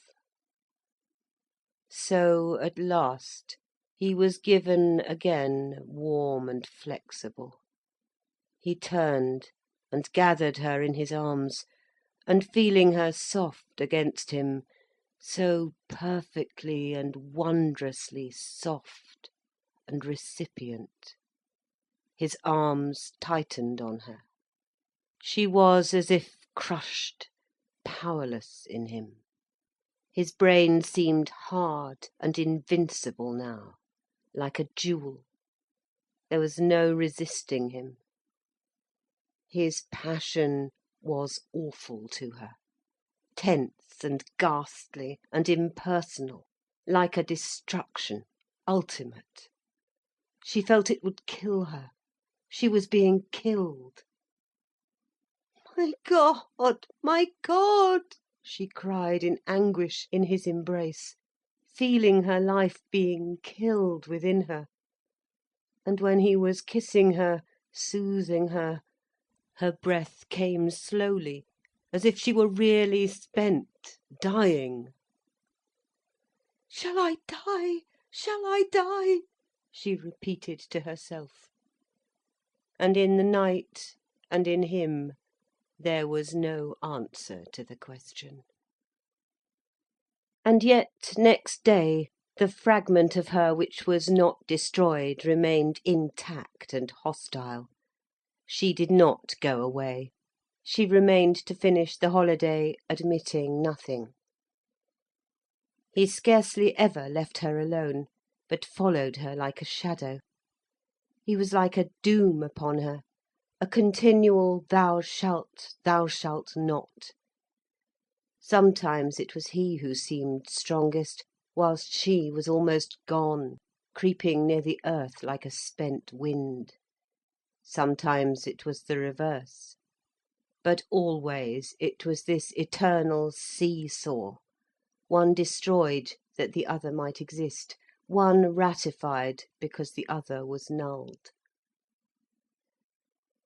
"In the end," she said to herself, "I shall go away from him."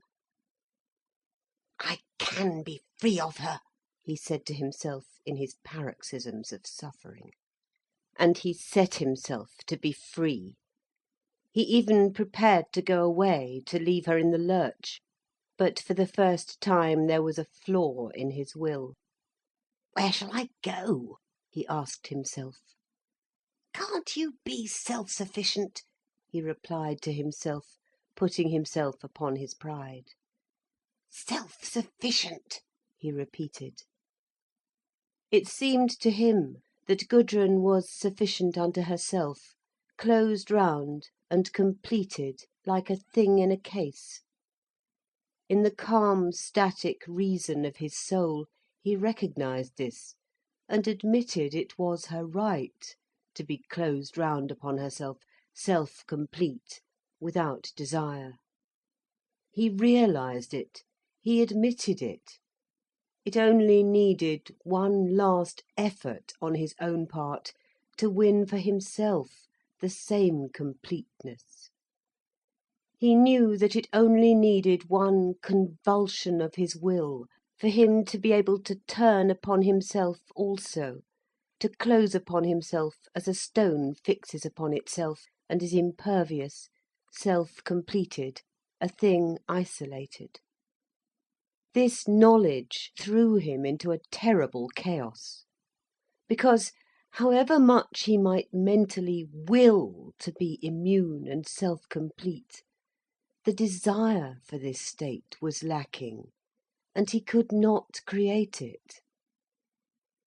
He could see that to exist at all, he must be perfectly free of Gudrun, leave her if she wanted to be left, demand nothing of her, have no claim upon her. But then, to have no claim upon her, he must stand by himself in sheer nothingness, and his brain turned to naught at the idea. It was a state of nothingness. On the other hand, he might give in and fawn to her. Or finally, he might kill her.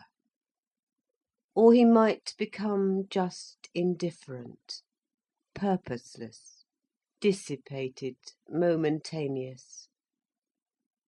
But his nature was too serious, not gay enough or subtle enough for mocking licentiousness. A strange rent had been torn in him, like a victim that is torn open and given to the heavens. So he had been torn apart and given to Gudrun. How should he close again? This wound, this strange, infinitely sensitive opening of his soul, where he was exposed like an open flower to all the universe, and in which he was given to his complement, the other, the unknown. This wound, this disclosure, this unfolding of his own covering, leaving him incomplete, limited, unfinished, like an open flower under the sky. This was his cruellest joy. Why then should he forego it? Why should he close up and become impervious, immune, like a partial thing in a sheath, when he had broken forth, like a seed that has germinated, to issue forth in being, embracing the unrealised heavens? He would keep the unfinished bliss of his own yearning, even through the torture she inflicted upon him. A strange obstinacy possessed him. He would not go away from her, whatever she said or did. A strange, deathly yearning carried him along with her. She was the determinating influence of his very being, though she treated him with contempt, repeated rebuffs and denials. Still he would never be gone, since in being near her even, he felt the quickening, the going forth in him, the release, the knowledge of his own limitation and the magic of the promise, as well as the mystery of his own destruction and annihilation. She tortured the open heart of him even as he turned to her. And she was tortured herself. It may have been her will was stronger. She felt with horror as if he tore at the bud of her heart, tore it open like an irreverent, persistent being, like a boy who pulls off a fly's wings, or tears open a bud to see what is in the flower. He tore at her privacy, at her very life. He would destroy her as an immature bud torn open is destroyed. She might open towards him a long while hence, in her dreams, when she was a pure spirit. But now she was not to be violated and ruined. She closed against him fiercely. They climbed together at evening up the high slope to see the sunset. In the finely breathing keen wind, they stood and watched the yellow sun sink in crimson and disappear. Then, in the east, the peaks and ridges glowed with living rose, incandescent, like immortal flowers against a brown-purple sky, a miracle, whilst down below the world was a bluish shadow, and above, like an annunciation, hovered a rosy transport in mid-air. To her it was so beautiful, it was a delirium. She wanted to gather the glowing eternal peaks to her breast and die. He saw them, saw they were beautiful, but there arose no clamour in his breast, only a bitterness that was visionary in itself. He wished the peaks were grey and unbeautiful, so that she should not get her support from them. Why did she betray the two of them so terribly in embracing the glow of the evening? Why did she leave him standing there with the ice wind blowing through his heart like death, to gratify herself among the rosy snow tips? "What does the twilight matter?" he said. "Why do you grovel before it? Is it so important to you?" She winced in violation and in fury. "Go away," she cried, "and leave me to it. It is beautiful, beautiful," she sang in strange rhapsodic tones. "It is the most beautiful thing I have ever seen in my life. Don't try to come between it and me. Take yourself away, you are out of place." He stood back a little and left her standing there, statue-like, transported into the mystic glowing east. Already the rose was fading, large white stars were flashing out. He waited. He would forego everything but the yearning. "That was the most perfect thing I have ever seen," she said in cold, brutal tones, when at last she turned round to him. "It amazes me that you should want to destroy it. If you can't see it yourself, why try to debar me?" But in reality he had destroyed it for her. She was straining after a dead effect. "One day," he said softly, looking up at her, "I shall destroy you as you stand looking at the sunset, because you are such a liar." There was a soft, voluptuous promise to himself in the words. She was chilled, but arrogant. "Ha!" she said, "I am not afraid of your threats." She denied herself to him. She kept her room rigidly private to herself. But he waited on in a curious patience, belonging to his yearning for her. "In the end," he said to himself with real voluptuous promise, "when it reaches that point, I shall do away with her." And he trembled delicately in every limb, in anticipation as he trembled in his most violent accesses of passionate approach to her, trembling with too much desire. She had a curious sort of allegiance with Loerke all the while now, something insidious and traitorous. Gerald knew of it, but in the unnatural state of patience and the unwillingness to harden himself against her in which he found himself, he took no notice, although her soft kindliness to the other man, whom he hated as a noxious insect, made him shiver again with an access of the strange shuddering that came over him repeatedly. He left her alone only when he went skiing, a sport he loved, and which she did not practice. Then he seemed to sweep out of life, to be a projectile into the beyond. And often, when he went away, she talked to the little German sculptor. They had an invariable topic in their art. They were almost of the same ideas. He hated Mestrovich, was not satisfied with the Futurists. He liked the West African wooden figures, the Aztec art, Mexican and Central American. He saw the grotesque, and a curious sort of mechanical motion intoxicated him, a confusion in nature. They had a curious game with each other, Gudrun and Loerke, of infinite suggestivity, strange and leering, as if they had some esoteric understanding of life, that they alone were initiated into the fearful central secrets that the world dared not know. Their whole correspondence was in a strange, barely comprehensible suggestivity. They kindled themselves at the subtle lust of the Egyptians or the Mexicans.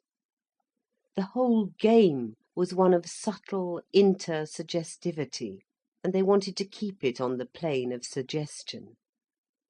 From their verbal and physical nuances, they got the highest satisfaction in the nerves, from a queer interchange of half-suggested ideas, looks, expressions, and gestures, which were quite intolerable, though incomprehensible, to Gerald. He had no terms in which to think of their commerce. His terms were much too gross. The suggestion of primitive art was their refuge, and the inner mysteries of sensation their object of worship. Art and life were to them the reality and the unreality. "Of course," said Gudrun, "life doesn't really matter. It is one's art which is central. What one does in one's life has peu de rapport. It doesn't signify much." Yes, that is so, exactly, replied the sculptor. What one does in one's art, that is the breath of one's being. What one does in one's life, that is a bagatelle for the outsiders to fuss about.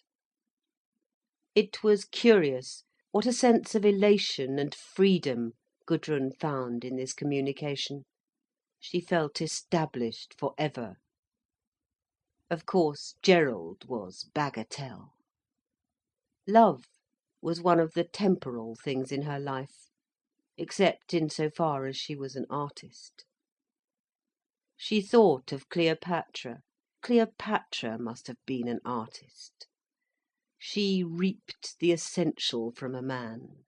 She harvested the ultimate sensation and threw away the husk.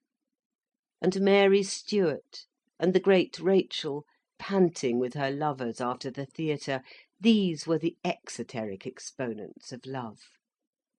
After all, what was the lover but fuel for the transport of this subtle knowledge, for a female art, the art of pure, perfect knowledge in sensuous understanding? The second part of chapter 30, Snowed Up. One evening Gerald was arguing with Loerke about Italy and Tripoli. The Englishman was in a strange, inflammable state, the German was excited. It was a contest of words, but it meant a conflict of spirit between the two men. And all the while Gudrun could see in Gerald an arrogant English contempt for a foreigner. Although Gerald was quivering, his eyes flashing, his face flushed, in his argument there was a brusqueness, a savage contempt in his manner, that made Gudrun's blood flare up, and made Loerke keen and mortified. For Gerald came down like a sledge-hammer with his assertions. Anything the little German said was merely contemptible rubbish. At last Loerke turned to Gudrun, raising his hands in helpless irony, a shrug of ironical dismissal, something appealing and childlike. "Sehen Sie, gnädige Frau," he began. "Bitte sagen Sie nicht immer, gnädige Frau," cried Gudrun, her eyes flashing, her cheeks burning. She looked like a vivid Medusa. Her voice was loud and clamorous. The other people in the room were startled. "Please don't call me Mrs. Crich," she cried aloud. The name, in Loerke's mouth particularly, had been an intolerable humiliation and constraint upon her these many days. The two men looked at her in amazement. Gerald went white at the cheekbones. "What shall I say then?" asked Loerke with soft, mocking insinuation. "Sagen Sie nur nicht das," she muttered, her cheeks flushed crimson. "Not that, at least." She saw, by the dawning look on Loerke's face, that he had understood. She was not Mrs. Crich. So that explained a great deal. "Soll ich Fräulein sagen?" he asked malevolently. "I am not married," she said, with some hauteur. Her heart was fluttering now, beating like a bewildered bird. She knew she had dealt a cruel wound, and she could not bear it. Gerald sat erect, perfectly still, his face pale and calm, like the face of a statue. He was unaware of her, or of Loerke, or anybody. He sat perfectly still, in an unalterable calm. Loerke, meanwhile, was crouching and glancing up from under his ducked head.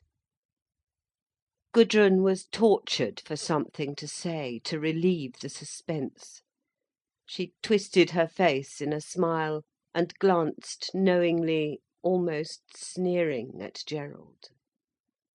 "Truth is best," she said to him, with a grimace. But now again she was under his domination. Now, because she had dealt him this blow, because she had destroyed him, and she did not know how he had taken it. She watched him. He was interesting to her. She had lost her interest in Loerke.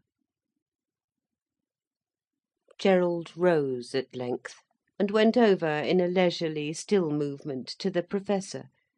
The two began a conversation on Goethe.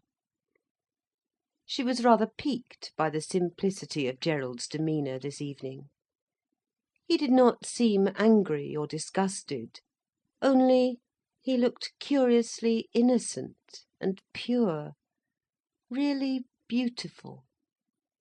Sometimes it came upon him, this look of clear distance, and it always fascinated her.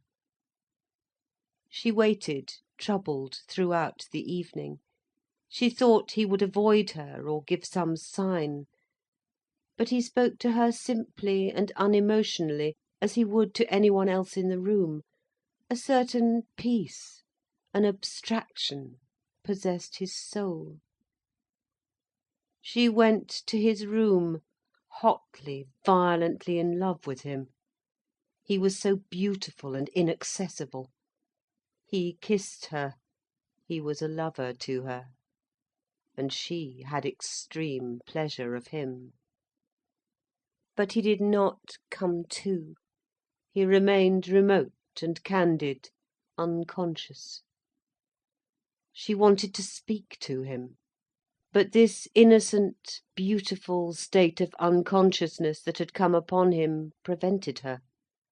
She felt tormented and dark. In the morning, however, he looked at her with a little aversion, some horror and some hatred darkening into his eyes.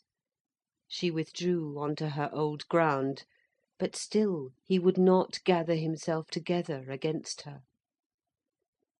Loerke was waiting for her now. The little artist, isolated in his own complete envelope, felt that here, at last, was a woman from whom he could get something. He was uneasy all the while, waiting to talk with her, subtly contriving to be near her. Her presence filled him with keenness and excitement.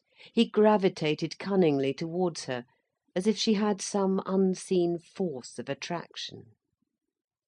He was not in the least doubtful of himself as regards Gerald. Gerald was one of the outsiders. Loerke only hated him for being rich and proud and of fine appearance. All these things, however, riches, pride of social standing, handsome physique, were externals. When it came to the relation with a woman such as Gudrun, he, Loerke, had an approach and a power that Gerald never dreamed of. How should Gerald hope to satisfy a woman of Gudrun's calibre? Did he think that pride, or masterful will, or physical strength would help him? Loerke knew a secret beyond these things. The greatest power is the one that is subtle and adjusts itself, not one which blindly attacks. And he, Loerke, had understanding where Gerald was a calf. He, Loerke, could penetrate into depths far out of Gerald's knowledge. Gerald was left behind like a postulant in the anteroom of this temple of mysteries, this woman. But he, Loerke, could he not penetrate into the inner darkness, find the spirit of the woman in its inner recess, and wrestle with it there, the central serpent that is coiled at the core of life? What was it, after all, that a woman wanted? Was it mere social effect? Fulfilment of ambition in the social world, in the community of mankind? Was it even a union in love and goodness? Did she want goodness? Who but a fool would accept this of Gudrun? This was but the street view of her wants. Cross the threshold, and you found her completely cynical about the social world and its advantages. Once inside the house of her soul, and there was a pungent atmosphere of corrosion, an inflamed darkness of sensation, and a vivid, subtle, critical consciousness that saw the world distorted, horrific. What then? What next? Was it sheer blind force of passion that would satisfy her now? Not this, but the subtle thrills of extreme sensation in reduction.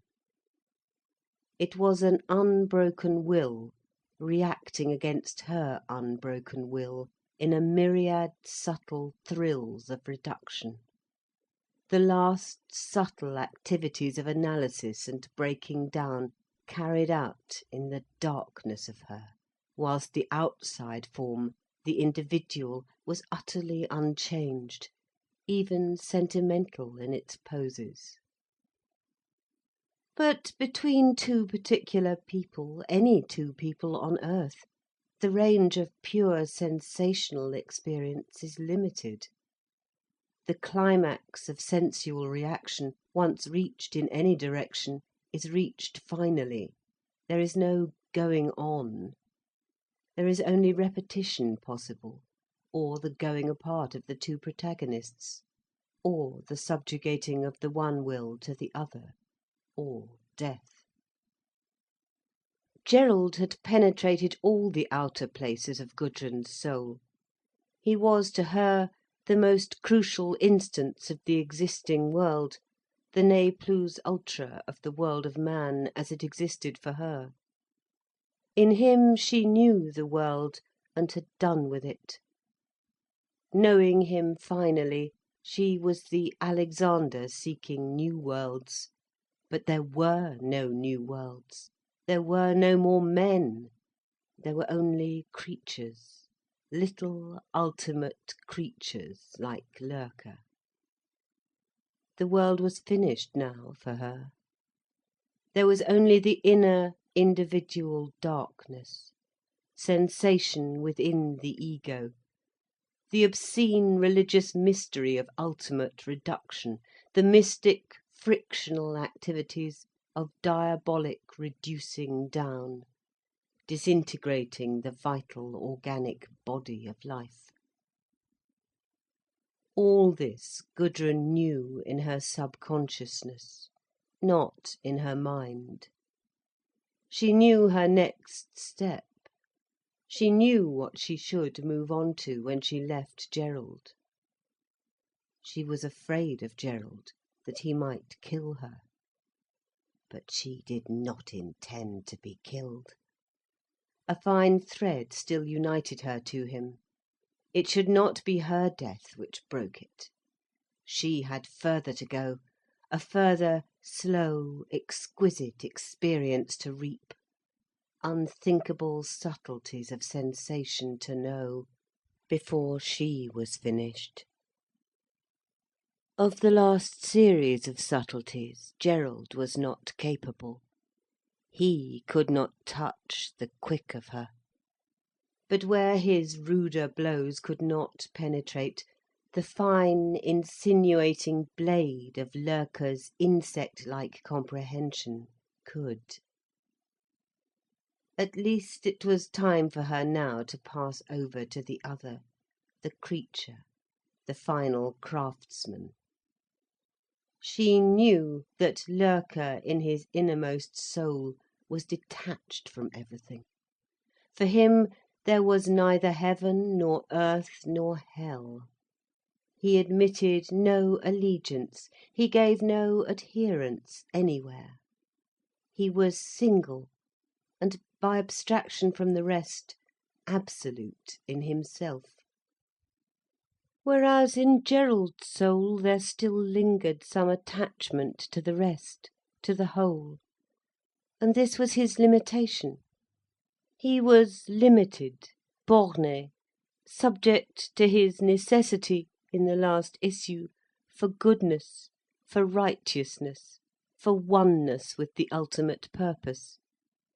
That the ultimate purpose might be the perfect and subtle experience of the process of death, the will being kept unimpaired, that was not allowed in him, and this was his limitation. There was a hovering triumph in Loerke, since Gudrun had denied her marriage with Gerald. The artist seemed to hover, like a creature on the wing, waiting to settle.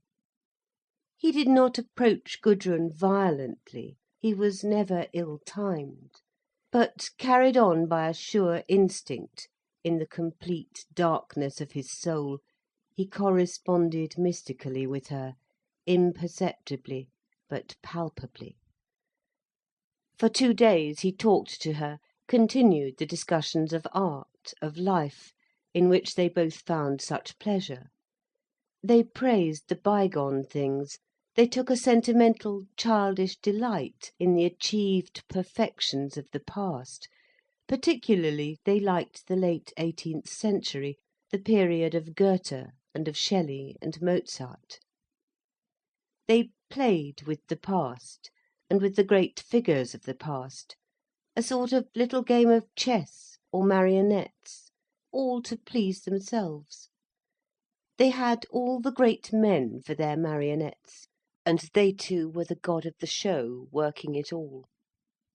As for the future, that they never mentioned, except one laughed out some mocking dream of the destruction of the world by a ridiculous catastrophe of man's invention.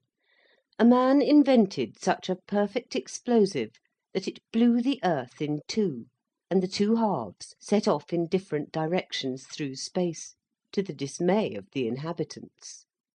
Or else the people of the world divided into two halves, and each half decided it was perfect and right, the other half was wrong and must be destroyed. So another end of the world. Or else, Loeke's dream of fear, the world went cold, and snow fell everywhere, and only white creatures, polar bears, white foxes, and men like awful white snowbirds, persisted in ice cruelty. Apart from these stories, they never talked of the future. They delighted most either in mocking imaginations of destruction, or in sentimental, fine marionette shows of the past. It was a sentimental delight to reconstruct the world of Goethe at Weimar, or of Schiller and poverty and faithful love, or to see again Jean-Jacques in his quakings, or Voltaire at Ferney, or Frederick the Great reading his own poetry. They talked together for hours of literature and sculpture and painting, amusing themselves with Flaxman and Blake and Fuseli with tenderness, and with Feuerbach and Böcklin. It would take them a lifetime, they felt, to live again, in petto, the lives of the great artists, but they preferred to stay in the 18th and the 19th centuries. They talked in a mixture of languages. The groundwork was French in either case, but he ended most of his sentences in a stumble of English and a conclusion of German. She skilfully wove herself to her end in whatever phrase came to her. She took a peculiar delight in this conversation. It was full of odd, fantastic expression, of double meanings, of evasions, of suggestive vagueness. It was a real physical pleasure to her to make this thread of conversation out of the different coloured strands of three languages. And all the while they two were hovering, hesitating round the flame of some invisible declaration. He wanted it, but was held back by some inevitable reluctance. She wanted it also, but she wanted to put it off indefinitely. She still had some pity for Gerald, some connection with him. And the most fatal of all, she had the reminiscent, sentimental compassion for herself in connection with him. Because of what had been, she felt herself held to him by immortal, invisible threads. Because of what had been. Because of his coming to her that first night, into her own house, in his extremity. Because Gerald was gradually overcome with a revulsion of loathing for Loeke. He did not take the man seriously. He despised him merely, except as he felt in Gudrun's veins the influence of the little creature. It was this that drove Gerald wild, the feeling in Gudrun's veins of Loeke's presence, Loeke's being flowing dominant through her. "What makes you so smitten with that little vermin?" he asked, really puzzled. For he, manlike, could not see anything attractive or important at all in Loeke. Gerald expected to find some handsomeness or nobleness to account for a woman's subjection, but he saw none here, only an insect-like repulsiveness. Gudrun flushed deeply. It was these attacks she would never forgive. "What do you mean?" she replied. "My God, what a mercy I am not married to you!" Her voice of flouting and contempt scotched him. He was brought up short, but he recovered himself. "Tell me, only tell me," he reiterated in a dangerous, narrowed voice. "Tell me what it is that fascinates you in him." "I am not fascinated," she said, with cold, repelling innocence. "Yes, you are. You are fascinated by that little dry snake, like a bird gaping, ready to fall down its throat." She looked at him with black fury. "I don't choose to be discussed by you," she said. "It doesn't matter whether you choose or not," he replied. "That doesn't alter the fact that you're ready to fall down and kiss the feet of that little insect. And I don't want to prevent you. Do it. Fall down and kiss his feet. But I want to know. What is it that fascinates you? What is it?" She was silent, suffused with black rage. "How dare you come browbeating me?" she cried. "How dare you, you little squire, you bully? What right have you over me, do you think?" His face was white and gleaming. She knew by the light in his eyes that she was in his power, the wolf. And because she was in his power, she hated him with a power that she wondered did not kill him. In her will, she killed him as he stood, effaced him. "It is not a question of right," said Gerald, sitting down on a chair. She watched the change in his body. She saw his clenched, mechanical body moving there like an obsession. Her hatred of him was tinged with fatal contempt. "It's not a question of my right over you, though I have some right, remember. I want to know. I only want to know what it is that subjugates you to that little scum of a sculptor downstairs. What it is that brings you down like a humble maggot in worship of him. I want to know what you creep after." She stood over against the window, listening. Then she turned round. "Do you?" she said, in her most easy, most cutting voice. "Do you want to know what it is in him? It's because he has some understanding of a woman. Because he is not stupid. That's why it is." A queer, sinister, animal-like smile came over Gerald's face. "But what understanding is it?" he said. "The understanding of a flea, a hopping flea with a proboscis. Why should you crawl abject before the understanding of a flea?" There passed through Gudrun's mind Blake's representation of the soul of a flea. She wanted to fit it to Loerke. Blake was a clown too. But it was necessary to answer Gerald. "Don't you think the understanding of a flea is more interesting than the understanding of a fool?" she asked. "A fool?" he repeated. "A fool, a conceited fool, a Dummkopf," she replied, adding the German word. "Do you call me a fool?" he replied. "Well, wouldn't I rather be the fool I am than that flea downstairs?" She looked at him. A certain blunt, blind stupidity in him palled on her soul, limiting her. "You give yourself away by that last," she said.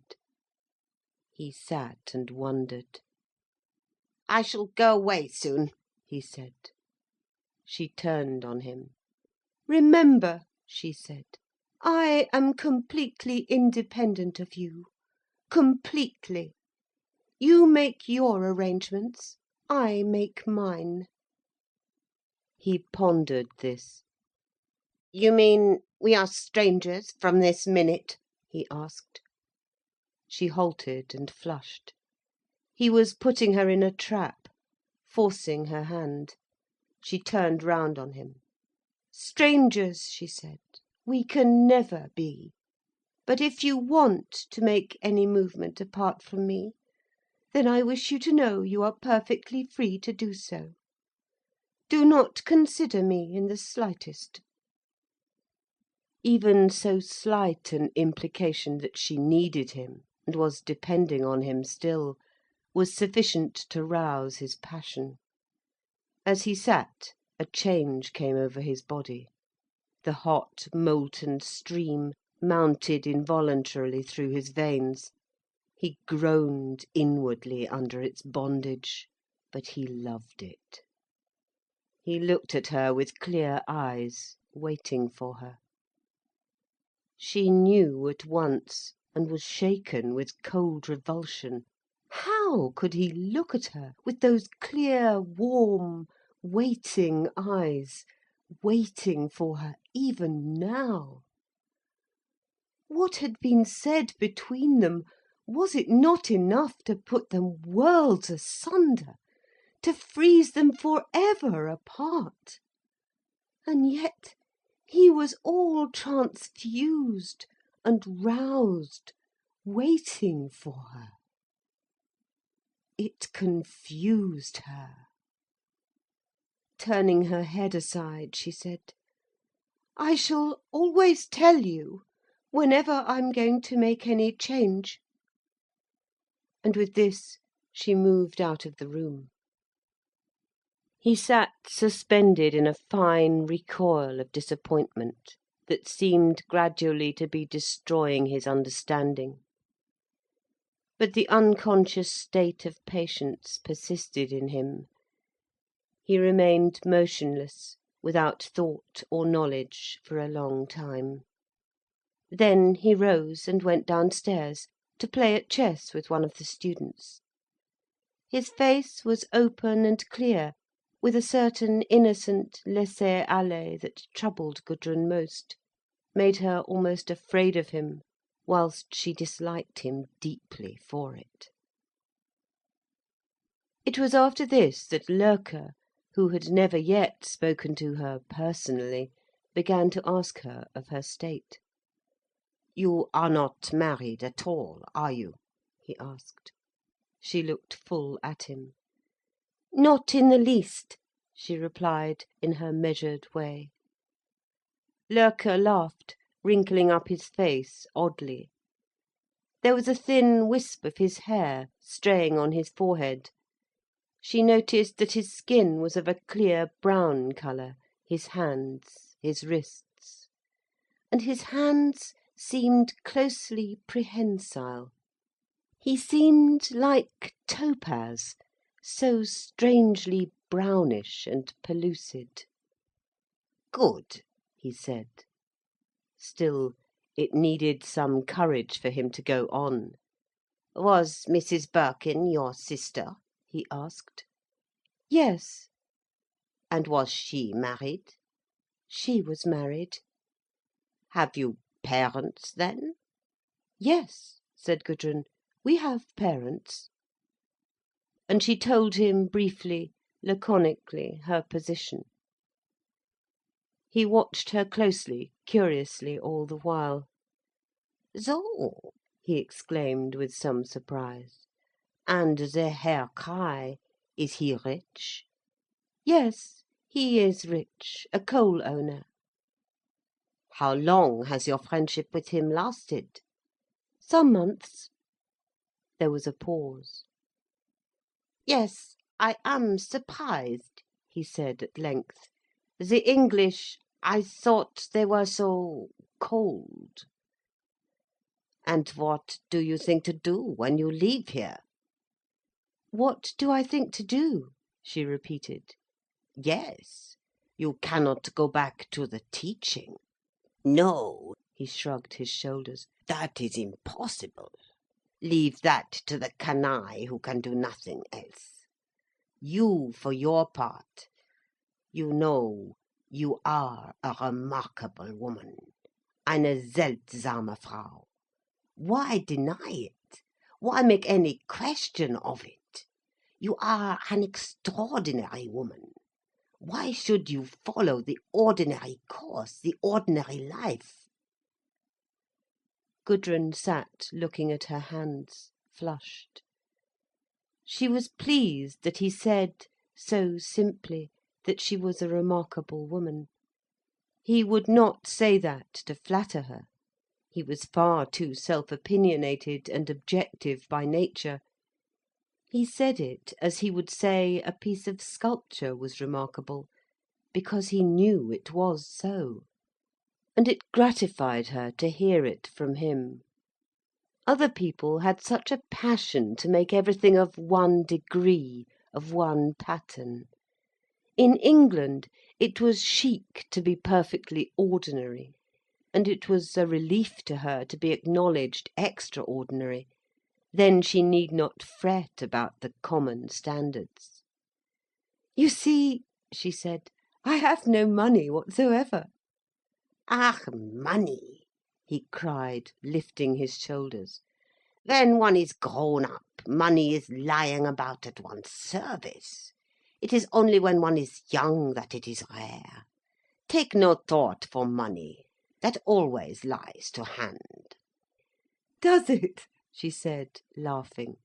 "Always. The Gerald will give you a sum if you ask him for it." She flushed deeply. "I will ask anybody else," she said with some difficulty, "but not him." Loerke looked closely at her. "Good," he said. "Then let it be somebody else. Only don't go back to that England, that school. No, that is stupid." Again there was a pause. He was afraid to ask her outright to go with him. He was not even quite sure he wanted her, and she was afraid to be asked. He begrudged his own isolation, was very chary of sharing his life, even for a day. "The only other place I know is Paris," she said, "and I can't stand that." She looked with her wide, steady eyes full at Loerke. He lowered his head and averted his face. "Paris, no," he said. "Between the religion d'amour and the latest ism and the new turning to Jesus, one had better ride on a carousel all day. But come to Dresden. I have a studio there. I can give you work. Oh, that would be easy enough. I haven't seen any of your things, but I believe in you. Come to Dresden. That is a fine town to be in, and as good a life as you can expect of a town. You have everything there, without the foolishness of Paris, or the beer of Munich." He sat and looked at her coldly.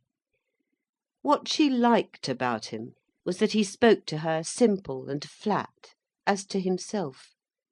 He was a fellow craftsman, a fellow being to her, first. "No, Paris," he resumed. "It makes me sick. Pah! L'amour! I detest it. L'amour, l'amore, die Liebe. I detest it in every language. Women and love. There is no greater tedium," he cried. She was slightly offended, and yet this was her own basic feeling. Men and love, there was no greater tedium. "I think the same," she said. "A bore," he repeated. "What does it matter whether I wear this hat or another? So love, I needn't wear a hat at all, only for convenience. Neither need I love, except for convenience. I tell you what, gnädige Frau," And he leaned towards her. Then he made a quick, odd gesture, as of striking something aside. "Gnädige Fräulein, never mind. I tell you what, I would give everything, everything, all your love, for a little companionship in intelligence." His eyes flickered darkly, evilly at her. "You understand?" he asked, with a faint smile. "It wouldn't matter if she were 100 years old, 1,000. It would be all the same to me, so that she can understand." He shut his eyes with a little snap. Again Gudrun was rather offended. Did he not think her good-looking, then? Suddenly she laughed. "I shall have to wait about 80 years to suit you at that," she said. "I am ugly enough, aren't I?" He looked at her with an artist's sudden, critical, estimating eye. "You are beautiful," he said, "and I am glad of it. But it isn't that. It isn't that," he cried, with emphasis that flattered her. "It is that you have a certain wit. It is the kind of understanding. For me, I am little, chétif, insignificant. Good. Do not ask me to be strong and handsome, then. But it is the me." He put his fingers to his mouth oddly. "It is the me that is looking for a mistress. And my me is waiting for the thee of the mistress, for the match to my particular intelligence. You understand?" "Yes," she said, "I understand." "As for the other, this amour," he made a gesture, dashing his hand aside, as if to dash away something troublesome. "It is unimportant, unimportant. Does it matter whether I drink white wine this evening, or whether I drink nothing? It does not matter. It does not matter. So this love, this amour, this baiser, yes or no, soit ou soit pas, today, tomorrow, or never, it is all the same. It does not matter, no more than the white wine." He ended with an odd dropping of the head in a desperate negation. Gudrun watched him steadily. She had gone pale. Suddenly she stretched over and seized his hand in her own. "That is true," she said, in rather a high, vehement voice. "That is true for me too. It is the understanding that matters." He looked up at her, almost frightened, furtive. Then he nodded, a little sullenly. She let go his hand. He had not made the lightest response. And they sat in silence. "Do you know," he said, suddenly looking at her with dark, self-important, prophetic eyes, "your fate and mine, they will run together till—" and he broke off in a little grimace. "Till when?"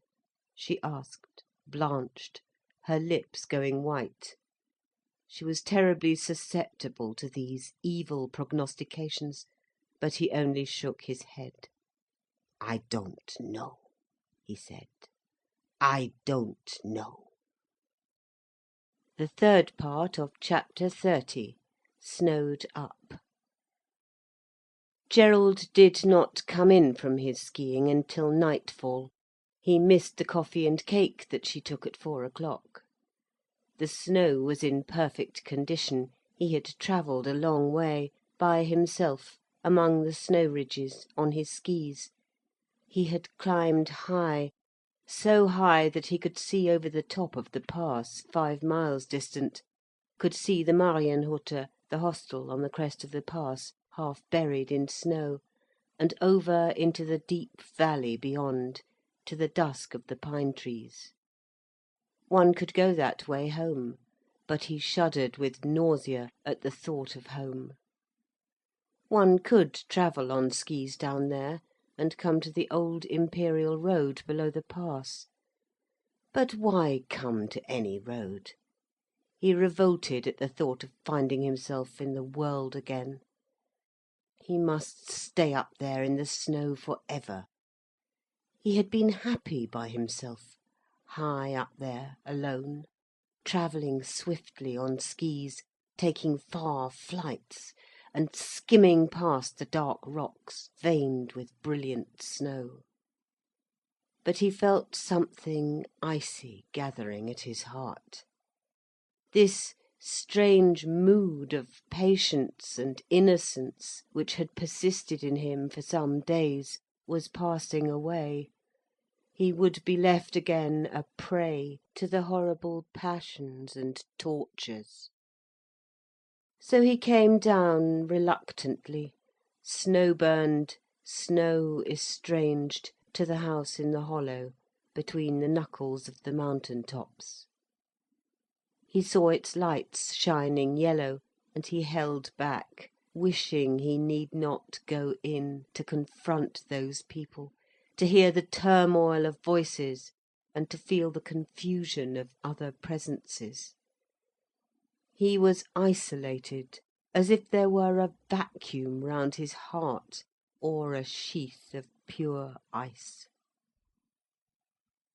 The moment he saw Gudrun, something jolted in his soul. She was looking rather lofty and superb, smiling slowly and graciously to the Germans. A sudden desire leapt in his heart to kill her. He thought, what a perfect, voluptuous fulfilment it would be to kill her.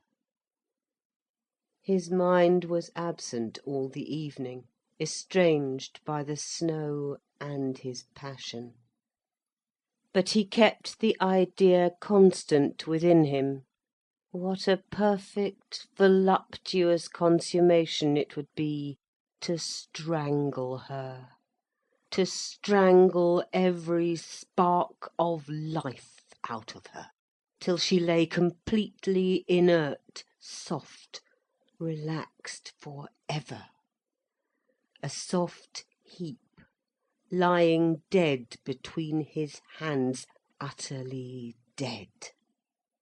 Then he would have had her finally and for ever. There would be such a perfect, voluptuous finality. Gudrun was unaware of what he was feeling. He seemed so quiet and amiable as usual. His amiability even made her feel brutal towards him. She went into his room when he was partially undressed. She did not notice the curious glad gleam of pure hatred with which he looked at her. She stood near the door with her hand behind her. "I have been thinking, Gerald," she said, with an insulting nonchalance, "that I shall not go back to England." "Oh," he said. "Where will you go then?" But she ignored his question. She had her own logical statement to make, and it must be made as she had thought it. "I can't see the use of going back," she continued. "It is over between me and you." She paused for him to speak, but he said nothing. He was only talking to himself, saying, "Over, is it? I believe it is over. But it isn't finished. Remember, it isn't finished. We must put some sort of a finish on it. There must be a conclusion. There must be finality." So he talked to himself, but aloud he said nothing whatever. "What has been," she continued. "There is nothing that I regret. I hope you regret nothing."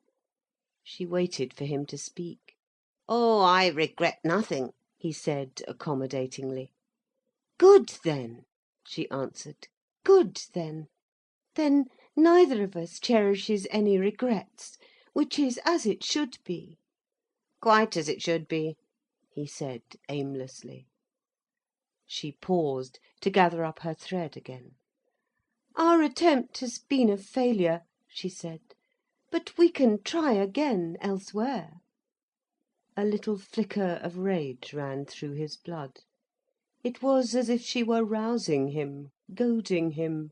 Why must she do it?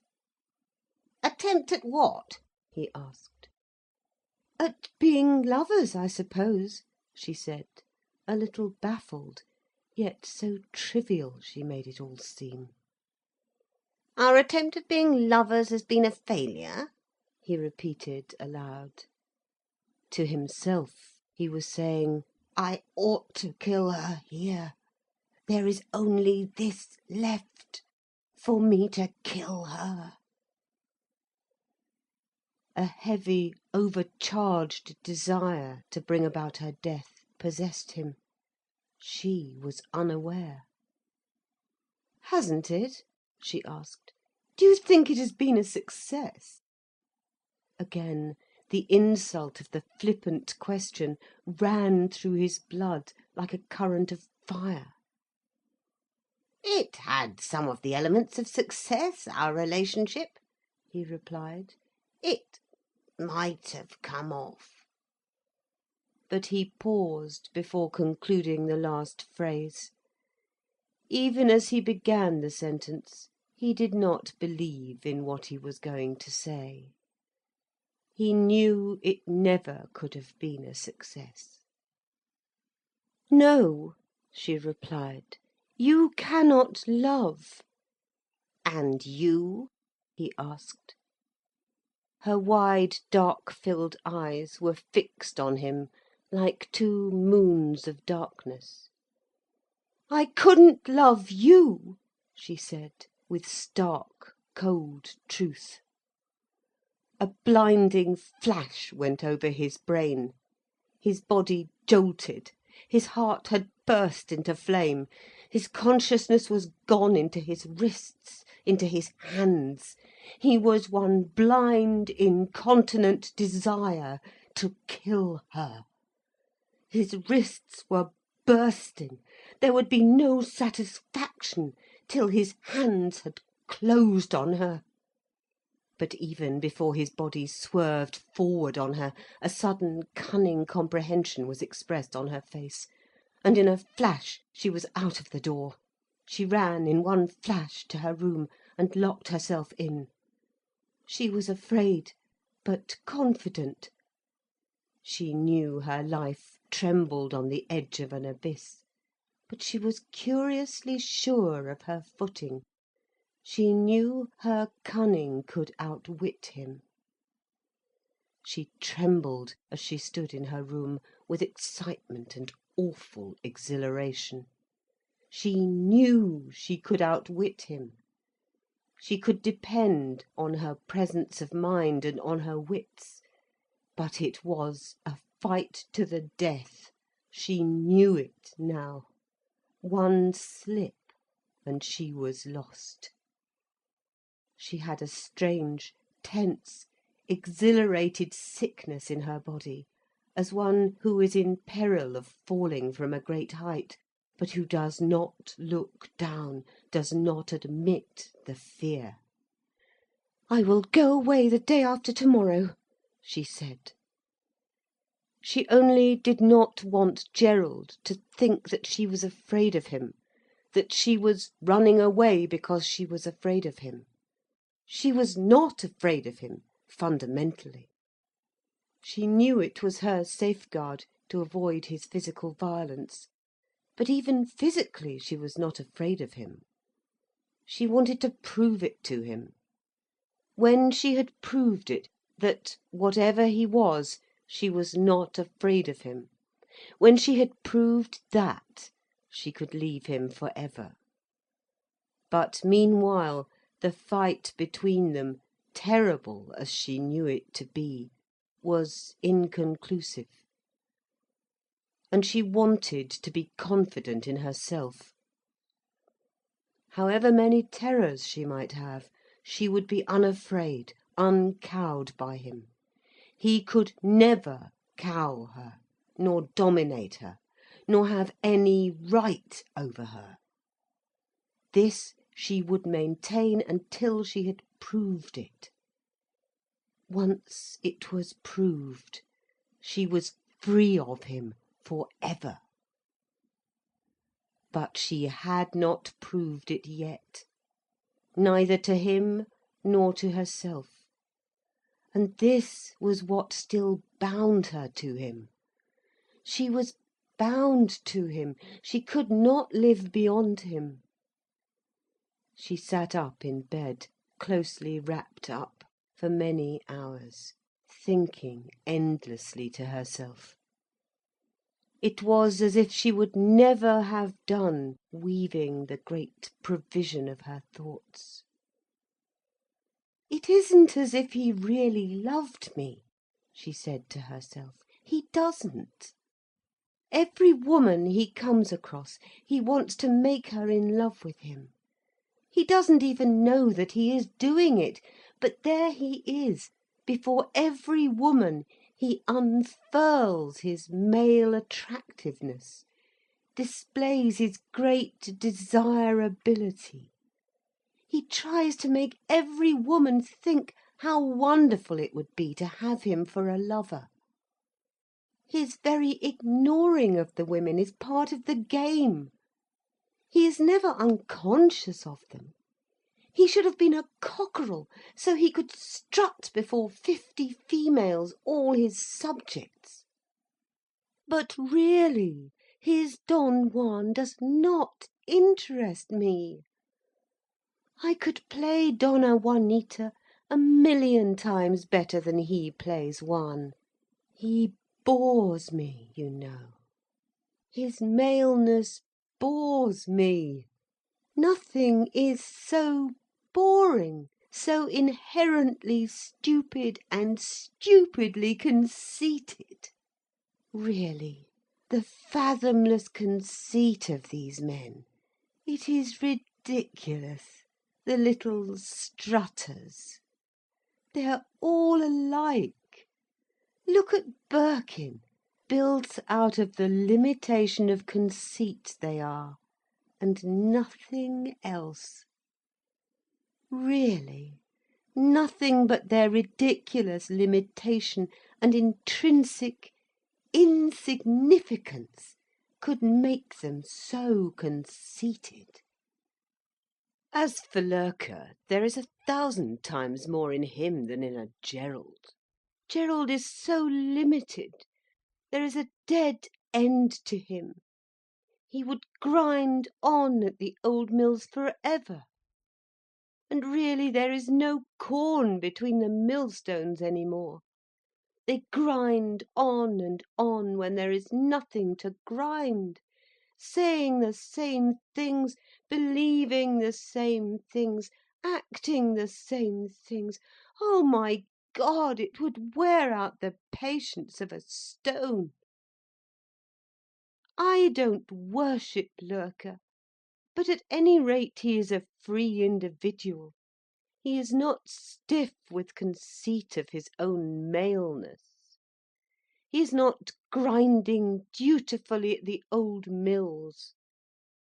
Oh God, when I think of Gerald and his work, those offices at Beldover, and the mines, It makes my heart sick. What have I to do with it? And him thinking he can be a lover to a woman. One might as well ask it of a self-satisfied lamp-post. These men with their eternal jobs, and their eternal mills of God that keep on grinding at nothing. It is too boring, just boring.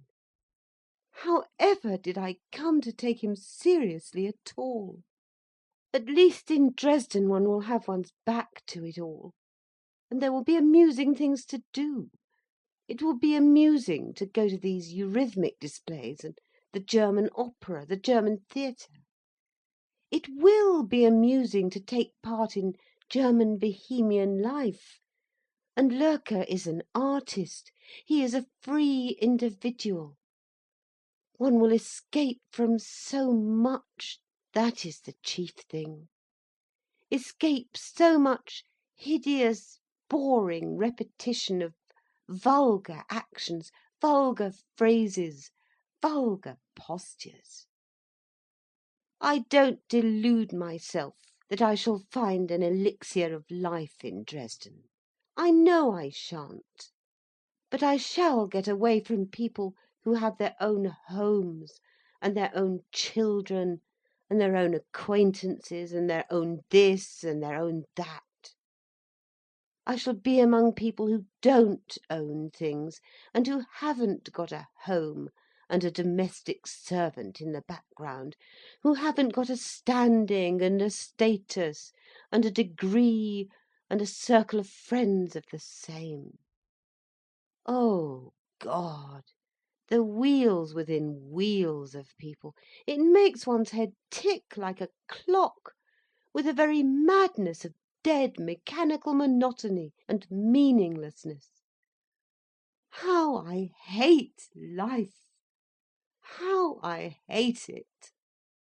How I hate the Geralds, that they can offer one nothing else. Shortlands, heavens! Think of living there 1 week, then the next, and then the third. No, I won't think of it. It is too much. And she broke off, really terrified, really unable to bear any more. The thought of the mechanical succession of day following day ad infinitum, was one of the things that made her heart palpitate with a real approach of madness. The terrible bondage of this tick-tack of time, this twitching of the hands of the clock, this eternal repetition of hours and days. Oh, God, it was too awful to contemplate. And there was no escape from it. No escape. She almost wished Gerald were with her to save her from the terror of her own thoughts. Oh, how she suffered, lying there alone, confronted by the terrible clock, with its eternal tick-tack. All life resolved itself into this tick-tack, tick-tack, tick-tack. Then the striking of the hour, then the tick-tack, tick-tack, and the twitching of the clock fingers. Gerald could not save her from it. He, his body, his motion, his life, it was the same ticking, the same twitching across the dial, a horrible, mechanical twitching forward over the face of the hours. What were his kisses, his embraces? She could hear their tick-tack, tick-tack. She laughed to herself, so frightened that she was trying to laugh it off. Oh, how maddening it was, to be sure, to be sure. Then, with a fleeting, self-conscious motion, She wondered if she would be very much surprised, on rising in the morning, to realise that her hair had turned white. She had felt it turning white so often, under the intolerable burden of her thoughts and her sensations. Yet there it remained, brown as ever, and there she was herself, looking a picture of health. Perhaps she was healthy. Perhaps it was only her unabateable health that left her so exposed to the truth. If she were sickly, she would have her illusions, imaginations. As it was, there was no escape. She must always see and know and never escape. She could never escape. There she was, placed before the clock face of life. And if she turned round, as in a railway station, to look at the bookstall, still she could see, with her very spine, she could see the clock, always the great white clock face. In vain she fluttered the leaves of books, or made statuettes in clay. She knew she was not really reading.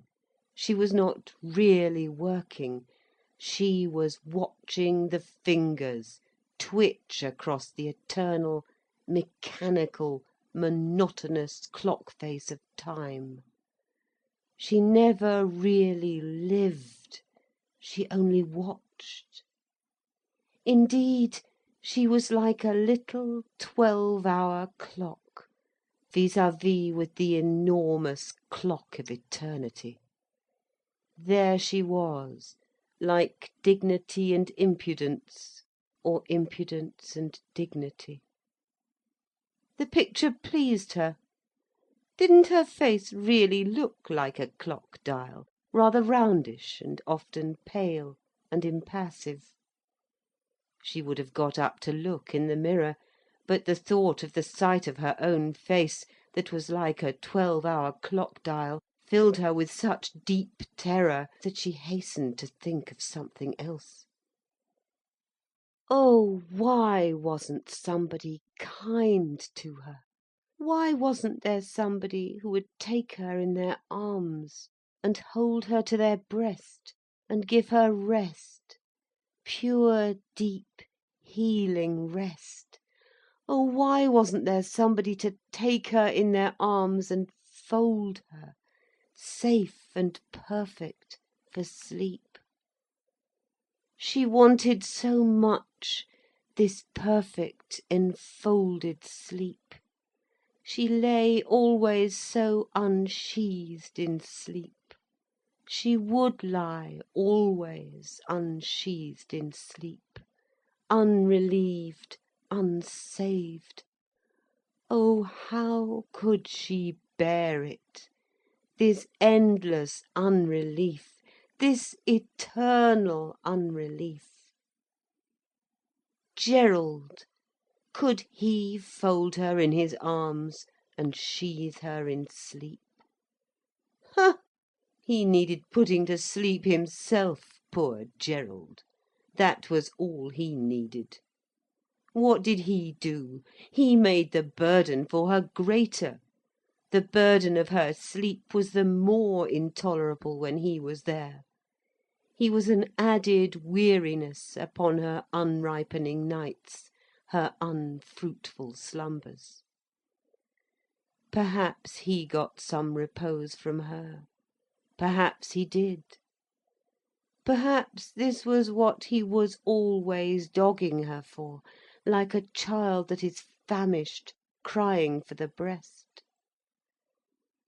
Perhaps this was the secret of his passion, his forever unquenched desire for her, that he needed her to put him to sleep, to give him repose.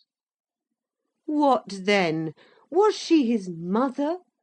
Had she asked for a child whom she must nurse through the nights for her lover? She despised him.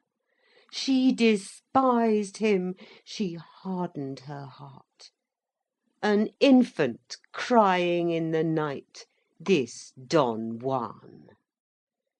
Oh, but how she hated the infant crying in the night. She would murder it gladly. She would stifle it and bury it as Hetty Sorrel did. No doubt Hetty Sorrel's infant cried in the night. No doubt Arthur Donnithorne's infant would. Ha! The Arthur Donnithornes, the Geralds of this world, so manly by day, yet all the while such a crying of infants in the night. Let them turn into mechanisms, let them. Let them become instruments, pure machines, pure wills, that work like clockwork, in perpetual repetition. Let them be this. Let them be taken up entirely in their work. Let them be perfect parts of a great machine, having a slumber of constant repetition. Let Gerald manage his firm. There he would be satisfied as a wheelbarrow that goes backwards and forwards along a plank all day. She had seen it. The wheelbarrow, the one humble wheel, the unit of the firm. Then the cart with 2 wheels, then the truck with 4, then the donkey engine with 8, then the winding engine with 16, and so on till it came to the miner with 1,000 wheels, and then the electrician with 3,000, and the underground manager with 20,000, and the general manager with 100,000 little wheels working away to complete his make-up, and then Gerald with 1,000,000 wheels and cogs and axles. Poor Gerald! Such a lot of little wheels to his make-up. He was more intricate than a chronometer watch. But oh heavens! What weariness! What weariness, God above! A chronometer watch, a beetle. Her soul fainted with utter ennui from the thought. So many wheels to count and consider and calculate. Enough, enough. There was an end to man's capacity for complications even. Or perhaps there was no end. Meanwhile Gerald sat in his room reading. When Gudrun was gone, he was left stupefied with arrested desire. He sat on the side of the bed for an hour, stupefied, little strands of consciousness appearing and reappearing, but he did not move. For a long time he remained inert, his head dropped on his breast. Then he looked up and realised that he was going to bed. He was cold. Soon he was lying down in the dark.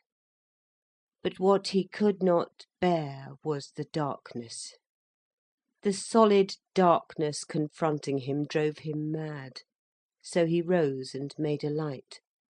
He remained seated for a while, staring in front.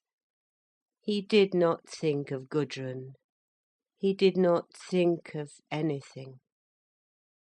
Then suddenly he went downstairs for a book.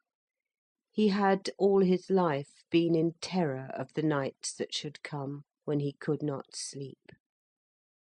He knew that this would be too much for him, to have to face nights of sleeplessness and of horrified watching the hours. So he sat for hours in bed, like a statue, reading. His mind, hard and acute, read on rapidly. His body understood nothing. In a state of rigid unconsciousness, he read on through the night till morning, when, weary and disgusted in spirit, disgusted most of all with himself, he slept for 2 hours.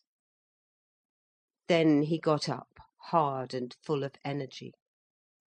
Gudrun scarcely spoke to him, except at coffee, when she said, "I shall be leaving tomorrow." "We will go together as far as Innsbruck, for appearance's sake?" he asked. "Perhaps," she said. She said perhaps between the sips of her coffee, and the sound of her taking her breath in the word was nauseous to him. He rose quickly to be away from her.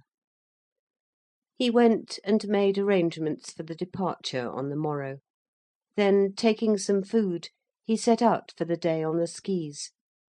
Perhaps, he said to the Wirt, he would go up to the Marienhütte, perhaps to the village below. To Gudrun this day was full of a promise, like spring. She felt an approaching release, a new fountain of life rising up in her. It gave her pleasure to dawdle through her packing. It gave her pleasure to dip into books, to try on her different garments, to look at herself in the glass. She felt a new lease of life was come upon her, and she was happy like a child, very attractive and beautiful to everybody, with her soft, luxuriant figure and her happiness. Yet underneath was death itself. In the afternoon she had to go out with Loerke. Her tomorrow was perfectly vague before her. This was what gave her pleasure. She might be going to England with Gerald, she might be going to Dresden with Loerke, she might be going to Munich, to a girlfriend she had there. Anything might come to pass on the morrow. And today was the white, snowy, iridescent threshold of all possibility. All possibility, that was the charm to her. The lovely, iridescent, indefinite charm, pure illusion. All possibility, because death was inevitable, and nothing was possible but death. She did not want things to materialise, to take any definite shape. She wanted suddenly, at one moment of the journey tomorrow, to be wafted into an utterly new course by some utterly unforeseen event or motion. So that, although she wanted to go out with Loerke for the last time into the snow, she did not want to be serious or businesslike. And Loerke was not a serious figure, in his brown velvet cap that made his head as round as a chestnut, with the brown velvet flaps loose and wild over his ears, and a wisp of elf-like thin black hair blowing above his full elf-like dark eyes, the shiny transparent brown skin crinkling up into odd grimaces on his small-featured face. He looked an odd little boy-man, a bat. But in his figure, in the greeny loden suit, he looked chétif and puny, still strangely different from the rest. He had taken a little toboggan for the two of them, and they trudged between the blinding slopes of snow that burned their now hardening faces, laughing in an endless sequence of quips and jests and polyglot fancies. The fancies were the reality to both of them. They were both so happy, tossing about the little coloured balls of verbal humour and whimsicality. Their natures seemed to sparkle in full interplay. They were enjoying a pure game. And they wanted to keep it on the level of a game, their relationship. Such a fine game. Loerke did not take the tobogganing very seriously. He put no fire and intensity into it as Gerald did. Which pleased Gudrun. She was weary, oh so weary, of Gerald's gripped intensity of physical motion. Loerke let the sledge go wildly and gaily like a flying leaf. And when, at a bend, he pitched both her and him out into the snow, He only waited for them both to pick themselves up unhurt off the keen white ground, to be laughing and pert as a pixie. She knew he would be making ironical, playful remarks as he wandered in hell, if he were in the humour. And that pleased her immensely. It seemed like a rising above the dreariness of actuality, the monotony of contingencies.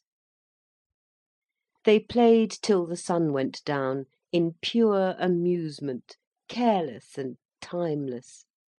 Then, as the little sledge twirled riskily to rest at the bottom of the slope, "Wait," he said suddenly, and he produced from somewhere a large thermos flask, a packet of kekse, and a bottle of schnapps. "Oh, Loerke," she cried, "what an inspiration! What a comble de joie indeed! What is the schnapps?" He looked at it and laughed. "Heidelbeer," he said.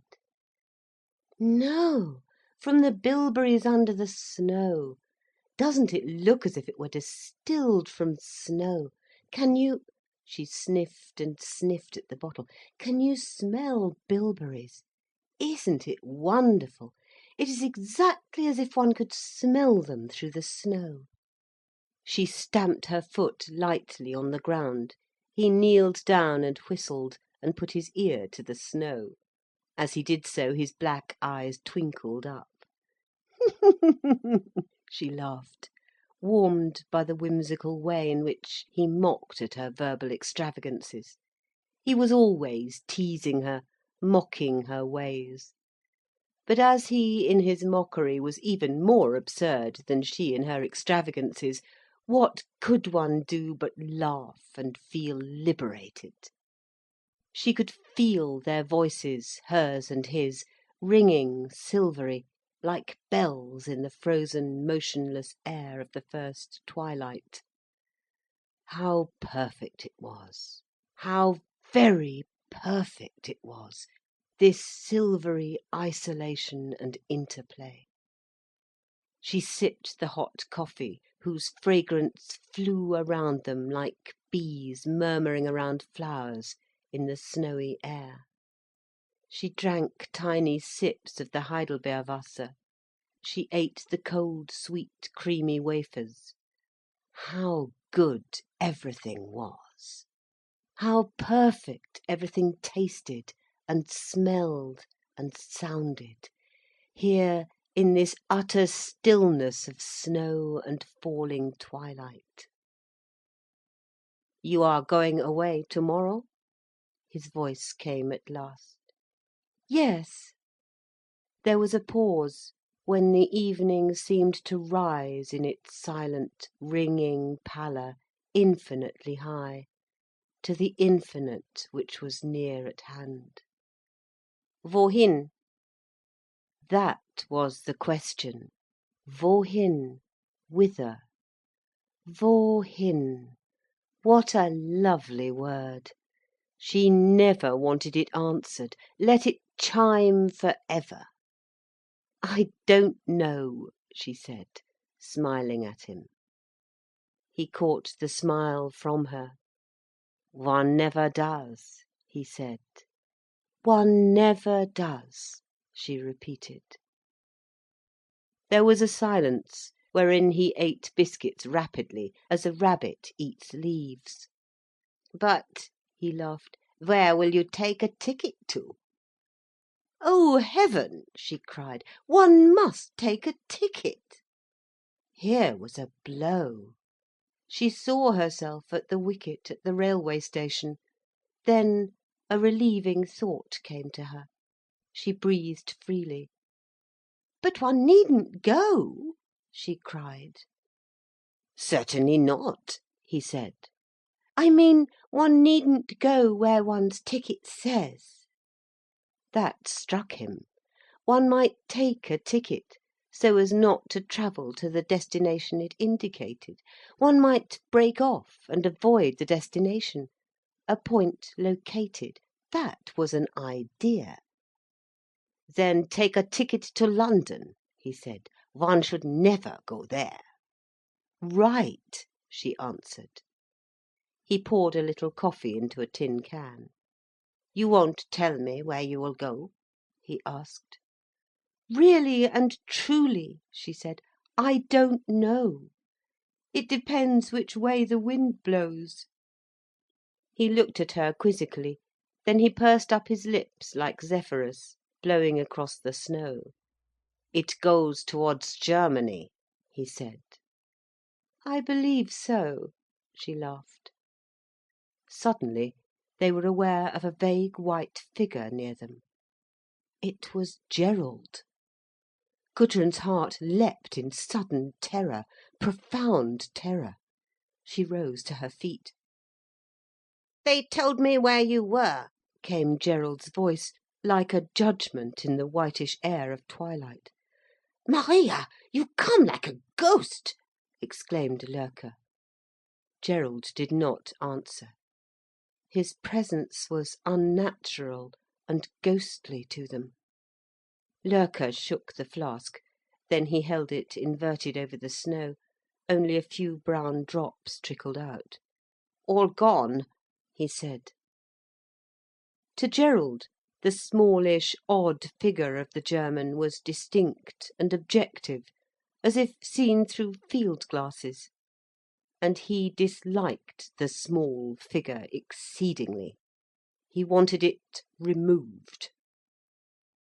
Then Loerke rattled the box which held the biscuits. "Biscuits there are still," he said. And reaching from his seated posture in the sledge, he handed them to Gudrun. She fumbled and took one. He would have held them to Gerald, but Gerald so definitely did not want to be offered a biscuit, that Loerke, rather vaguely, put the box aside. Then he took up the small bottle and held it to the light. "Also there is some schnapps," he said to himself.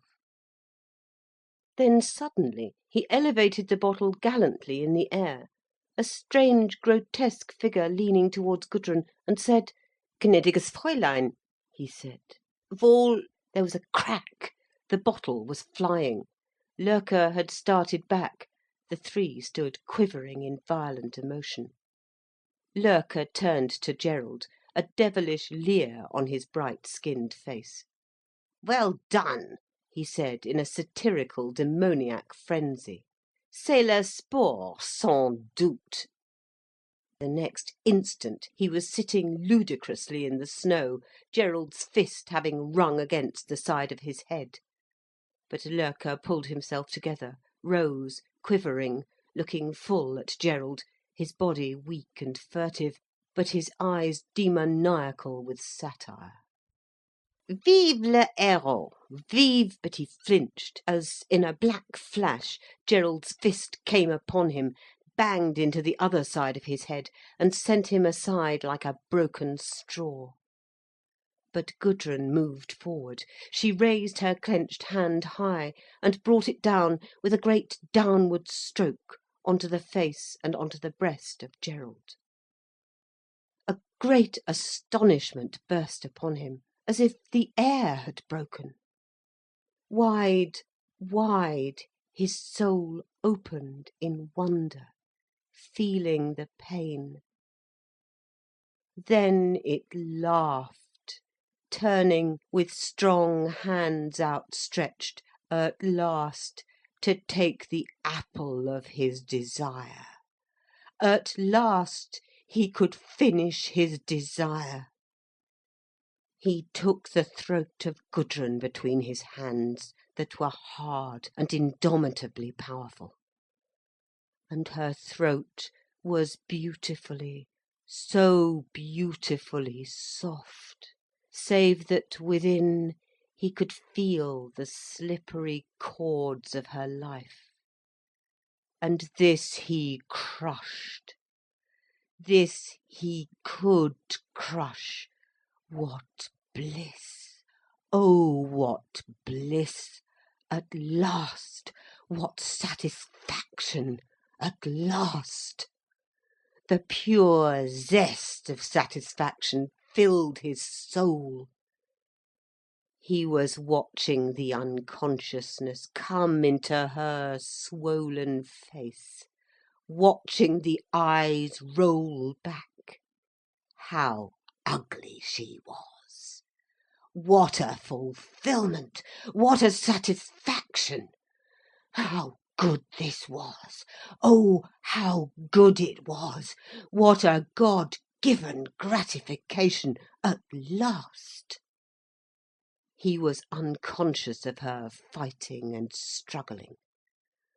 The struggling was her reciprocal, lustful passion in this embrace. The more violent it became, the greater the frenzy of delight, till the zenith was reached, the crisis. The struggle was overborne. Her movement became softer, appeased. Loerke roused himself on the snow, too dazed and hurt to get up. Only his eyes were conscious. "Monsieur," he said in his thin, roused voice, "quand vous aurez fini?" A revulsion of contempt and disgust came over Gerald's soul. The disgust went to the very bottom of him, a nausea. Ah, what was he doing? To what depths was he letting himself go? As if he cared about her enough to kill her, to have her life on his hands. A weakness ran over his body, a terrible relaxing, a thaw, a decay of strength. Without knowing, he had let go his grip, and Gudrun had fallen to her knees. Must he see? Must he know? A fearful weakness possessed him. His joints were turned to water. He drifted as on a wind, veered and went drifting away. "I didn't want it, really," was the last confession of disgust in his soul, as he drifted up the slope, weak, finished, only sheering off unconsciously from any further contact. "I've had enough. I want to go to sleep. I've had enough." He was sunk under a sense of nausea. He was weak, but he did not want to rest. He wanted to go on and on to the end, never again to stay till he came to the end. That was all the desire that remained to him. So he drifted on and on, unconscious and weak, not thinking of anything, so long as he could keep in action. The twilight spread a weird, unearthly light overhead, bluish rose in colour. The cold blue night sank on the snow. In the valley below, behind, in the great bed of snow, were two small figures. Gudrun dropped on her knees, like one executed, and Loerke sitting propped up near her. That was all. Gerald stumbled on up the slope of snow in the bluish darkness, always climbing, always unconsciously climbing, weary though he was. On his left was a steep slope with black rocks and fallen masses of rock, and veins of snow slashing in and about the blackness of rock. Veins of snow slashing vaguely in and about the blackness of rock. Yet there was no sound. All this made no noise. To add to his difficulty, a small bright moon shone brilliantly just ahead, on the right. A painful, brilliant thing that was always there, unremitting, from which there was no escape. He wanted so to come to the end. He had had enough. Yet he did not sleep. He surged painfully up, sometimes having to cross a slope of black rock that was blown bare of snow. Here he was afraid of falling, very much afraid of falling. And high up here on the crest moved a wind that almost overpowered him with a sleep-heavy iciness. Only it was not here, the end, and he must still go on. His indefinite nausea would not let him stay. Having gained one ridge, he saw the vague shadow of something higher in front. Always higher, always higher. He knew he was following the track towards the summit of the slopes, where was the Marienhütte and the descent on the other side. But he was not really conscious. He only wanted to go on whilst he could, to move, to keep going, that was all, to keep going until it was finished. He had lost all his sense of place, and yet, in the remaining instinct of life, his feet sought the track where the skis had gone. He slithered down a sheer snow slope. That frightened him. He had no alpenstock, nothing. But having come safely to rest, he began to walk on in the illuminated darkness. It was as cold as sleep. He was between two ridges in a hollow, so he swerved. Should he climb the other ridge, or wander along the hollow? How frail the thread of his being was stretched! He would perhaps climb the ridge. The snow was firm and simple. He went along. There was something standing out of the snow. He approached with dimmest curiosity. It was a half-buried crucifix, a little Christ under a little sloping hood, at the top of a pole. He sheered away. Somebody was going to murder him. He had a great dread of being murdered. But it was a dread which stood outside him, like his own ghost. Yet why be afraid? It was bound to happen, to be murdered. He looked round in terror at the snow, the rocking, pale, shadowy slopes of the upper world. He was bound to be murdered. He could see it. This was the moment when death was uplifted, and there was no escape. Lord Jesus, was it then bound to be? Lord Jesus! He could feel the blow descending. He knew he was murdered. Vaguely wandering forward, his hands lifted, as if to feel what would happen. He was waiting for the moment when he would stop, when it would cease. It was not over yet.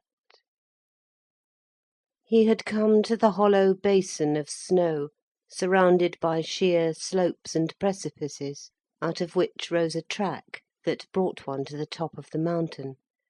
But he wandered unconsciously, till he slipped and fell down. And as he fell, something broke in his soul, and immediately he went to sleep. Chapter 31. Exeunt.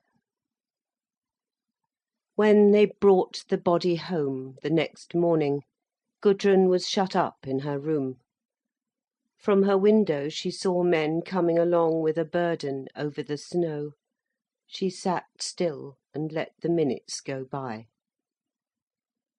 There came a tap at her door. She opened. There stood a woman, saying softly, oh, far too reverently, "They have found him, madam." "Il est mort?" "Yes, hours ago." Gudrun did not know what to say. What should she say? What should she feel? What should she do? What did they expect of her? She was coldly at a loss. "Thank you," she said, and she shut the door of her room. The woman went away mortified. Not a word, not a tear. Oh, Gudrun was cold, a cold woman. Gudrun sat on in her room, her face pale and impassive. What was she to do? She could not weep and make a scene. She could not alter herself. She sat motionless, hiding from people. Her one motive was to avoid actual contact with events. She only wrote out a long telegram to Ursula and Birkin. In the afternoon, however, she rose suddenly to look for Loerke. She glanced with apprehension at the door of the room that had been Gerald's. Not for worlds would she enter there. She found Loerke sitting alone in the lounge. She went straight up to him. "It isn't true, is it?" she said. He looked up at her. A small smile of misery twisted his face. He shrugged his shoulders. "True?" he echoed. "We haven't killed him?" she asked.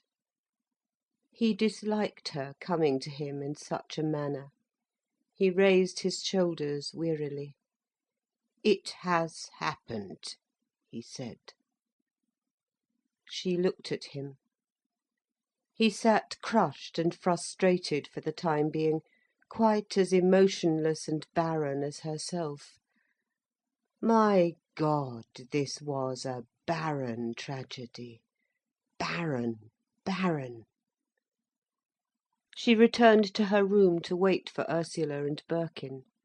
She wanted to get away, only to get away. She could not think or feel until she had got away, till she was loosed from this position. The day passed. The next day came. She heard the sledge, saw Ursula and Birkin alight, and she shrank from these also. Ursula came straight up to her. "Gudrun!" she cried, the tears running down her cheeks, and she took her sister in her arms. Gudrun hid her face on Ursula's shoulder, but still she could not escape the cold devil of irony that froze her soul. "Ah," she thought, "this is the right behaviour."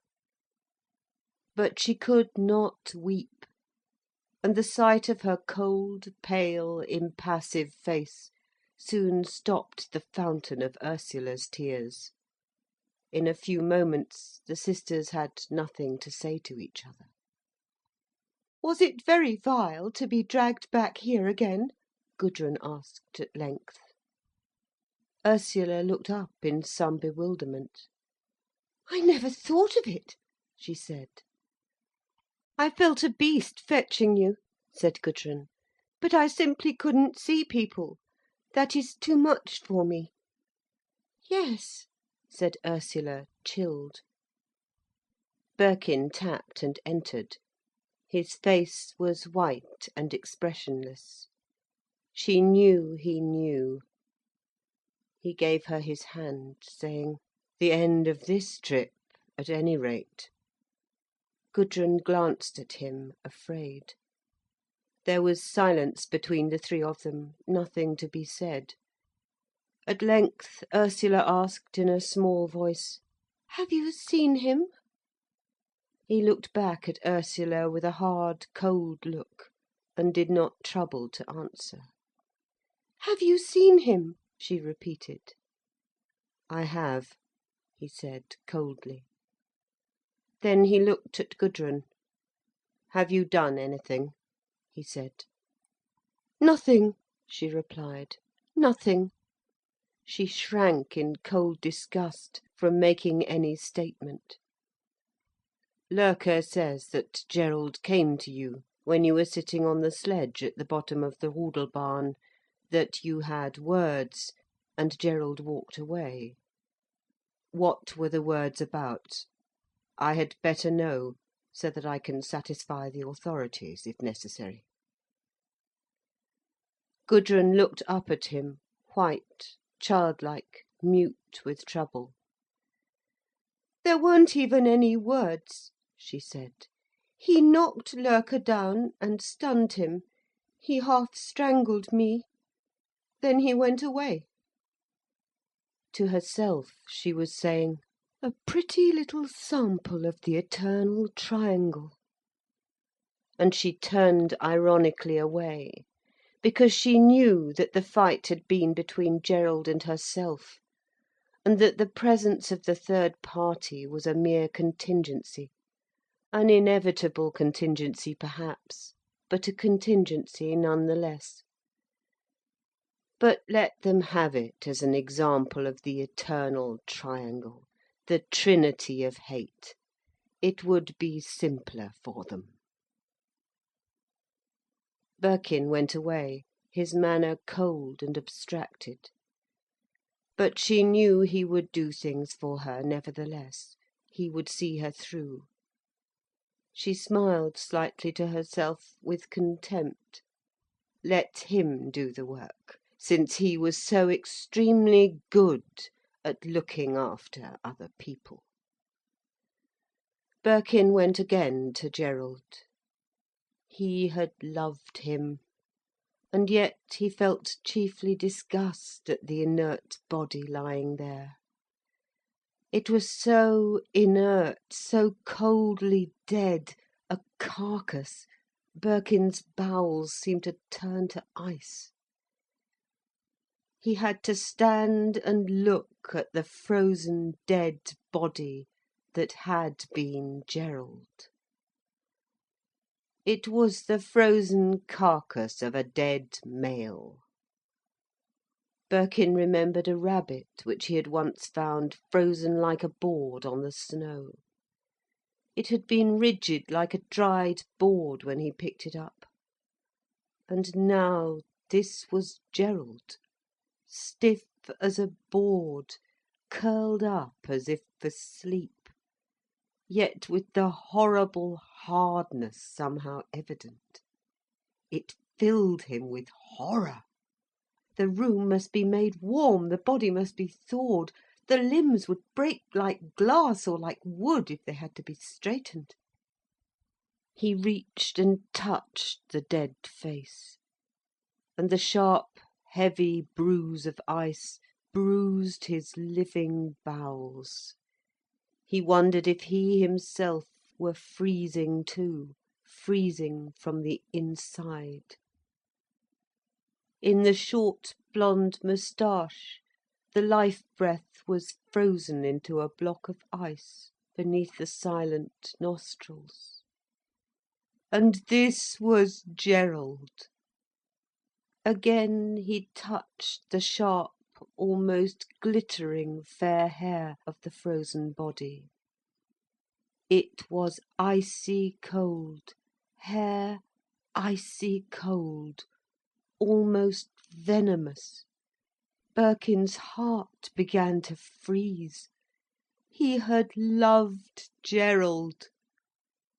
Now he looked at the shapely, strange-coloured face, with the small, fine, pinched nose and the manly cheeks, saw it frozen like an ice pebble.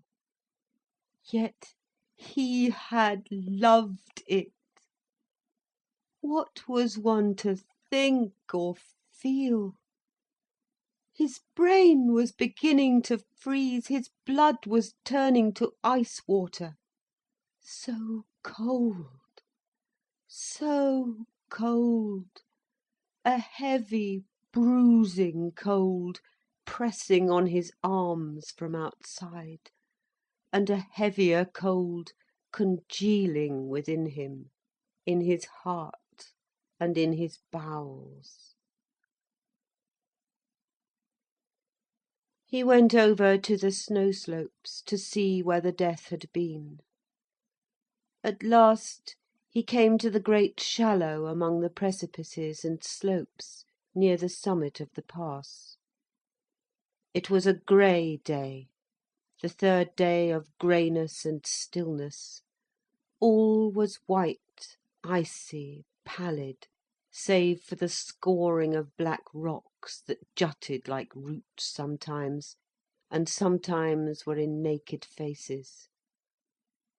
In the distance a slope sheered down from a peak with many black rock slides. It was like a shallow pot lying among the stone and snow of the upper world. In this pot Gerald had gone to sleep. At the far end the guides had driven iron stakes deep into the snow wall, so that, by means of the great rope attached, they could haul themselves up the massive snow front, out onto the jagged summit of the pass, naked to heaven, where the Marienhütte hid among the naked rocks.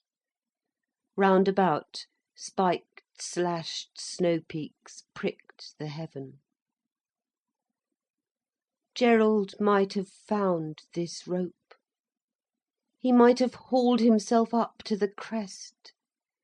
He might have heard the dogs in the Marienhütte and found shelter. He might have gone on down the steep, steep fall of the south side, down into the dark valley with its pines, on to the great imperial road leading south to Italy. He might. And what then? The imperial road, the south, Italy. What then? Was it a way out? It was only a way in again. Birkin stood high in the painful air, looking at the peaks and the way south. Was it any good going south to Italy, down the old, old imperial road?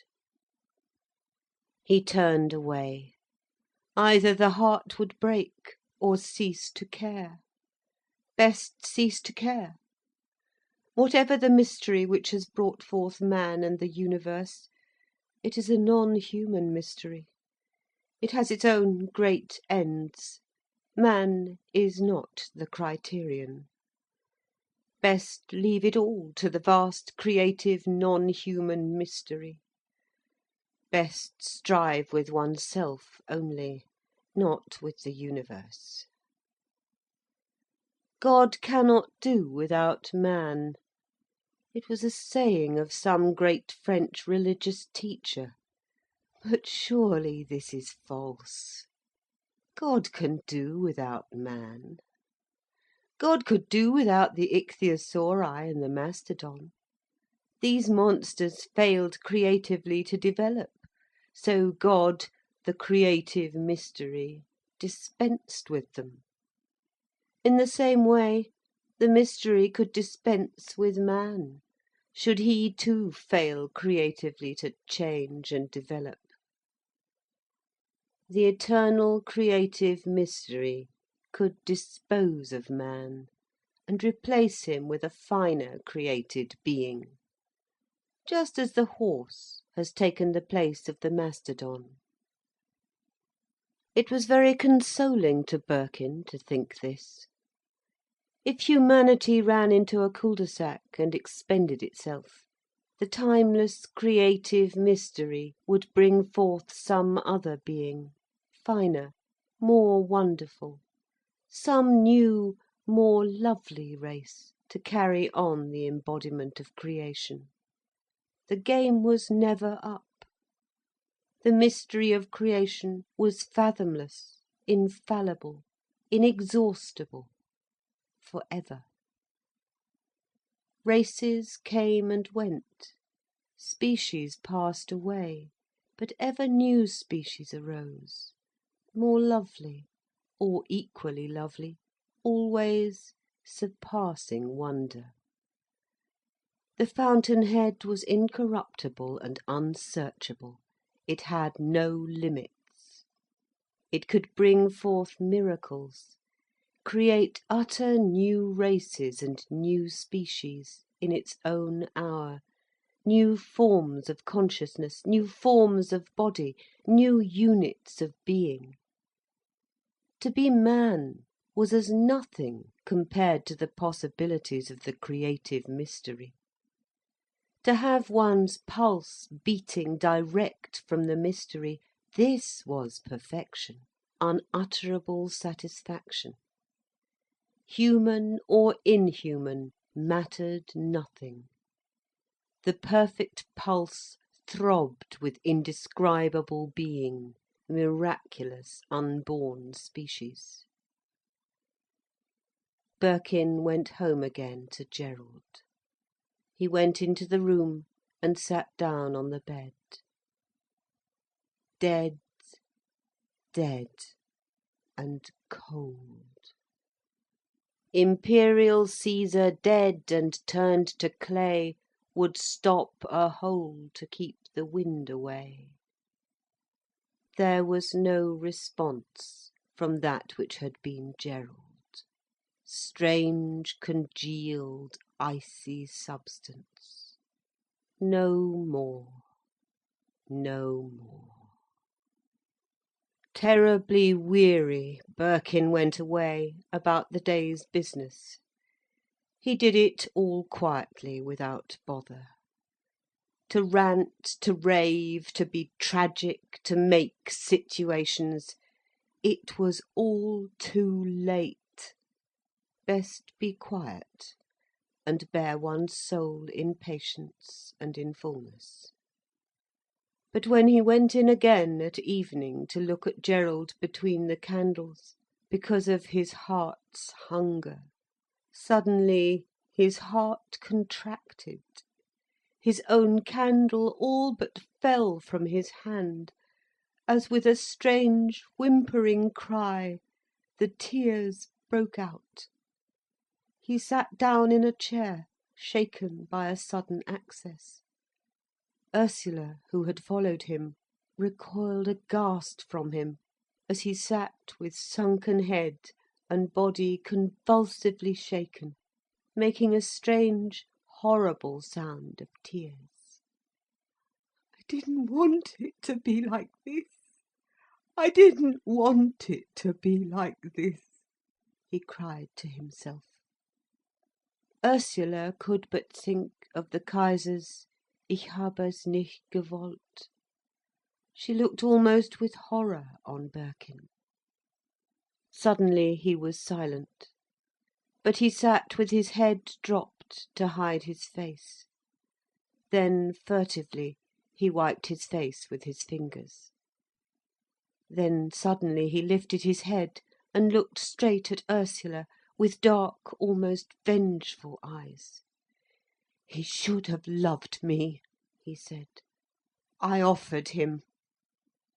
She, afraid, white, with mute lips, answered, "What difference would it have made?" "It would," he said, "it would." He forgot her, and turned to look at Gerald. With head oddly lifted, like a man who draws his head back from an insult, half haughtily, he watched the cold, mute, material face. It had a bluish cast. It sent a shaft like ice through the heart of the living man. Cold, mute, material. Birkin remembered how once Gerald had clutched his hand, with a warm, momentaneous grip of final love, for 1 second. Then let go again, let go for ever. If he had kept true to that clasp, death would not have mattered. Those who die, and dying still can love, still believe, do not die. They live still, in the beloved. Gerald might still have been living in the spirit with Birkin, even after death. He might have lived with his friend a further life. But now he was dead, like clay, like bluish corruptible ice. Birkin looked at the pale fingers, the inert mass. He remembered a dead stallion he had seen, a dead mass of maleness, repugnant. He remembered also the beautiful face of one whom he had loved, and who had died still having the faith to yield to the mystery. That dead face was beautiful. No one could call it cold, mute, material. No one could remember it without gaining faith in the mystery, without the soul's warming with new, deep life-trust. And Gerald, the denier, he left the heart cold, frozen, hardly able to beat. Gerald's father had looked wistful, to break the heart.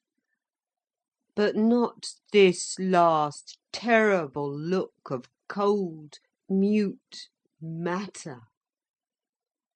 Birkin watched and watched. Ursula stood aside, watching the living man stare at the frozen face of the dead man. Both faces were unmoved and unmoving. The candle flames flickered in the frozen air, in the intense silence. "Haven't you seen enough?" she said. He got up. "It's a bitter thing to me," he said. "What? That he's dead?" she said. His eyes just met hers. He did not answer. "You've got me," she said. He smiled and kissed her. "If I die," he said, "you'll know I haven't left you." "And me?" she cried. "And you won't have left me," he said. "We shan't have any need to despair in death." She took hold of his hand. "But need you despair over Gerald?" she said. "Yes," he answered. They went away. Gerald was taken to England to be buried. Birkin and Ursula accompanied the body, along with one of Gerald's brothers. It was the Crich brothers and sisters who insisted on the burial in England. Birkin wanted to leave the dead man in the Alps, near the snow, but the family was strident, loudly insistent. Gudrun went to Dresden. She wrote no particulars of herself. Ursula stayed at the mill with Birkin for a week or two. They were both very quiet. "Did you need Gerald?" she asked one evening. "Yes," he said. "Aren't I enough for you?" she asked. "No," he said. "You are enough for me as far as a woman is concerned. You are all women to me. But I wanted a man friend as eternal as you and I are eternal." "Why aren't I enough?" she said. "You are enough for me. I don't want anybody else but you. Why isn't it the same with you?" "Having you, I can live all my life without anybody else, any other sheer intimacy. But to make it complete, really happy, I wanted eternal union with a man too. Another kind of love," he said. "I don't believe it," she said. "It's an obstinacy, a theory, a perversity." "Well," he said.